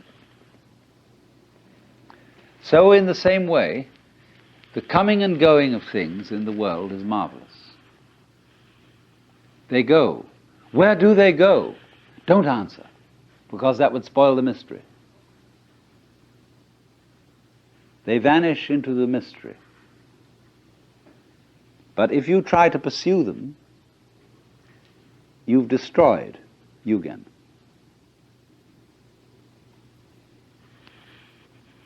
That's a very curious thing, but that idea of yugen,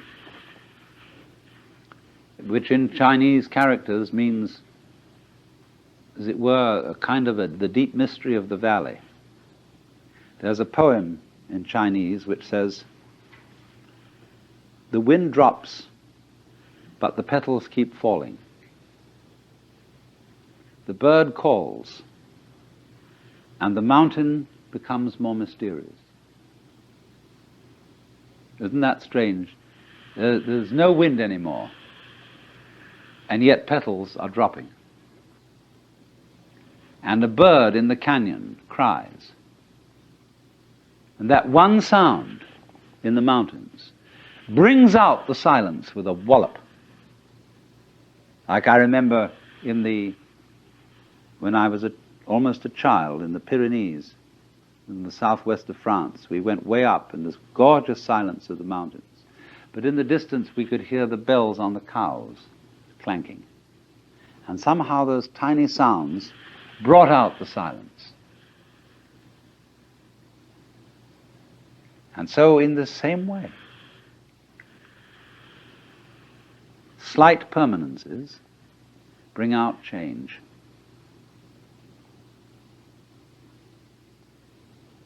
And they give you this very strange sense.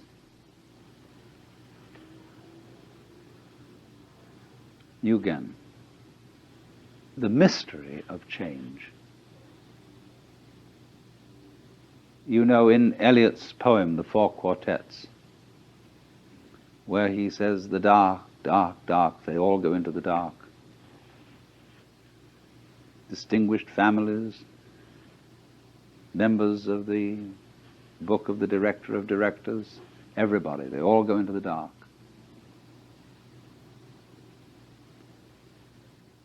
Life is life, you see, just because it's always disappearing. Supposing suddenly, by some kind of diabolical magic, I could say zit, and every one of you would stay the same age forever. You'd be like Madame Tussauds waxworks.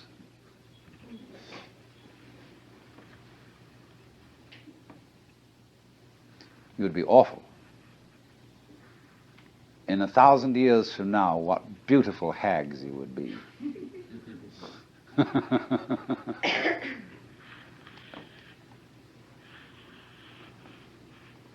So,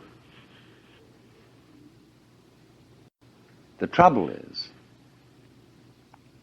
that we have one-sided minds. And we notice the wave of life when it is at its peak or crest. We don't notice it when it's at the trough, not in the ordinary way. It's the peaks that count. Take a buzzsaw. What seems important to us is the tips of the teeth. They seem to do the cutting, not the valleys between the teeth. But do you see, you couldn't have tips of teeth without valleys between them. Therefore the saw wouldn't cut without both tips and V-shaped valleys. But we ignore that. We don't notice the valleys so much as we notice the mountains. Valleys point down, mountains point up. And we prefer things that point up because up is good and down is bad. But seriously, we don't praise the peaks for being high and blame the valleys for being low. But it is so, you see, that we ignore the valley aspect of things. And so all wisdom begins by emphasizing the valley aspect as distinct from the peak aspect. We pay plenty of attention to the peak aspect. That's what captures our attention. But we somehow screen out the valley aspect. But that makes us very uncomfortable. It seems that we want and get pleasure from looking at the peaks, but actually this denies our pleasure, because secretly we know that every peak is followed by a valley, the valley of the shadow of death. And we are always afraid, because we are not used to looking at valleys, because we are not used to living with them. They represent to us a strange and threatening unknown. Maybe, we are afraid, the principle of the valley will conquer,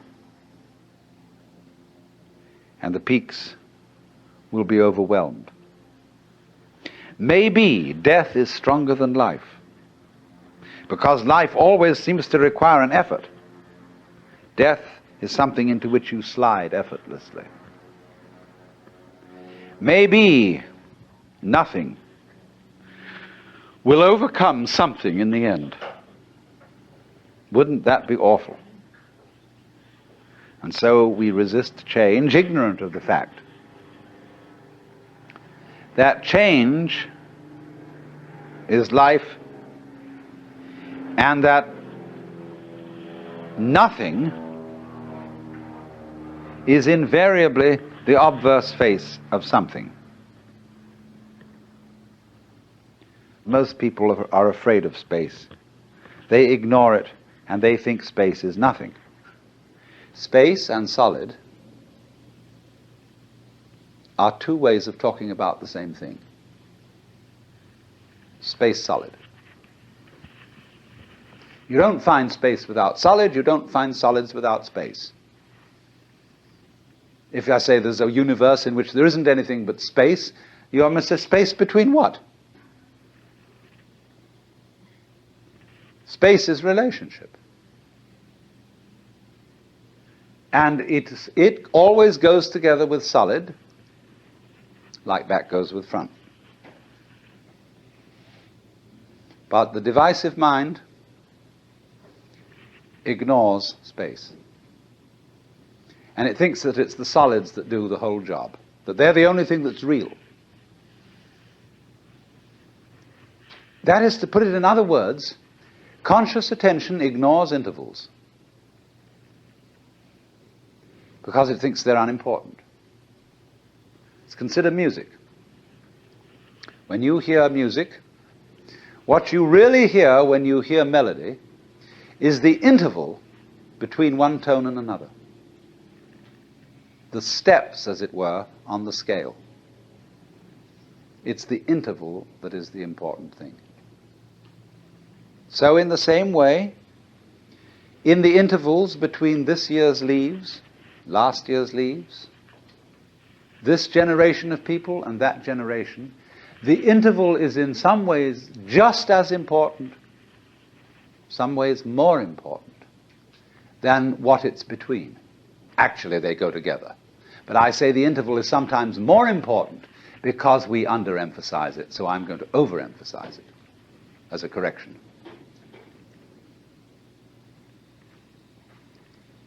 So space, night, death, darkness, not being there, is an essential component of being there. You don't have the one without the other, just as your buzzsaw has no teeth without having valleys between the tips of them. That's the way being is made up.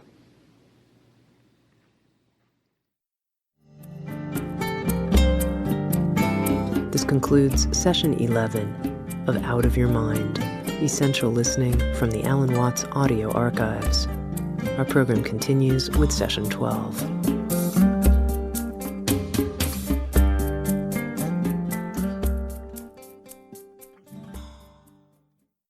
In Buddhism, change is emphasized.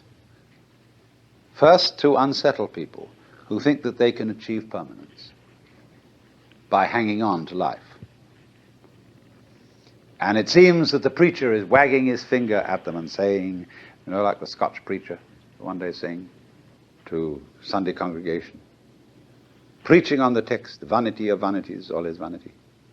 And what about the rich food you put into your mouths? 'Tis vanity.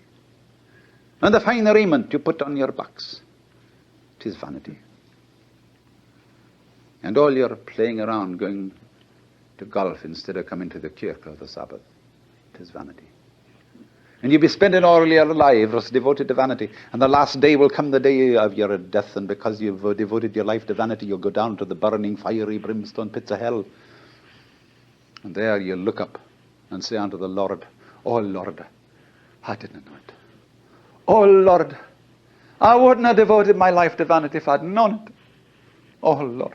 And the Lord, he'll look down and he'll say unto you out of his infinite mercy, well, you know it now.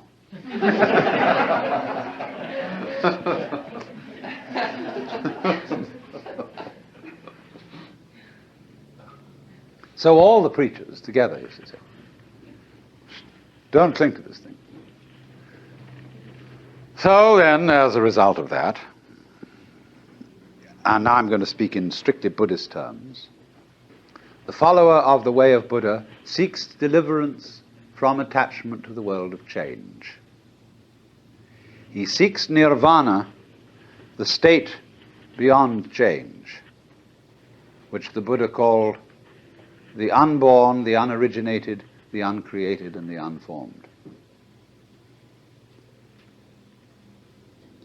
But then you see, what he finds out is that in seeking a state beyond change, seeking nirvana as something away from samsara, which is the name for the wheel, he is still seeking something permanent. And so there are, as Buddhism went on, they thought about this a great deal.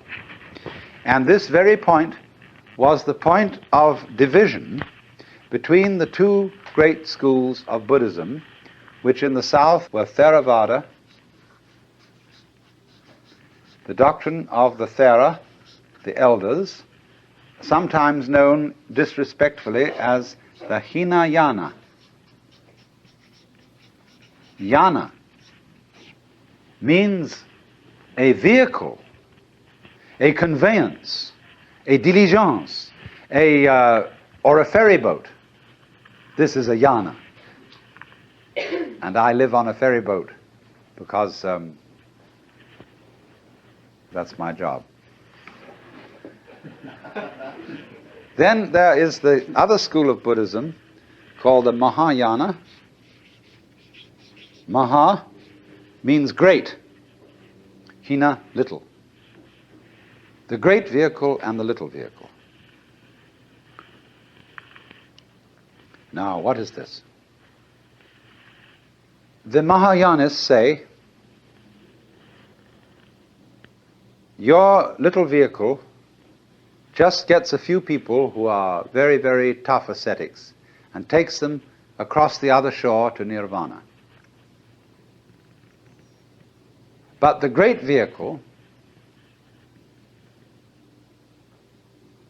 shows people that nirvana is not different from ordinary life.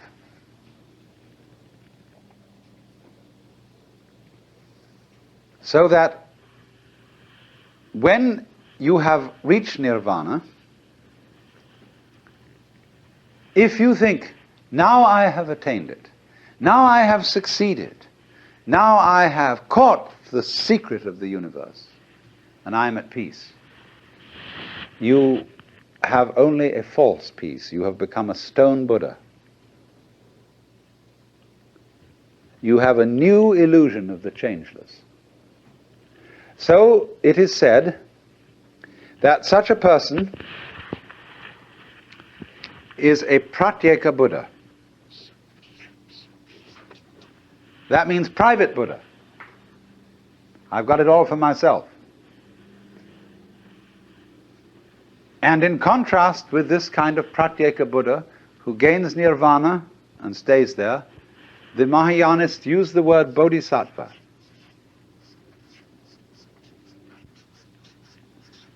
Sattva means essential principle, bodhi, awakening. A person whose essential being is awakened. The word used to mean junior Buddha, someone on the way to becoming a Buddha. But in the course of time, it came to mean someone who had attained Buddhahood, who had reached nirvana, but who returns into everyday life to deliver all other beings. This is the popular idea of a bodhisattva, a savior. And so, in the popular Buddhism of Tibet and China and Japan, people worship the bodhisattvas, the great bodhisattvas, as saviors. Say the hermaphroditic Kuan Yin. People love Kuan Yin because she could be a Buddha, but has come back into the world to save all beings. The Japanese call he, Kannon. And they have in Kyoto an image of Kannon with 1,000 arms, radiating like a great aureole all round this great golden figure. And these 1,000 arms are 1,000 different ways of rescuing beings from ignorance. Kannon is a funny thing. I remember one night when I suddenly realized that Kannon was incarnate in the whole city of Kyoto. That this whole city was Kannon. That the police department, the taxi drivers, the fire department, the mayor and corporation, the shopkeepers, insofar as this whole city was a collaborate effort to sustain human life, however bungling, however inefficient, however corrupt, it was still a manifestation of Kannon, with its 1,000 arms, all working independently, and yet one. So they revere those bodhisattvas as the saviors who've come back into the world to deliver all beings. But there is a more esoteric interpretation of this.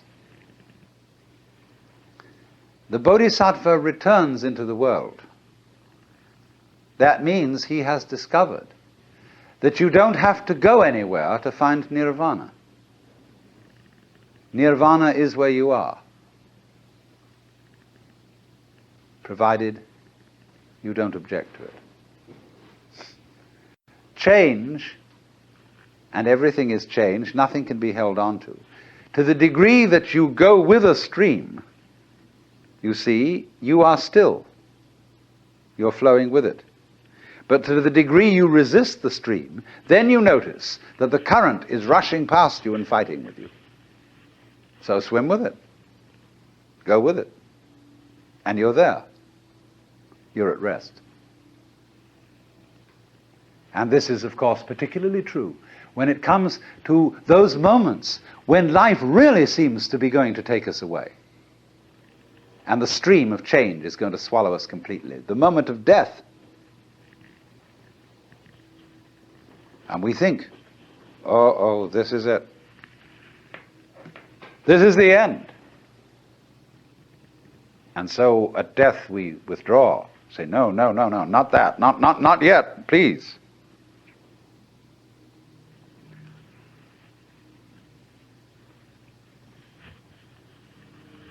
But actually, the whole problem is that there really is no other problem for human beings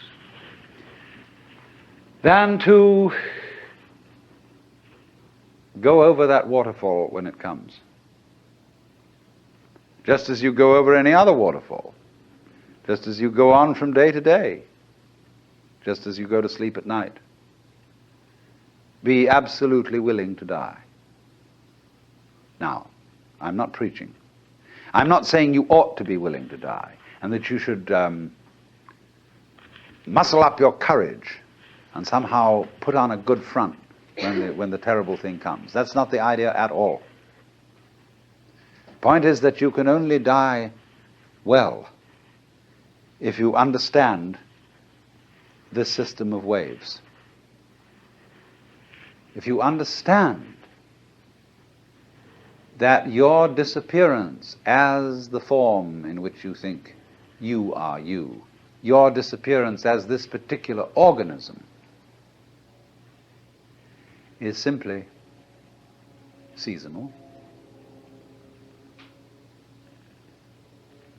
that you are just as much the dark space beyond death as you are the light interval called life. These are just two sides of you, because you is the total wave. See, you can't have half a wave. Nobody ever saw waves which just had crests, no troughs. So you can't have half a human being who is born but doesn't die. Half a thing. That would be only half a thing. But the propagation of vibrations, and life is vibration, it simply goes on, but its cycles are long cycles and short cycles. Space, you see, is not just nothing. If I could magnify my hand to an enormous degree so that you could see all the molecules in it, I don't know how far apart they would be, but it seems to me they would be something like tennis balls in a very, very large space. And you look, when I move my hand like this, and say, for God's sake, look at all those tennis balls. They're all going together. Crazy. And there are no strings tying them together. Isn't that queer? No, but there's space going with them. And space is a function of, or it's an inseparable aspect of, whatever solids are in the space. That is the clue, probably, to what we mean by gravity. We don't know yet. So in the same way, when those marvelous sandpipers come around here, the little ones, while they're in the air flying, they have one mind. They move all together. When they alight on the mud, they become individuals and they go pecking around for worms or something. But one click of the fingers and all those things are going zip into the air. They don't seem to have a leader because they don't follow when they turn. They all turn together and go off in another direction. Amazing. But they're like the molecules in my hand. So then you see, here's the principle. When you don't resist change, I mean over-resist. I don't mean being flabby. When you don't resist change, you see that the changing world, which disappears like smoke, is no different from the nirvana world. Nirvana, as I said, means breathe out. Let go of the breath. So in the same way, don't resist change. It's all the same principle. So the Bodhisattva saves all beings, not by preaching sermons to them, but by showing them that they are delivered, they are liberated by the very fact of not being able to stop changing. You can't hang on to yourself. You don't have to try not to hang on to yourself. It can't be done. And that is salvation. Memento mori, be mindful of death. Gurdjieff says in one of his books that the most important thing for anyone to realize is that you and every person you see will soon be dead. See, it sounds so gloomy to us because we have devised a culture fundamentally resisting death. I love the story of a conversation at an English country house at a dinner party where the hostess started up the question of death and asked the various guests what they thought was going to happen to them when they die. And some thought about reincarnation, and others thought about various kinds of different planes of being, and others thought they were going to be annihilated. But none of the guests had answered except Sir Roderick, who was a kind of a military type, but a very devout pillar of the Church of England. He was the church warden, chief of the vestry in the local country parish. And the lady said, "Sir Roderick, you haven't said a word. What do you think is going to happen to you when you die?" "Oh," he said, "I am perfectly certain that I shall go to heaven and enjoy everlasting bliss, but I wish you wouldn't indulge in such a depressing conversation."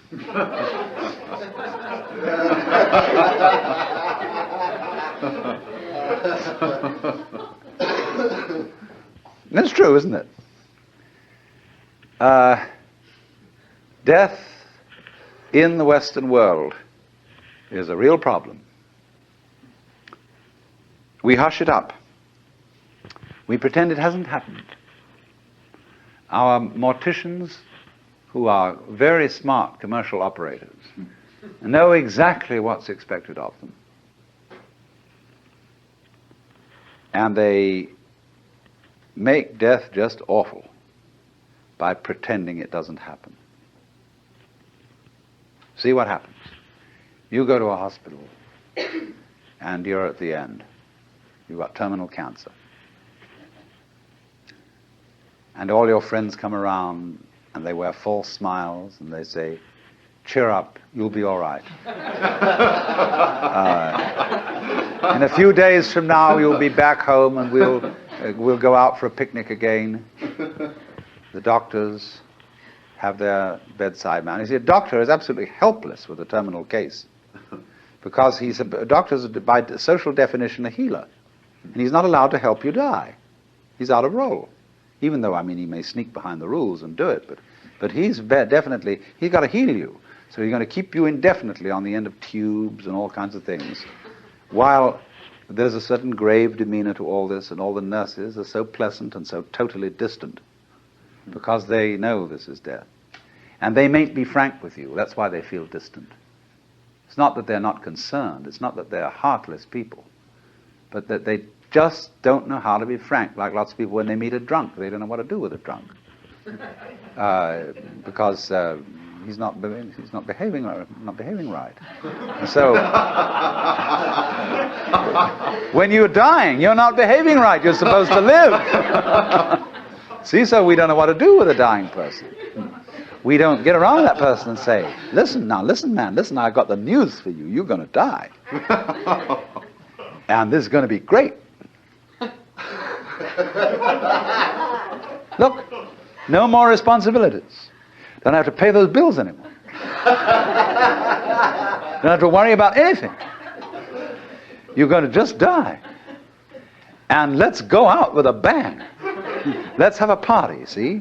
We'll put some of that morphine in you so that you won't hurt too much. But we're going to prop you up in bed, and we're going to bring all our friends around, and we're going to have champagne, and you're going to die at the end of it, see? And it's going to be just marvelous. It's like being born, see? When we had birth problems, see, all women used to think that birth had to be painful. It was good for them. It was one of the things you had to suffer because you'd been screwing around with people, and therefore you had to have a child, and it's got to hurt. And then the doctors got together and they scratched their heads, and the man called Grantley Dick Reed said, no, birth doesn't hurt, it's natural. All we've got to do is to talk these women into the idea that it doesn't hurt, that all these so-called pains are just tensions, and that birth is great. It's not a disease. It's not really something you ought to go to hospital for, because you associate hospitals with diseases and sickness. Birth isn't sickness. All right, now let's do some new thinking. What about death? Is death sickness? Or is it a healthy, natural event like being born? Of course it is. So, I mean, a little change in social attitude about this will fortify everybody else. I mean, if I'm alone and all my relatives are going, and kind of pretending to me, it's going to be hard for me. I've got to challenge the whole bunch of them and get my dander up and say, listen, damn you, I don't want all this thing around here. You've got to take a different attitude about my death. Well, that's hard. But if everybody helps me, and we do, we're all one body, if they all come around and say, congratulations, you're going to die. Liberation. Liberation now, you see. Because just before you die, I mean, look, I know very well a skillful priest handling a person dying can do this for them. But he has to talk very, very, very straight. And he has to say, listen, these doctors, don't you pay any attention to them. They're trying to amuse you and deceive you. You're going to die. This isn't terrible. But it's just going to be the end of you as a system of memories. And so you've got a great chance right now, before it happens, to let go of everything. Because you know it's going to go, and it is going to help you. It's going to help you let go of everything. So if you have any possessions left, give them away. Give everything away. And if you have anything to say that is you felt that you ought to say before you die, and that you're kind of hanging on to and it's bothering you, say it. I mean, I don't mean necessarily a last confession, but say it said that Adlai Stevenson, shortly before he died, said that he had been making a monkey of himself because he didn't agree with the government's policy about something or other. You know, he had to get that off his chest because he had a little thought in the back of his mind that things were catching up with him. You see? So the moment comes when this thing called death has to be taken completely, not as some ghastly accident, something that all your friends are going to stay away because you're awful.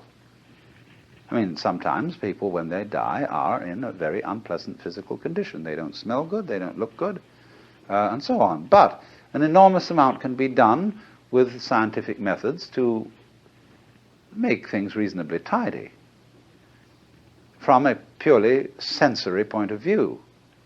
But the main thing is the attitude that death is as positive as birth.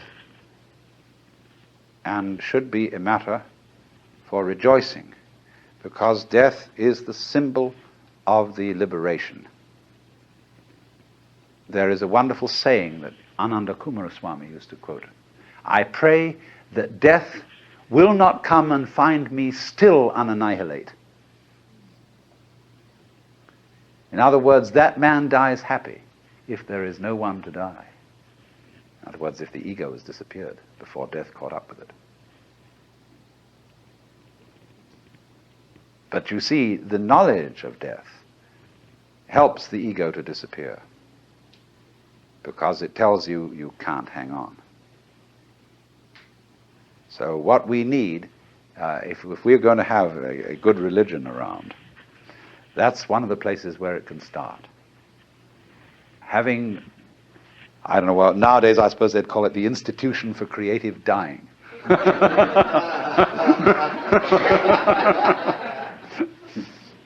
But something like that.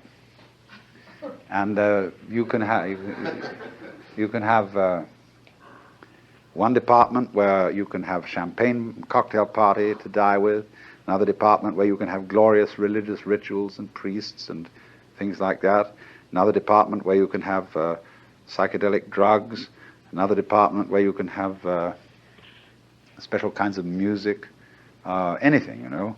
All these arrangements will be provided for in a hospital for delightful dying. But that's the thing, to go out with a bang instead of a whimper.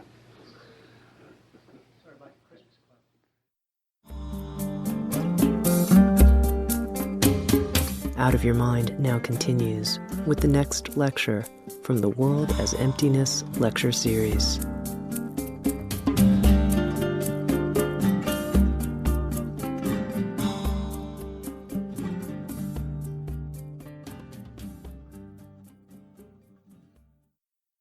I was talking a great deal yesterday afternoon about the Buddhist attitude to change, to death, to the transience of the world, and was showing that preachers of all kinds stir people up in the beginning by alarming them about change. That's like somebody, you know, actually raising an alarm, just in the same way as if I want to pay you a visit, I ring the doorbell. And then we can come in and I don't need to raise an alarm anymore. So in the same way, it sounds terrible, you see, that everything is going to die and pass away, and here you are, thinking that happiness, sanity, and security consist in clinging on to things which can't be clung to, and in any case there isn't anybody to cling to them. And the whole thing is a weaving of smoke. So that's the initial standpoint. But as soon as you really discover this and you stop clinging to change,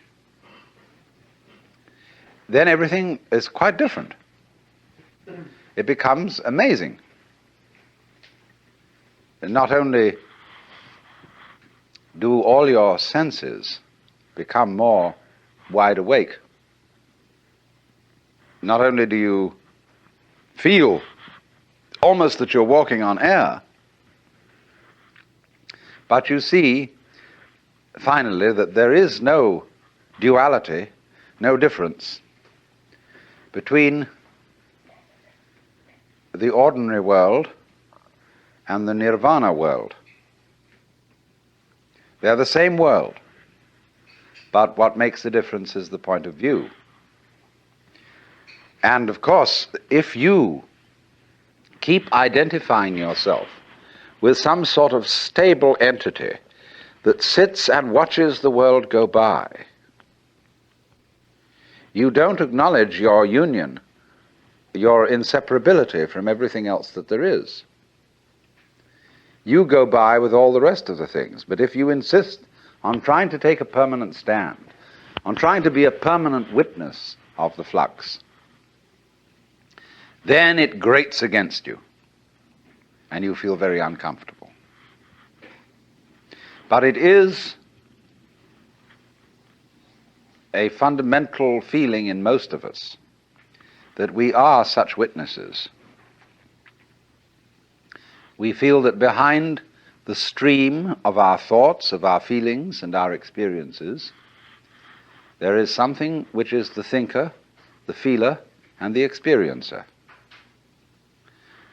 Not recognizing that that is itself a thought, feeling, or experience, and it belongs within and not outside the changing panorama of experience. It's what you call a cue signal. In other words, when you telephone and your telephone conversation is being tape recorded, it's the law that there shall be a beep every so many seconds. And that beep cues you in to the fact that this conversation is recorded.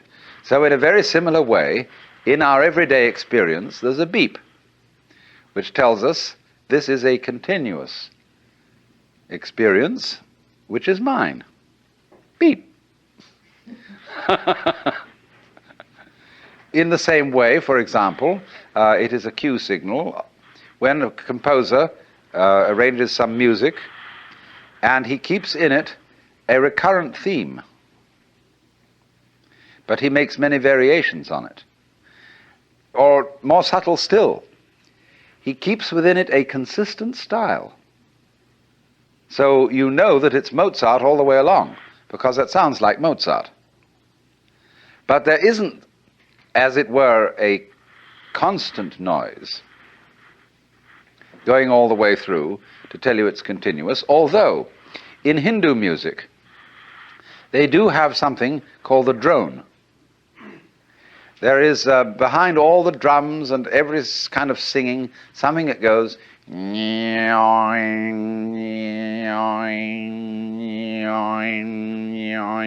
and it always sounds the note which is the tonic of the scale being used.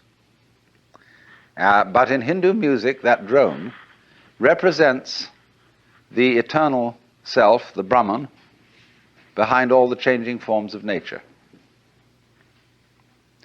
But that's only a symbol. And to find out what is eternal, you can't make an image of it, you can't hold on to it. And so it's psychologically more conducive to liberation to remember that the thinker or the feeler or the experiencer and the experiences are all together. They're all one. But if out of anxiety you try to stabilize, keep permanent the separate observer, you are in for conflict. Of course, the separate observer, the thinker of the thoughts, is an abstraction which we create out of memory. We think of the self, the ego, rather, as a repository of memories, a kind of safety deposit box or record or filing cabinet place where all our experiences are stored. Now, that's not a very good idea. It's more that memory is a dynamic system, not a storage system. It's a repetition of rhythms. And these rhythms are all part and parcel of the ongoing flow of present experience. In other words, first of all, how do you distinguish between something known now and a memory? Actually, you don't know anything at all until you remember it. Because if something happens that is purely instantaneous, if a light flashes, or to be more accurate, if there is a flash, lasting only 1/1,000,000th of a second, you probably wouldn't really experience it, because it wouldn't give you enough time to remember it. We say in customary speech, well, it has to make an impression. So in a way, all present knowledge is memory, because you look at something, and for a while the rods and cones in your retina respond to that, and they do their stuff, jiggle, jiggle, jiggle. It's all vibration. And so as you look at things, they set up a series of echoes in your brain. And these echoes keep reverberating, because the brain is very complicated. First of all, everything you know is remembered, but there is a way in which we distinguish between seeing somebody here now and the memory of having seen somebody else who is not here now, but whom you did see in the past, and you know perfectly well when you remember that other person's face, it's not an experience of the person being here. How is this? Because memory signals have a different cue attached to them than present time signals. They come on a different kind of vibration. Sometimes, however, the wiring gets mixed up, and present experiences come to us with a memory cue attached to them. And then we have what is called a déjà vu experience. We are quite sure we've experienced this thing before. But the problem that we don't see, and don't ordinarily recognize, is that although memory is a series of signals with a special kind of cue attached to them so that we don't confuse them with present experience, they are actually all part of the same thing as present experience. They are all part of this constantly flowing life process, and there is no separate witness standing aside from the process, watching it go by. You're all involved in it. Now, accepting that, you see, going with that, although at first it sounds like the knell of doom, is if you don't clutch it anymore, splendid. That's why I said that death should be an occasion for a great celebration, that people should say, happy death to you, and always surround death with joyous rites, because this is the opportunity for the greatest of all experiences, when you can finally let go because you know there's nothing else to do. There was a kamikaze pilot who escaped because his plane that he was flying at an American aircraft carrier went wrong, and he landed in the water instead of hitting the plane, so he survived. But he said afterwards that he had the most extraordinary state of exaltation. It wasn't a kind of patriotic ecstasy, but the very thought that in a moment he would cease to exist, that he would just be gone, for some mysterious reason that he couldn't understand, made him feel absolutely like a god. Well then, in Buddhist philosophy, this a sort of annihilation of oneself, this acceptance of change, is the doctrine of the world as the void. This doctrine did not emerge very clearly, very prominently in Buddhism until quite a while after Gautama the Buddha had lived. We begin to find this, though, becoming prominent about the year 100 BC. And by 200 AD, it had reached its peak. And it was developed by the Mahayana Buddhists. And it is the doctrine of a whole class of literature which goes by this complex name, Prajna Paramita. Now, prajna means wisdom. Paramita, for crossing over, for going beyond. There is a small Prajna Paramita Sutra, a big Prajna Paramita Sutra, and then there's a little short summary of the whole thing called the Hridaya, or Heart Sutra. And that is recited by Buddhists all over Northern Asia, Tibet, China, and Japan. And it contains the saying, that which is void is precisely the world of form, that which is form is precisely the void. Form is emptiness, emptiness is form, so on. And it elaborates on this theme. It's very short, but it's always chanted at important Buddhist ceremonies. And so it is supposed by scholars of all kinds who have a missionary background that the Buddhists are nihilists, that they teach that the world is really nothing, there isn't anything, and that there seems to be something is purely an illusion. But of course this philosophy is much more subtle than that. The main person who was responsible for developing and maturing this philosophy was Nagarjuna. And he lived about 200 AD. One of the most astonishing minds that the human race has ever produced.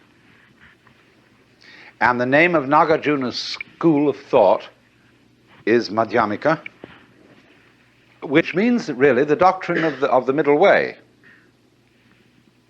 But it's sometimes also called the doctrine of emptiness, or Shunyavada, from the basic word shunya, or sometimes shunya has ta added on the end, and that ta means ness, emptiness. Well then, emptiness means essentially transience. That's the first thing it means. Nothing to grasp, nothing permanent, nothing to hold on to. But it means this with special reference to ideas of reality, ideas of God, ideas of the self, the Brahman, anything you like. What it means is that reality escapes all concepts. If you say there is a God, that's a concept. If you say there is no God, that's a concept. And Nagarjuna is saying that always your concepts will prove to be attempts to catch water in a sieve or wrap it up in a parcel. So he invented a method of teaching Buddhism which was an extension of the dialectic method that the Buddha himself first used, and this became the great way of studying, especially at the University of Nalanda, which has been re-established in modern times, but of course it was destroyed by the Muslims when they invaded India. The University of Nalanda, where the dialectic method of enlightenment was taught. The dialectic method is perfectly simple. It can be done with an individual student and a teacher, or with a group of students and a teacher. And you would be amazed how effective it is when it involves precious little more than discussion. Some of you, no doubt, have attended tea groups, blab labs, in which people are there and they don't know quite why they're there, and there's some sort of a so-called resource person to disturb them. And after a while they get the most incredible emotions, and somebody tries to dominate the discussion of the group, say, and then the group kind of goes into the question of why he's trying to dominate it, and so on and so forth. Well, these were the original blablabs. And they have been repeated in modern times with the most startling effects.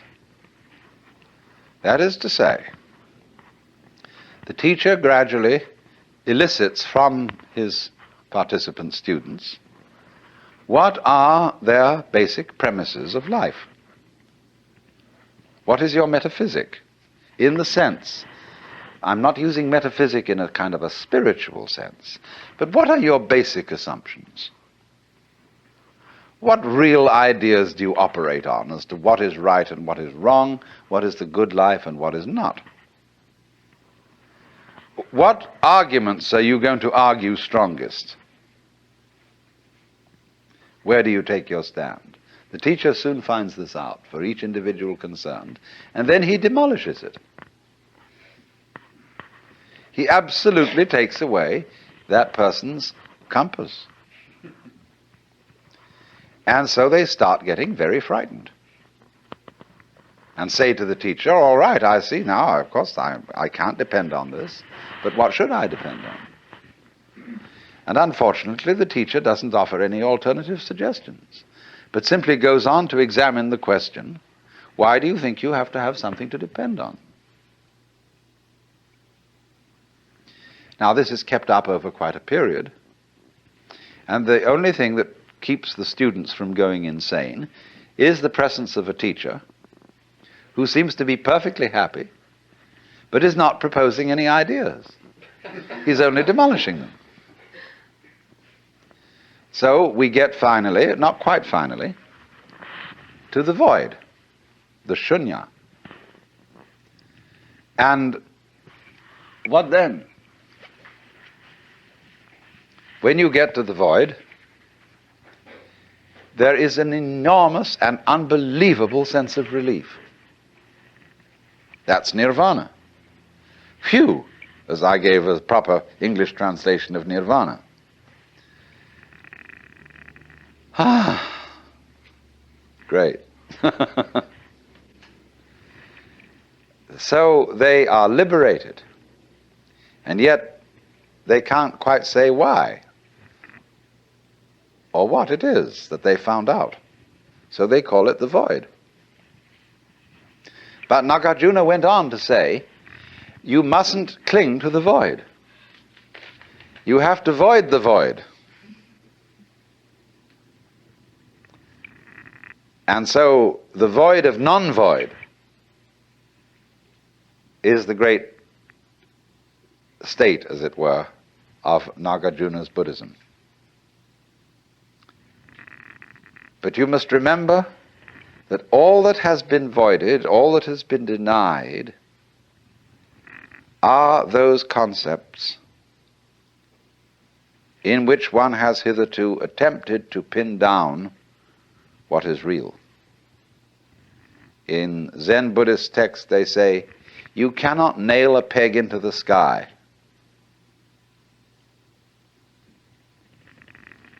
And so, to be a man of the sky, a man of the void, is also called a man not depending on anything. And when you're not hung on anything, you are the only thing that isn't hung on anything, which is the universe, which doesn't hang, you see. Where would it hang? It has no place to fall on, even though it may be dropping. There will never be the crash of it landing on concrete floor somewhere. But the reason for that is that it won't crash below because it doesn't hang above. And so there is a poem in Chinese which speaks of such a person as having above not a tile to cover the head, below not an inch of ground on which to stand.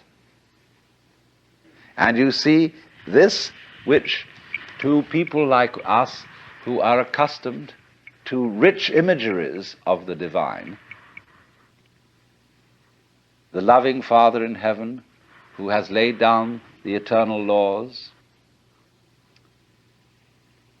O Word of God incarnate, O wisdom from above, O truth unchanged, unchanging, O light of life and love, the wisdom which from the hallowed page, a lantern for our footsteps, shines out from age to age. See, so that's very nice. We feel we know where we are, and that it's all been written down, and that in heaven the Lord God is resplendent with glory, with all the colors of the rainbow, with all the saints and angels around and everything like that. So we feel that it's positive, that we've got a real rip-roaring, gutsy religion full of color and so on. But it doesn't work that way. The more clear your image of God, the less powerful it is, because you're clinging to it. The more it's an idol. But voiding it completely isn't going to turn it into what you think of as void. What would you think of as void? Being lost in a fog, so that it's white all around and you can't see in any direction. Being in the darkness. Or the color of your head as perceived by your eyes. That's probably the best illustration that we would think of as the void. Because it isn't black and it isn't white, it isn't anything. But that's still not the void. Take the lesson from the head. How does your head look to your eyes? Well, I tell you, it looks like what you see out in front of you, because all that you see out in front of you is how you feel inside your head. So it's the same with this. And so, for this reason, the great sixth patriarch, Huineng, in China, said that it was a great mistake for those who were practicing Buddhist meditation to try to make their minds empty. And a lot of people tried to do that. They sat down and tried to have no thoughts whatever in their minds. And not only no thoughts, but no sense experiences. So they'd close their eyes, they'd plug up their ears, and generally go in for sensory deprivation. Well, sensory deprivation, if you know how to handle it, can be quite interesting. It'll have the same sort of results as taking LSD or something like that. And there are special labs made nowadays where you can be sensorily deprived to an amazing degree. But if you're a sort of a good yogi, this doesn't bother you at all. It'll send some people crazy.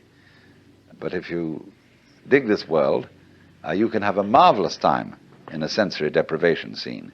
Also, especially if they get you into a condition of weightlessness.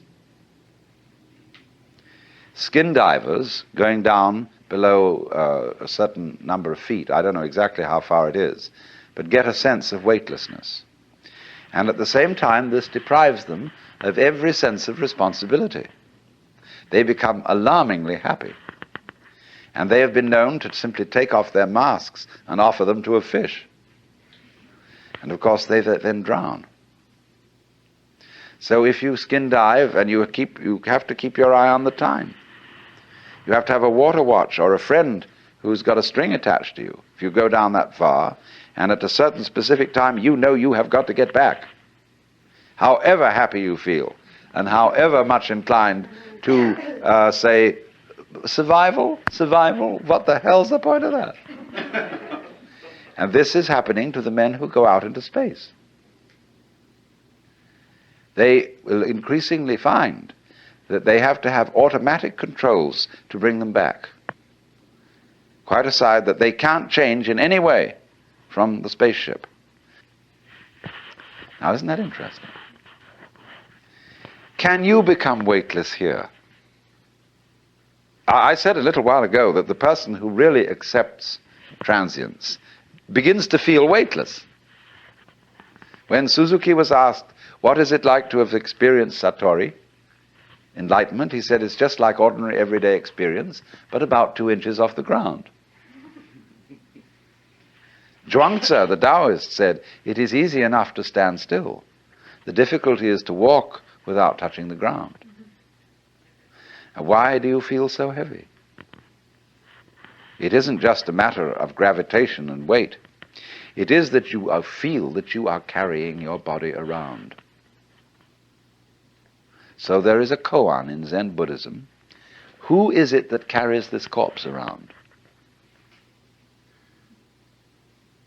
And so when you feel, common speech expresses this all the time. Life is a drag. I feel I'm just dragging myself around. My body is a burden to me. To whom? To whom? That's the question. You see? And when there is nobody left for whom the body can be a burden, the body isn't a burden. But so long as you fight it, it is.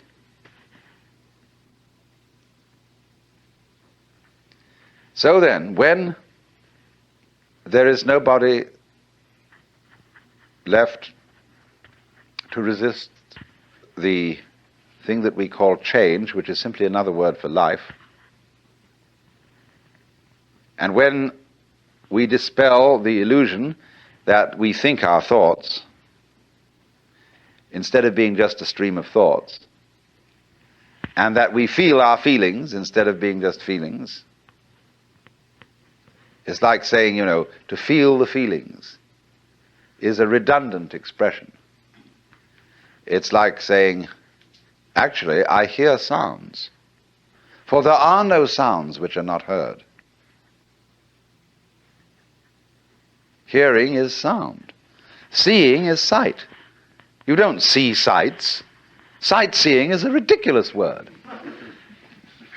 You could just say either sighting or seeing, one or the other, but sightseeing is nonsense.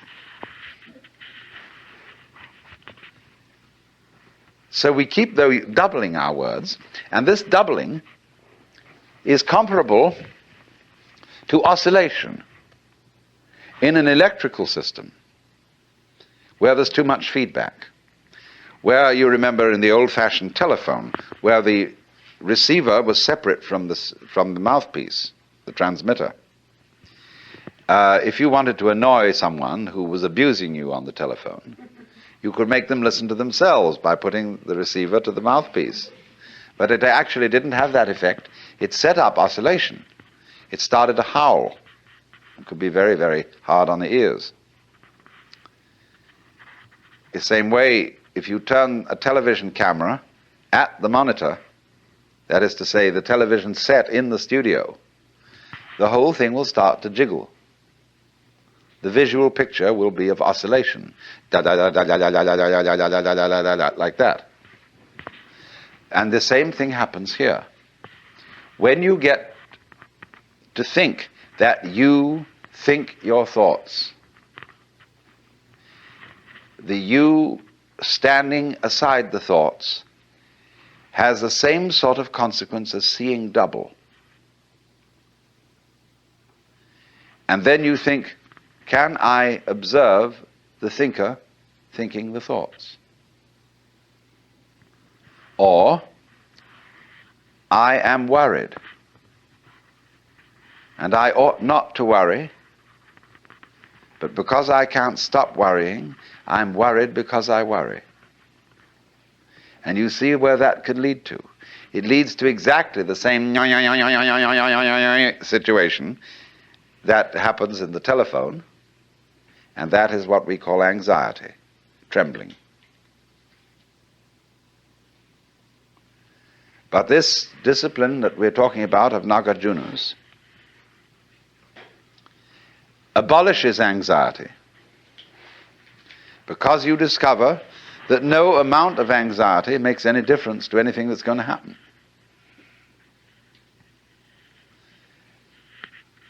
In other words, from the first standpoint, the worst is going to happen. You're all going to die.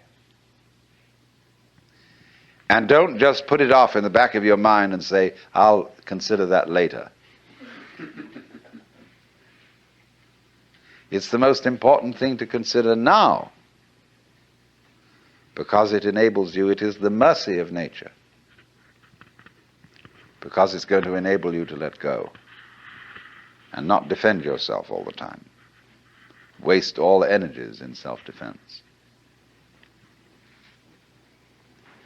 So this doctrine of the void is really the basis of the whole Mahayana movement in Buddhism. It's marvelous. The void, of course, is in Buddhist imagery symbolized by a mirror, because a mirror has no color and yet reflects all colors. When this man I talked to you of, Huineng, said that you shouldn't just try to cultivate a blank mind, what he said was this: the void, shunyata, is like space. Now, space contains everything: the mountains, the oceans, the stars, the good people and the bad people, the plants, the animals, everything. Now, the mind in us, the true mind, is like that. You will find that when Buddhists use the word mind, they've several words for mind, but I'm not going into the technicality at the moment. They mean space. See, space is your mind. It's very difficult for us to see that because we think we're in space and look out at it. There are various kinds of space. There's visual space, distance. There is audible space, silence. There is temporal space, as we say, between times. There is musical space, so-called distance between intervals, or the intervals between tones, rather. It's quite a different kind of space than temporal or visual space. There's tangible space.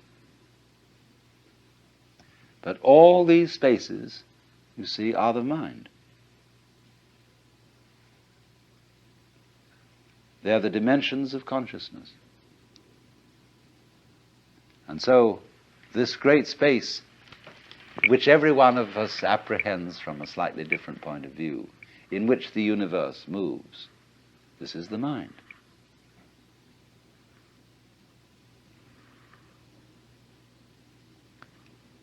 So it's represented by a mirror, because although the mirror has no color, it is for that reason able to receive all the different colors. Meister Eckhart said, in order to see color, my eye has to be free from color.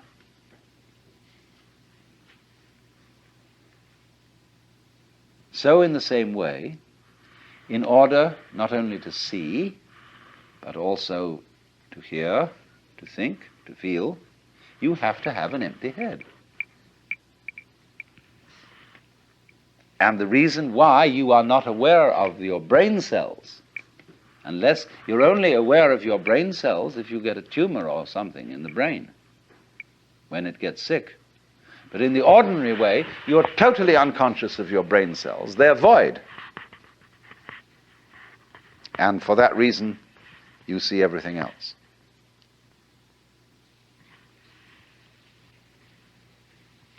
So that's the central principle of the Mahayana. And it works in such a way, you see, that it releases people from the notion that Buddhism is clinging to the void. This was very important when Buddhism went into China. The Chinese really dug this, because Chinese are a very practical people. And when they found these Hindu Buddhist monks trying to empty their minds and to sit perfectly still and not to engage in any family activities, they were celibates, Chinese thought they were crazy. Why do that? And so the Chinese reformed Buddhism. and they allowed Buddhist priests to marry. And in fact, what they especially enjoyed was a sutra that came from India, in which a layman, who was a wealthy merchant called Vimalakirti, out-argued all the other disciples of Buddha. And of course, you know, if in these are these dialectic arguments that are very, very intense things. If you win the argument, everybody else has to be your disciple. So Vimalakirti, the layman, won the debate, even with Manjusri, who is the bodhisattva of supreme wisdom. They all had to see a contest to define the void. And all of them gave their definitions. Finally, Manjusri gave his. And Vimalakirti was asked then for his definition, and he said nothing. And so he won the whole argument. The thunderous silence.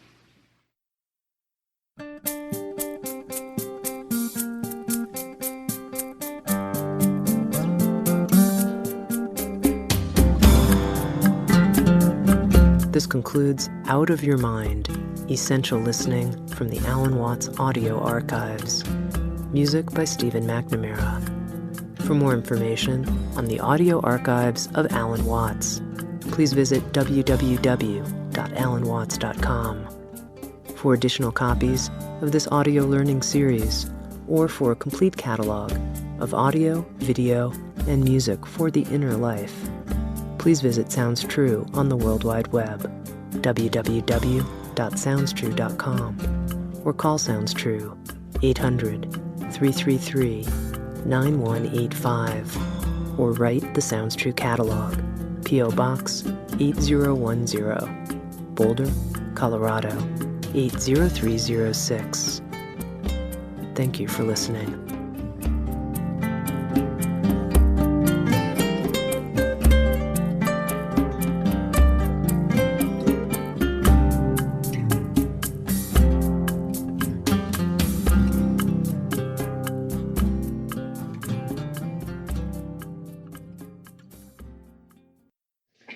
I find it a little difficult to say what the subject matter of this seminar is going to be, because it's too fundamental to give it a title. I'm going to talk about what there is.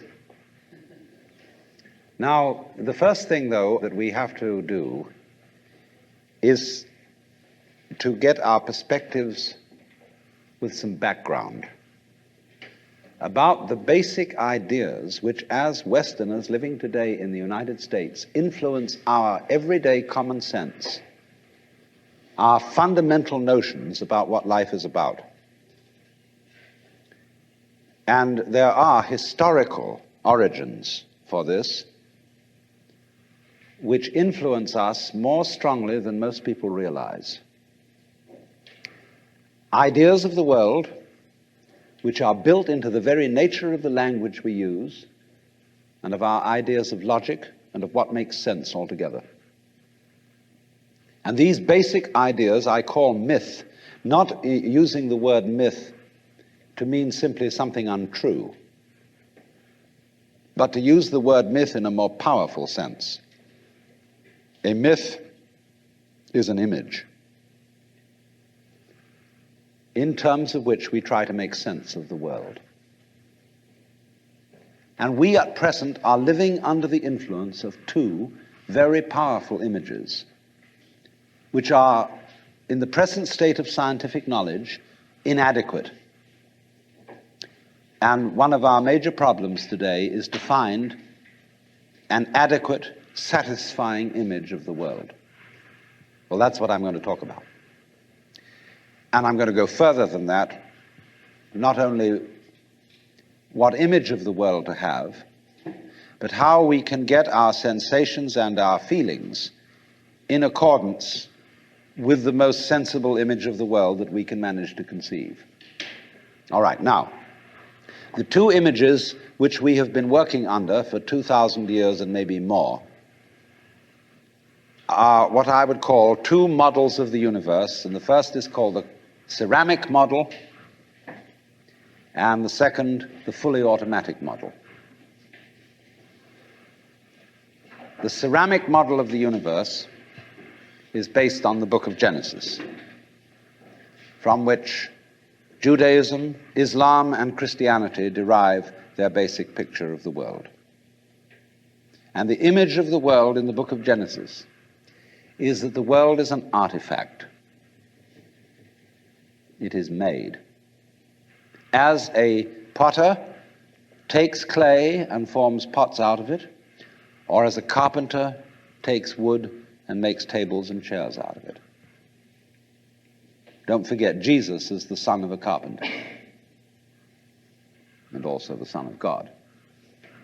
So the image of God and of the world is based on the idea of God as a technician, potter, carpenter, architect, who has in mind a plan and who fashions the universe in accordance with that plan. So basic to this image of the world is the notion, you see, that the world consists of stuff, basically. Primordial matter, substance, stuff, as pots are made of clay. And the potter imposes his will on it and makes it become whatever he wants.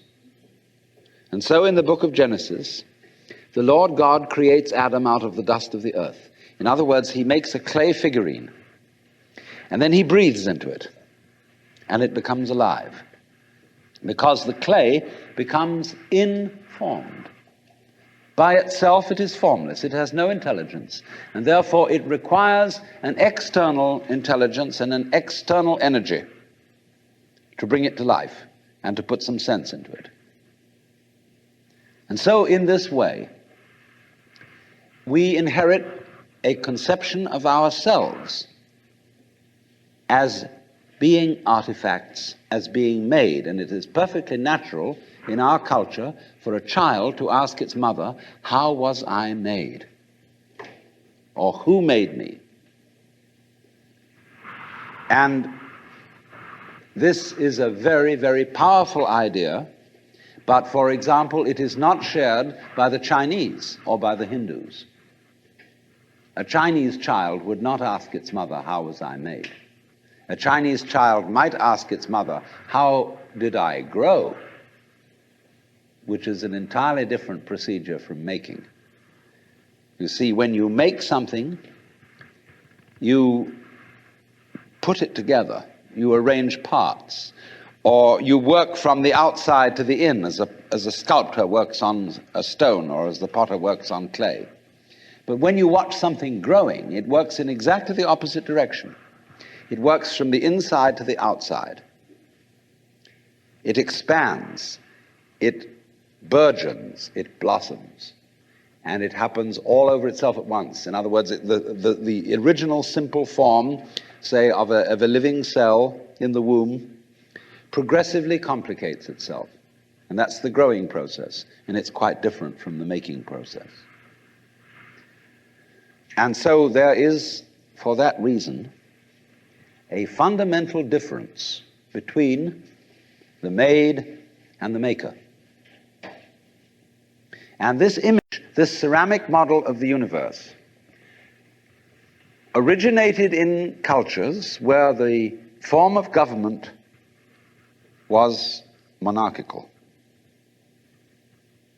and where, therefore, the maker of the universe was conceived also at the same time in the image of the king of the universe. King of kings, Lord of lords, the only ruler of princes, who dost from thy throne behold all dwellers upon earth. I'm quoting the Book of Common Prayer. And so all those people who are oriented to the universe in that way feel related to basic reality as a subject to a king. And so they are on very, very humble terms in relation to whatever it is that works all this thing. I find it odd in the United States that people who are citizens of a republic have a monarchical theory of the universe. because we are carrying over from very ancient Near Eastern cultures the notion that the Lord of the universe must be respected in a certain way. People kneel, people bow, people prostrate themselves. Because, and you know what the reason for all that is, that nobody is more frightened of everybody else than a tyrant. He sits with his back to the wall, and his guards on either side of him. And he has you face downwards on the ground because you can't use weapons that way.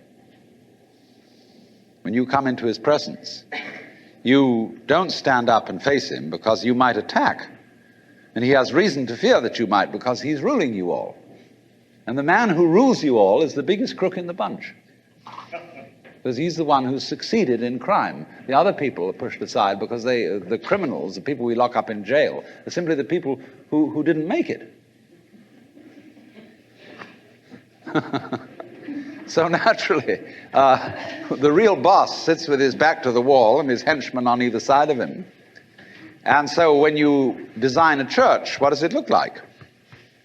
Catholic Church, with the altar as it used to be. It's changing now because the Catholic religion is changing. But the Catholic Church has the altar with its back to the wall at the east end of the church. And there, the altar is the throne, and the priest is the chief vizier of the court, and he is making obeisance to the throne in front, but there is the throne of God, the altar. And all the people are facing it and kneeling down. And a great Catholic cathedral is called a basilica, from the Greek basileus, which means king. So a basilica is the house of a king. And the ritual of the Catholic Church is based on the court rituals of Byzantium. A Protestant church is a little different, but basically the same. The furniture of a Protestant church is based on a judicial courthouse. The pulpit. The judge in an American court wears a black robe. He wears exactly the same dress as a Protestant minister. And everybody sits in these boxes. Like there's a jury box, there's a box for the judge, there's a box for this, a box for that, and those are the pews in an ordinary kind of colonial type Protestant church. So both these kinds of churches, which have an autocratic view of the nature of the universe, decorate themselves, are architecturally constructed in accordance with political images of the universe. One is the king and the other is the judge, Your Honor. There's sense in this. When in court you have to refer to the judge as Your Honor, it stops the people engaged in litigation from losing their tempers and getting rude. There's a certain sense to that. But when you want to apply that image to the universe itself, to the very nature of life, it has limitations. For one thing, the idea of a difference between matter and spirit. This idea doesn't work anymore. Long, long ago, physicists stopped asking the question, what is matter? They began that way. They wanted to know, what is the fundamental substance of the world? And the more they asked that question, the more they realized they couldn't answer it. Because if you're going to say what matter is, you've got to describe it in terms of behavior. And that is to say, in terms of form, in terms of pattern. You tell what it does. You describe the smallest shapes of it that you can see. Atoms, electrons, protons, mesons, all sorts of subnuclear particles. But you never arrive at the basic stuff, because there isn't any. What happens is this: stuff is a word for the world as it looks when our eyes are out of focus, fuzzy. Stuff, the idea of stuff is that it's undifferentiated, it's some kind of a goo. And when your eyes are not in sharp focus, everything looks fuzzy. When you get your eyes into focus, you see a form, you see a pattern. And so all that we can talk about is patterns.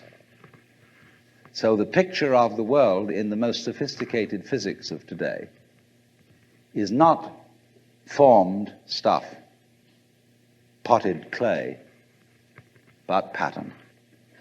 A self-moving, self-designing pattern, a dance. And we haven't yet, our common sense as individuals hasn't yet caught up with this. Well, now, in the course of time, in the evolution of Western thought, the ceramic image of the world ran into trouble and changed into what I call the fully automatic model or image of the world. In other words, Western science was based on the idea that there are laws of nature. And it got that idea from Judaism and Christianity and Islam. That, in other words, the potter, the maker of the world, in the beginning of things, laid down the laws. And the law of God, which is also the law of nature, is called the Logos. And in Christianity, the Logos is the second person of the Trinity, incarnate as Jesus Christ, who thereby is the perfect exemplar of the divine law.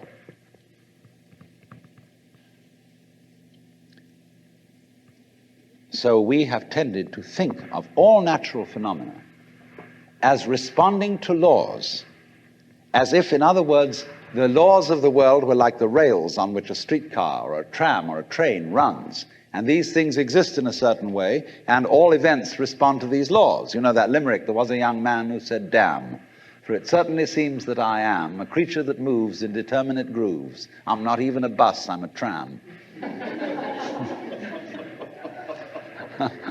So here's this idea that there's a kind of a plan, and everything responds and obeys that plan.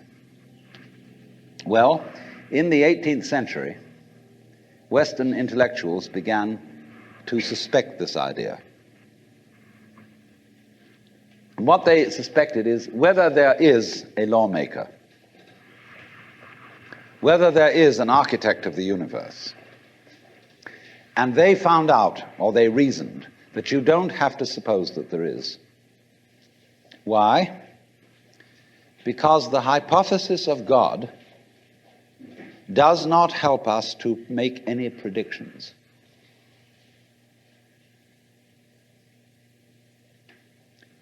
In other words, let's put it this way. If the business of science is to make predictions about what's going to happen, science is essentially prophecy. What's going to happen? By studying the behavior of the past and describing it carefully, we can make predictions about what's going to happen in the future. That's really the whole of science. And to do this, and to make successful predictions, you do not need God as a hypothesis, because it makes no difference to anything.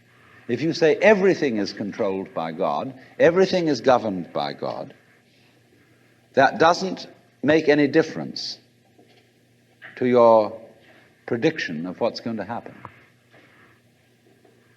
And so what they did was simply drop that hypothesis. But they kept the hypothesis of law.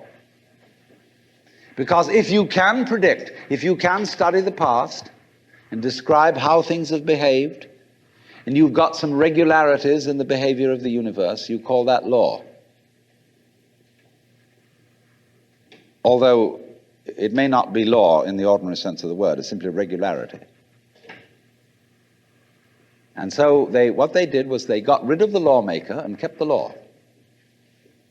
And so they conceived the universe in terms of a mechanism. Something, in other words, that is functioning according to regular, clock-like mechanical principles. Newton's whole image of the world is based on billiards. The atoms are billiard balls. and they bang each other around. And so your behavior, every individual therefore is defined as a very, very complex arrangement of billiard balls being banged around by everything else. And so behind the fully automatic model of the universe is the notion that reality itself is, to use the favorite term of 19th century scientists, blind energy. In, say, the metaphysics of Ernst Haeckel and T.H. Huxley, the world is basically nothing but blind, unintelligent force. And likewise, in parallel to this, in the philosophy of Freud, the basic psychological energy is libido, which is blind lust. And it is only a fluke. It is only as a result of pure chances that, resulting from the exuberance of this energy, there are people with values, with reason, with languages, with cultures, and with love. Just a fluke. Like, 1,000 monkeys typing 1,000 typewriters for 1,000,000 years will eventually type the Encyclopedia Britannica. And of course, the moment they stop typing the Encyclopedia Britannica, they will relapse into nonsense. And so in order that that shall not happen, because you and I are flukes in this cosmos, and we like our way of life, we like being human, if we want to keep it, say these people, we've got to fight nature, because it'll turn us back into nonsense the moment we let it. And so we've got to impose our will upon this world as if we were something completely alien to it from outside. And so we get a culture based on the idea of the war between man and nature. And we talk about the conquest of space, the conquest of Everest. And the great symbols of our culture are the rocket and the bulldozer. The rocket, compensation for the sexually inadequate male.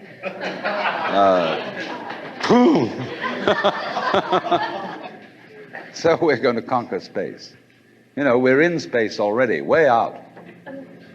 If anybody cared to be sensitive and let what's outside space come to you, you can, if your eyes are clear enough. Aided by telescopes, aided by radio astronomy, aided by all the kind of sensitive instruments we can devise. We are as far out in space as we're ever going to get. But, sensitivity isn't the pitch. Especially in the WASP culture of the United States, we define manliness in terms of aggression. You see, because we're a little bit frightened as to whether we are really men.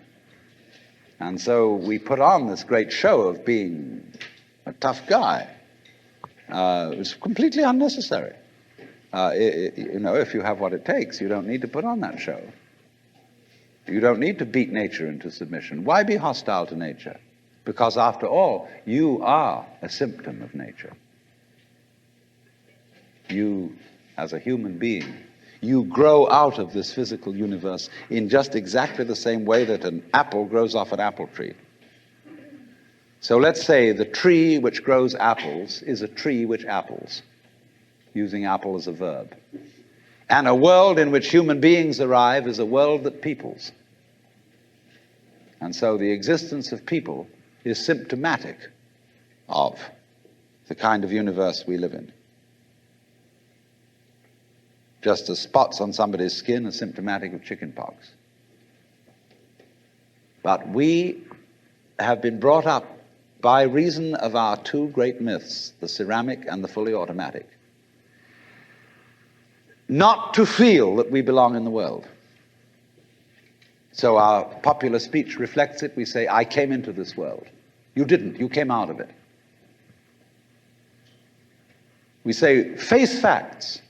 We talk about encounters with reality, as if it was a head-on meeting of completely alien agencies. And the average person has the sensation that he is a somewhat that exists inside a bag of skin. the center of consciousness, which looks out at this thing and what the hell's it going to do to me? You see? I recognize you. You kind of look like me, and I've seen myself in a mirror, and you look like you might be people. So maybe you're intelligent. Maybe you can love too. And perhaps you're all right. Some of you are anyway. If you've got the right color of skin, or you have the right religion, or whatever it is, you're okay. But there are all those people over in Asia, Africa, and they may not really be people. When you want to destroy someone, you always define them as unpeople, not really human. Monkeys, maybe idiots, maybe machines, maybe, but not people. But we have this hostility to the external world because of the superstition, the myth, the absolutely unfounded theory that you yourself exist only inside your skin. Now, I want to propose another idea altogether. And other astronomers, they say there was a primordial explosion, an enormous bang millions of years ago, billions of years ago, which flung all the galaxies into space. Well, let's take that just for the sake of argument and say that was the way it happened. It's like you took a bottle of ink and you threw it at a wall. Smash, and all that ink spreads. And in the middle, it's dense, isn't it? And as it gets out on the edge, the little droplets are finer and finer and make more complicated patterns. See? So in the same way, there was a big bang in the beginning of things, and it spread. And you and I, sitting here in this room, as complicated human beings, are way, way out on the fringe of that bang.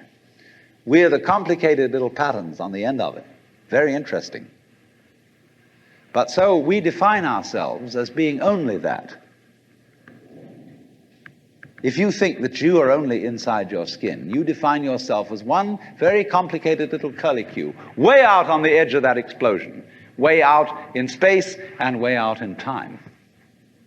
Billions of years ago, you were a big bang. But now you're a complicated human being.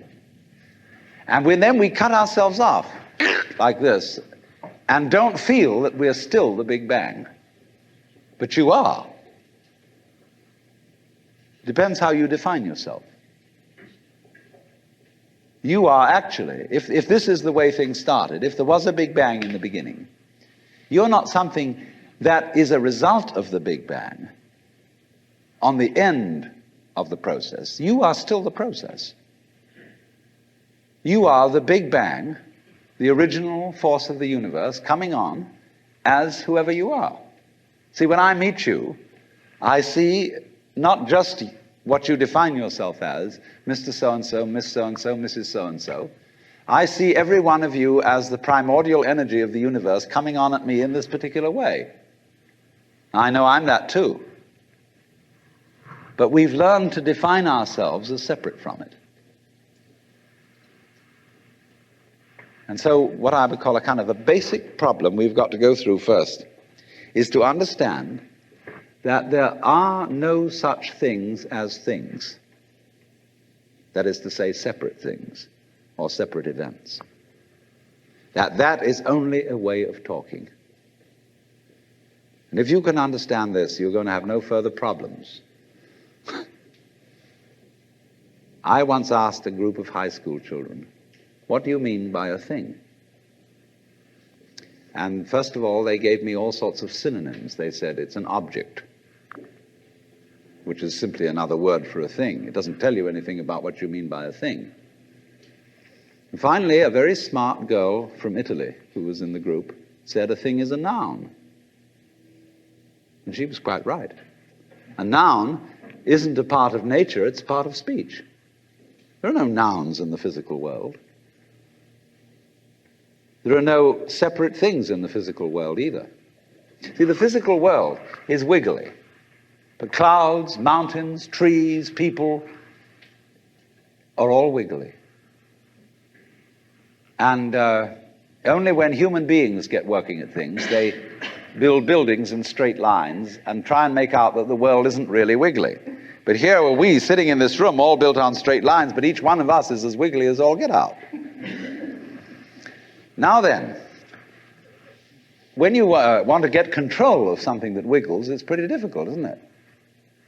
You try and pick up a fish in your hands, and the fish is wiggly and it slips out. What do you do to get hold of the fish? You use a net.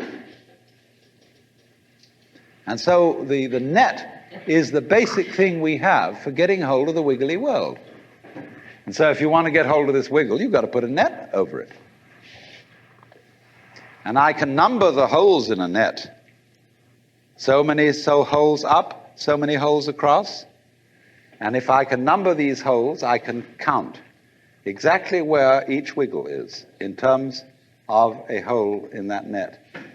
And that's the beginning of calculus, the art of measuring the world. But in order to do that, I've got to break up the wiggle into bits. And I've got to call this a specific bit, and this the next bit of the wiggle, and this the next bit, and this the next bit of the wiggle. And so these bits are things or events. Bits of wiggles, which I mark out in order to talk about the wiggle, in order to measure it, and therefore in order to control it. But in nature, in fact, in the physical world, the wiggle isn't bitted. Like you don't get a cut-up fryer out of an egg. But you have to cut the chicken up in order to eat it. You bite it. But it doesn't come bitten. So the world doesn't come thinged. It doesn't come evented. You and I are all as much continuous with the physical universe as a wave is continuous with the ocean. The ocean waves, and the universe peoples. And as the wave, I wave at you and say, you! The world is waving at me with you and saying, hi, I'm here. But our consciousness, the way we feel and sense our existence, being based on a myth that we are made, that we are parts, that we are things, our consciousness has been influenced so that each one of us does not feel that. We have been hypnotized, literally hypnotized, by social convention into feeling and sensing that we exist only inside our skins, that we are not the original bang, but just something out on the end of it.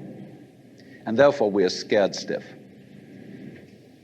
Because my wave is going to disappear. And I'm going to die. And that would be awful. We've got a mythology going now, which, as Father Maskell put it, we're nothing but something that happens between the maternity ward and the crematorium. And that's it. And therefore everybody feels unhappy and miserable. You know, this is what people really believe today. You may go to church, you may say you believe in this, that, and the other, but you don't. Even Jehovah's Witnesses, who are the most fundamentalists, they're polite when they come round and knock at the door. But if you really believed in Christianity, you'd be screaming in the streets. But nobody does. You'd be taking full-page ads in the paper every day. You'd have the most terrifying television programs. The churches would be going out of their minds if they really believe what they teach. But they don't. They think they ought to believe what they teach. They believe they should believe, but they don't believe it, because what we really believe is the fully automatic model. And that is our basic, plausible common sense. You are a fluke. You are a separate event. And you run from the maternity ward to the crematorium, and that's it, baby. That's it. Now, why does anybody think that way? There's no reason to, because it isn't even scientific. It's just a myth.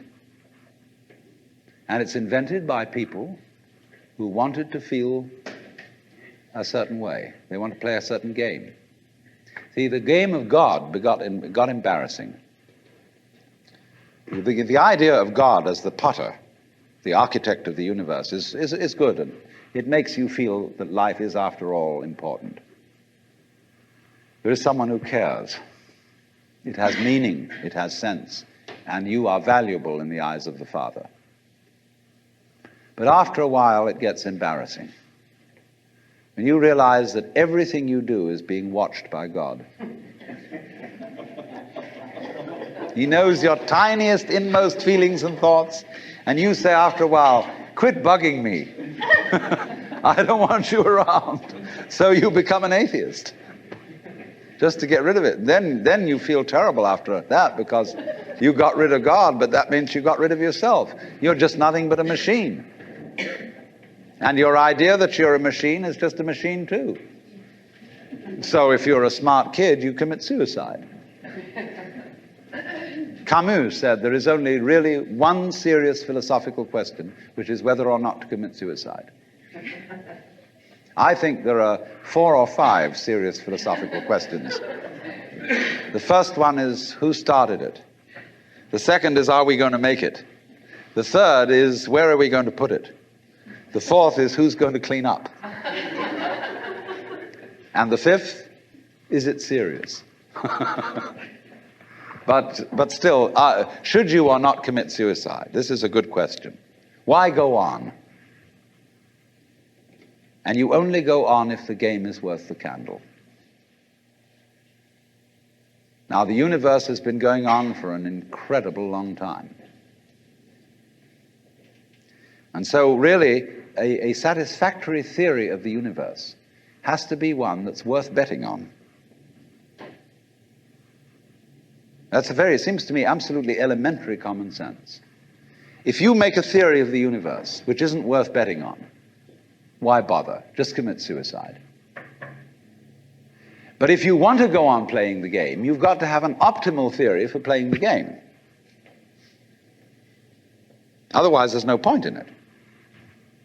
But the people who coined the fully automatic theory of the universe were playing a very funny game. What they wanted to say was this: all you people who believe in religion are old ladies and wishful thinkers. You've got a big daddy up there and you want a comfort and thing, but life is rough. Life is tough. And success goes to the most hard-headed people. That was a very convenient theory when the European American world was colonizing the natives everywhere else. They said, we are the end product of evolution, and we're tough. See, I'm a big, strong guy because I face facts, and life is just a bunch of junk, and I'm going to impose my will on it and turn it into something else, you see. And I'm real hard. See, that's a way of flattering yourself. And so it has become academically plausible and fashionable that this is the way the world works. In academic circles, no other theory of the world than the fully automatic model is respectable. Because if you're an academic person, you've got to be an intellectually tough person. You've got to be prickly. See, there are basically 2 kinds of philosophy. One's called prickles, the other's called goo. And prickly people are precise, rigorous, logical. They like everything chopped up and clear. Goo people like it vague. For example, in physics, prickly people believe that the ultimate constituents of matter are particles. Goo people believe it's waves. And in philosophy, prickly people are logical positivists and goo people are idealists. And they're always arguing with each other. But what they don't realize is that neither one can take his position without the other person. Because you wouldn't know you advocated prickles unless there was somebody else advocating goo. You wouldn't know what a prickle was unless you knew what goo was. Because life is not either prickles or goo, it's gooey prickles and prickly goo. And they go together like back and front, male and female. And that's the answer to philosophy. See, I'm a philosopher, and I'm not going to argue very much, because if you don't argue with me, I don't know what I think. So if we argue, I say thank you, because owing to the courtesy of your taking a different point of view, I understand what I mean, so I can't get rid of you. But however, you see, this whole idea that the universe is just nothing at all but unintelligent force playing around and not even enjoying it is a put-down theory of the world. People who had an advantage to make, a game to play, by putting it down and making out that because they put the world down, they were a superior kind of people. So that just won't do. We've had it. Because if you seriously go along with this idea of the world, you're what is technically called alienated. You feel hostile to the world. You feel that the world is a trap. It is a mechanism, it's electronic and neurological mechanisms into which you somehow got caught. And you, poor thing, have to put up with being in a body that's falling apart and that gets cancer, that gets the great Siberian itch, and it's just terrible. And these mechanics, doctors are trying to help you out, but they really can't succeed in the end. And you're just going to fall apart, and it's a grim business, and it's too bad. So if you think that that's the way things are, you may as well commit suicide right now. Unless you say, well, I daren't, because there really, after all, there might be eternal damnation in the back of the thing if I did that. Or then I identify with my children or something, and I think of them going on and without me and nobody to support them. But of course, if I do go on in this frame of mind and continue to support them, I shall merely teach them to be like I am. And they'll go on dragging it out to support their children, and they won't enjoy it, and they'll be afraid to commit suicide, and so will their children. They all learn the same lesson. So you see, all I'm trying to say is that the basic common sense about the nature of the world that is influencing most people in the United States today, the fully automatic model, is simply a myth. If you want to say that the idea of God the Father with his white beard on the golden throne is a myth, in the bad sense of the word myth, so is this other one. It's just as phony and has just as little to support it as being the true state of affairs. Why? And let's get this clear. If there is any such thing at all as intelligence and love and beauty, well, you found it in other people. In other words, it exists in us as human beings. And as I said, if it is there in us, it is symptomatic of the scheme of things. We are as symptomatic of the scheme of things as the apples are symptomatic of the apple tree or the rose of the rose bush.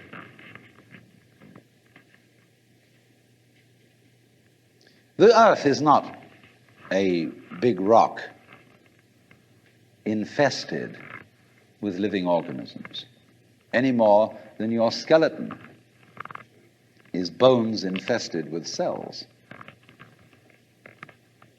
The earth is geological, yes, but this geological entity grows people. And our existence on the earth is a symptom of the solar system and its balances, as much as the solar system in turn is a symptom of our galaxy, and our galaxy in its turn is a symptom of the whole company of galaxies. Goodness only knows what that's in. But you see, when as a scientist you describe the behavior of a living organism, you try to say what a person does. It's the only way in which you can describe what a person is. Describe what they do. Then you find out that in making this description, you cannot confine yourself to what happens inside the skin. In other words, you can't talk about a person walking unless you start describing the floor. Because when I walk, I don't just dangle my legs in empty space. I move in relationship to a room. And so in order to describe what I'm doing when I'm walking, I have to describe the room. I have to describe the territory. So in describing my talking at the moment, I can't describe this just as a thing in itself because I'm talking to you. And so what I'm doing at the moment is not completely described unless your being here is described also. So if that is necessary, if, in other words, in order to describe my behavior, I have to describe your behavior and the behavior of the environment, it means that we've really got one system of behavior. That what I am involves what you are. I don't know who I am unless I know who you are. And you don't know who you are unless you know who I am. There was a wise rabbi once said, if I am I because you are you, and you are you because I am I, then I am not I and you are not you. In other words, we are not separate. We define each other. We're all backs and fronts to each other. You know, you can't, for example, have two sticks. You lean two sticks against each other and they stand up because they support each other. Take one away and the other falls. They interdepend. And so in exactly that way, we and our environment and all of us and each other are interdependent systems. We know who we are in terms of other people. We all lock together. And this is, again and again, the serious scientific description of how things happen. And any good scientist knows, therefore, that what you call the external world is as much you as your own body. Your skin doesn't separate you from the world. It's a bridge through which the external world flows into you, and you flow into it. Just, for example, as a whirlpool in water, you could say, because you have a skin, you have a definite shape, you have a definite form. All right? Here is a flow of water, and it suddenly does a whirlpool. And then it goes on. The whirlpool is a definite form, but no water stays put in it. The whirlpool is something the stream is doing. And exactly the same way, the whole universe is doing each one of us. And I see you today, and I recognize you tomorrow, just as I would recognize a whirlpool in a stream. I'd say, oh yes, I've seen that whirlpool before. It's just near so-and-so's house on the edge of the river, and it's always there. So in the same way, when I meet you tomorrow, I recognize you, you're the same whirlpool you were yesterday. But you're moving. The whole world is moving through you. All the cosmic rays, all the food you're eating, the stream of steaks and milk and eggs and everything is just flowing right through you. When you're wiggling the same way, the world is wiggling, the stream is wiggling you. But the problem is, you see, we haven't been taught to feel that way. The myths underlying our culture and underlying our common sense have not taught us to feel identical with the universe, but only parts of it, only in it, only confronting it, aliens. And we are, I think, quite urgently in need of coming to feel that we are the eternal universe, each one of us. Otherwise, we're going to go out of our heads. We're going to commit suicide, collectively, with courtesy of H-bombs. And, all right, supposing we do, well, that will be that, and there will be life making experiments on other galaxies. Maybe they'll find a better game.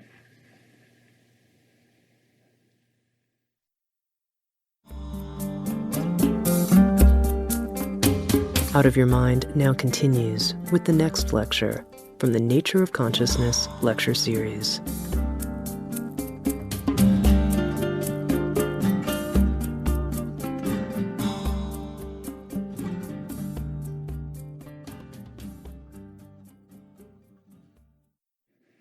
Well, now, I was discussing two of the great myths or models of the universe which lie in the intellectual and psychological background of all of us. The myth of the world as a political, monarchical state in which we are all here on sufferance as subjects of God, in which we are made artifacts who do not exist in our own right. God alone, in the first myth, exists in his own right. And you exist as a favor. And you ought to be grateful. It's like your parents come on and say to you, maybe, look at all the things we've done for you, all the money we spent to send you to college, and you turn out to be a beatnik. And you're a wretched, ungrateful child. And you're supposed to say, sorry, but I really am. But you're definitely in the position of being on probation. So that idea of the royal God, the King of Kings and the Lord of Lords, which we inherit from the political structures of the Tigris-Euphrates cultures and from Egypt. The Pharaoh, Amenhotep IV, is probably, as Freud suggested, the original author of Moses monotheism. And certainly the Jewish law code comes from Hammurabi in Chaldea. And these men lived in a culture where the pyramid and the ziggurat is a Chaldean version of the pyramid, indicating somehow a hierarchy of power from the boss all the way down. And God, in this first myth that we've been discussing, the ceramic myth, is the boss. And the idea of God is that the universe is governed from above. But you see, this parallels and goes hand in hand with the idea that you govern your own body. That the ego, which lies somewhere between the ears and behind the eyes in the brain, is the governor of the body. And so we can't understand a system of order, a system of life in which there isn't a governor. O Lord, our governor, how excellent is thy name in all the world. But supposing, on the contrary, there could be a system which doesn't have a governor. That's what we are supposed to have in this society. We are supposed to be a democracy and a republic. And we are supposed to govern ourselves. And yet, as I said, it's so funny that Americans can be politically Republican. I don't mean Republican in the party sense. And yet, religiously monarchical. It's a real strange contradiction. So what is this universe? Is it a monarchy? Is it a republic? Is it a mechanism or an organism? Because you see, if it's a mechanism, either it's a mere mechanism, as in the fully automatic model, or else it's the mechanism under the control of a driver, a mechanic. If it's not that, it's an organism. And an organism is a thing that governs itself. In your body, there is no boss. You can argue, for example, that the brain is a gadget evolved by the stomach in order to serve the stomach for the purposes of getting food. Or you can argue that the stomach is a gadget evolved by the brain to feed it and keep it alive. Whose game is this? Is it the brain's game or the stomach's game? It doesn't make, actually, they're mutual. The brain implies the stomach implies the brain, and neither of them is the boss. You know that story about all the limbs of the body? Said, the hands said we do all our work, the feet said we do our work, the mouth said we do all the chewing, and here's this lazy stomach who just gets it all and doesn't do a thing. He doesn't do any work. So let's go on strike.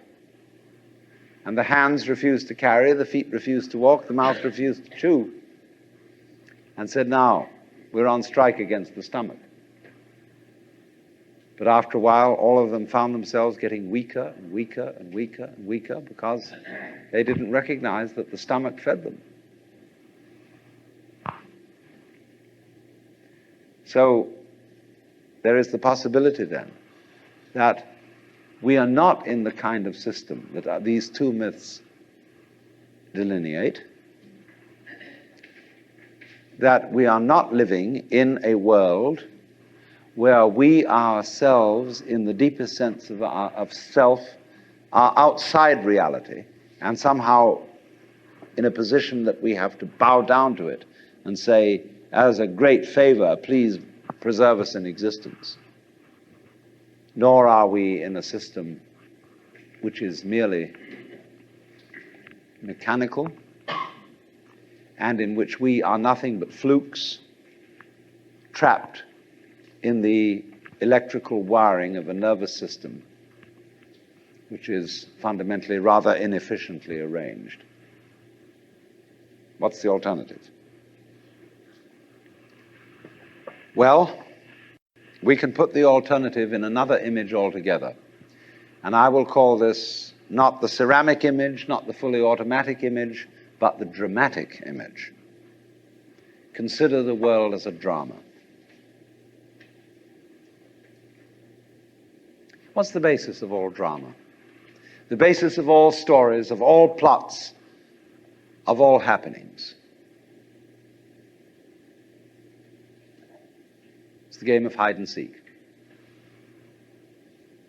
You get a baby. What's the fundamental first game you play with a baby? You put a book in front of your face and you peek at the baby like this. The baby starts giggling because the baby is close to the origins of life.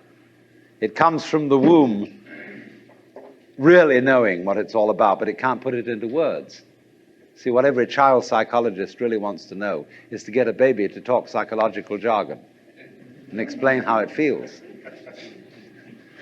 But the baby knows. You do this and this, this, and the baby starts laughing because the baby is a recent incarnation of God.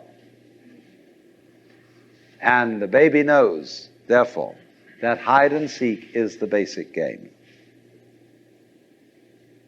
See, before, when we were children, we were taught 1, 2, 3, and ABC. But we weren't sat down on our mother's knees and taught the game of black and white. That's the thing that was left out of all our educations. That life is not a conflict between opposites, but a polarity. The difference between a conflict and a polarity is simply, when you say about opposite things, we sometimes use the expression, these two things are the poles apart. You say, for example, with someone with whom you totally disagree, I'm the poles apart from this person. But your very saying that gives the show away. Poles. Poles are the opposite ends of one magnet. And if you take a magnet, there's a north pole and a south pole. All right, chop off the south pole, move it away. The piece you've got left creates a new south pole. You never get rid of the south pole. Things may be the poles apart, but they go together. And you can't have the one without the other. That's the basic idea of polarity. But what we are trying to imagine is the encounter of forces that come from absolutely opposed realms that have nothing in common. When we say of two personality types that they're the poles apart, we are trying to think eccentrically instead of concentrically. And so in this way, we haven't realized that life and death, black and white, good and evil, being and non-being, come from the same center. They imply each other, so that you wouldn't know the one without the other. Now, I'm not saying that that's bad. That's fun. You are playing the game that you don't know that self and other go together in just the same way as the two poles of a magnet. So that when anybody in our culture says, slips into the state of consciousness where they suddenly find this to be true, and they come on and say, I'm God, we say, you're insane. Now, it's very difficult. You can very easily slip into the state of consciousness where you feel you're God. It can happen to anyone.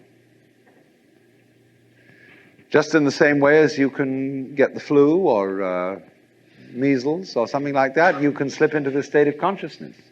When you get it, it depends upon your background and your training as to how you're going to interpret it. If you've got the idea of God that comes from popular Christianity, God as the governor, the political head of the world, and you think you're God, then you say to everybody, well, you should bow down and worship me.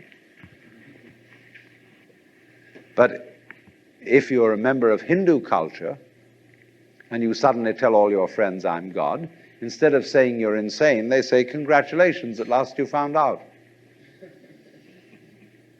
Because their idea of God is not the autocratic governor. When they make images of Shiva, say he has 10 arms. How would you use 10 arms? It's hard enough to use 2. You know, if you play the organ, you've got to use your 2 feet and your 2 hands, and you play different rhythms with each member. It's kind of tricky. But actually, we're all masters at this, because how do you grow each hair without having to think about it? Each nerve. How do you beat your heart and digest with your stomach at the same time? You don't have to think about it. In your very body, you are omnipotent in the true sense of omnipotence, which is that you are able to be omnipotent. You are able to do all these things without having to think about it. When I was a child, I used to ask my mother, of course, all sorts of ridiculous questions that every child asks. And when she got bored with my questions, she'd say, darling, there are some things we're just not meant to know. Well, I said, will we ever know? She said, yes, of course, when we die and go to heaven, God will make everything plain. So I used to imagine that on wet afternoons in heaven, we'd all sit around the throne of grace and say to God, well, now, why did you do this? And how did you do that? And he would explain it to us. Heavenly Father, why are the leaves green? And he would say, because of the chlorophyll. And we'd say, oh.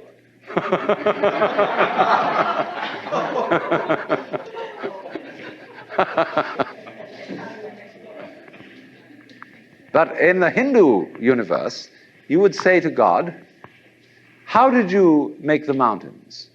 And he would say, well, I just did it. Because what you're asking me for, when you ask me how did I make the mountains, you're asking me to describe in words how I made the mountains. And there are no words which can do this. Words cannot tell you how I made the mountains any more than I can drink the ocean with a fork. A fork may be useful for sticking into a piece of something and eating it, but it is no use for imbibing the ocean. It would take millions of years. So it would take millions of years. In other words, you would be bored with my description long before I got through it if I put it to you in words.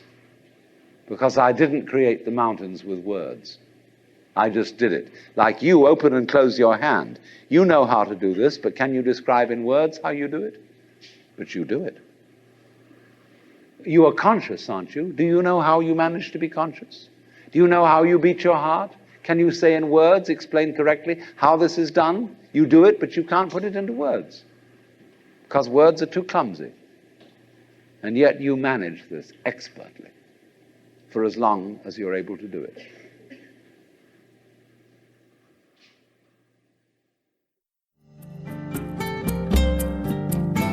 This concludes Session 1 of Out of Your Mind, Essential Listening from the Alan Watts Audio Archives. Our program continues with Session 2.